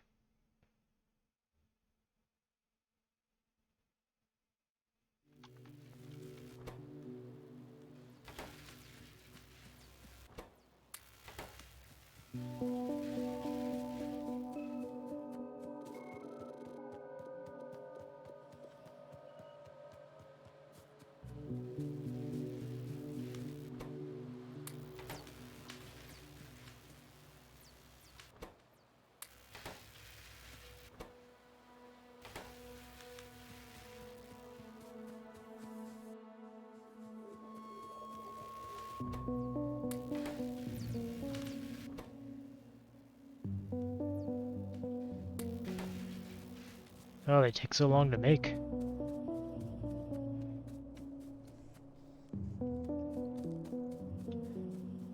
I'm going to keep working on my ugly contraption here to automate these. So, technically, this line will have... Wait, where's my iron? I guess we're just falling behind on the iron. Yeah, we are. I need more furnaces.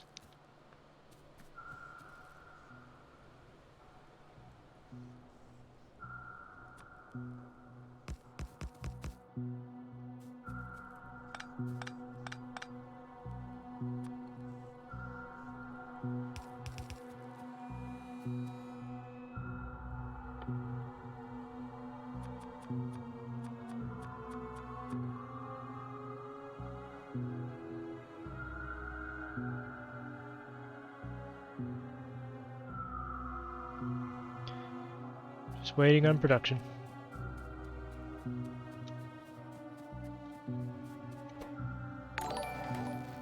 Hey, I appreciate the follow. I'm not gonna say your name because it's the string of numbers, but I really do appreciate the follow. And hopefully you're enjoying watching me poorly play this video game. That's kind of a theme on my channel now. I just poorly play video games. Not always, but does seem that way sometimes.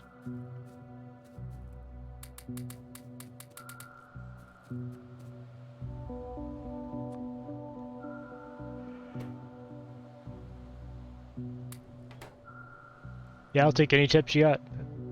I appreciate it.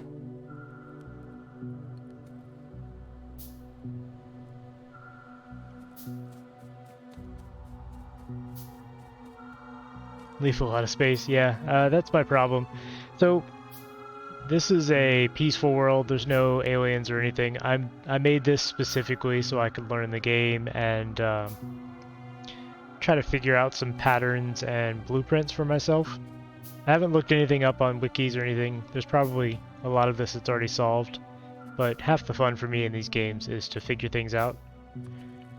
So it's going to be a little messy, but I appreciate that and I will take that to heart, leaving myself plenty of room in the future.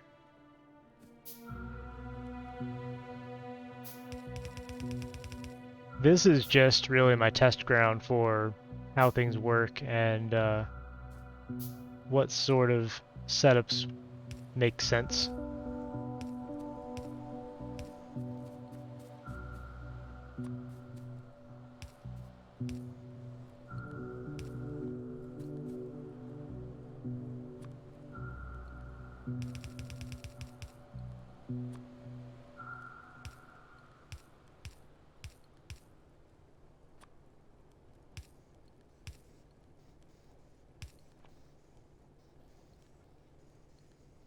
But in this case, since it's just a personal playground and testing area, I don't mind deconstructing large sections and rebuilding them.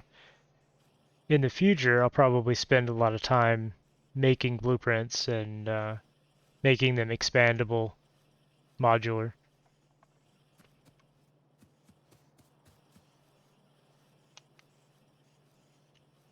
Yeah, no, I know this isn't going to be mastered overnight or anything. It's going to take a long time. Finished automation 2.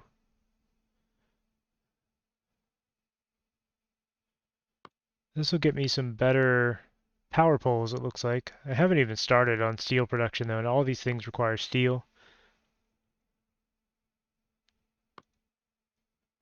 Bonus lab research speed sounds nice. Sure.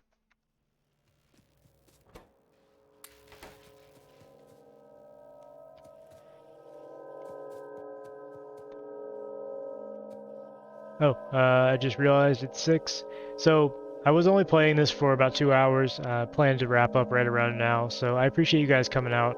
I will be doing this again probably tomorrow for a little while just to help myself learn the game, and eventually I'll, maybe start a multiplayer or something like that so people can show me just how little I know about the game.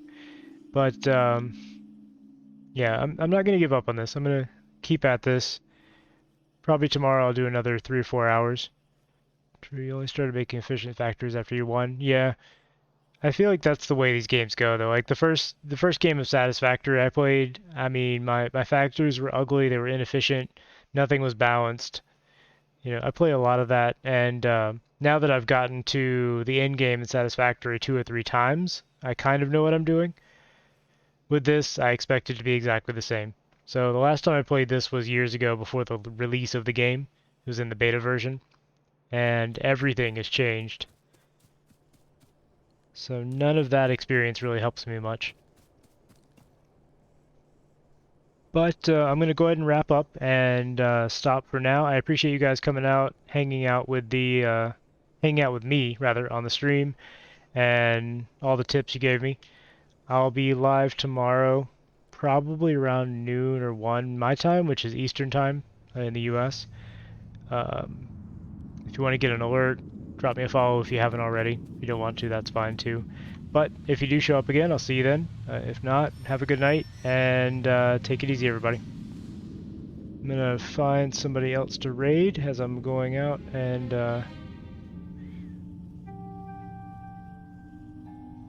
let's see who all is online right now. Guess we can raid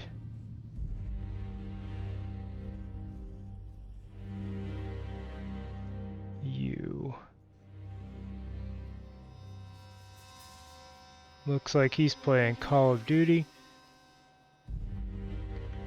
Guys, go give him some love and see how he's doing. Let me start this up.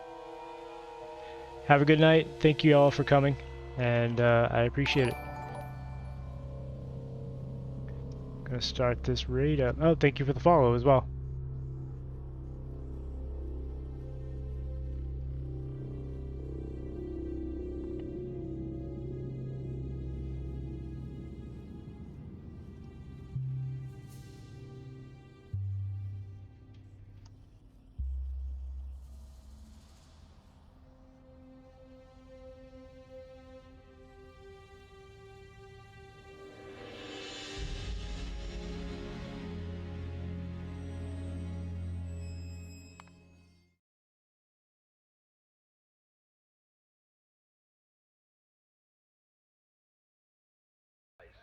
I imagine End Station created it so they could record data from the other dimension.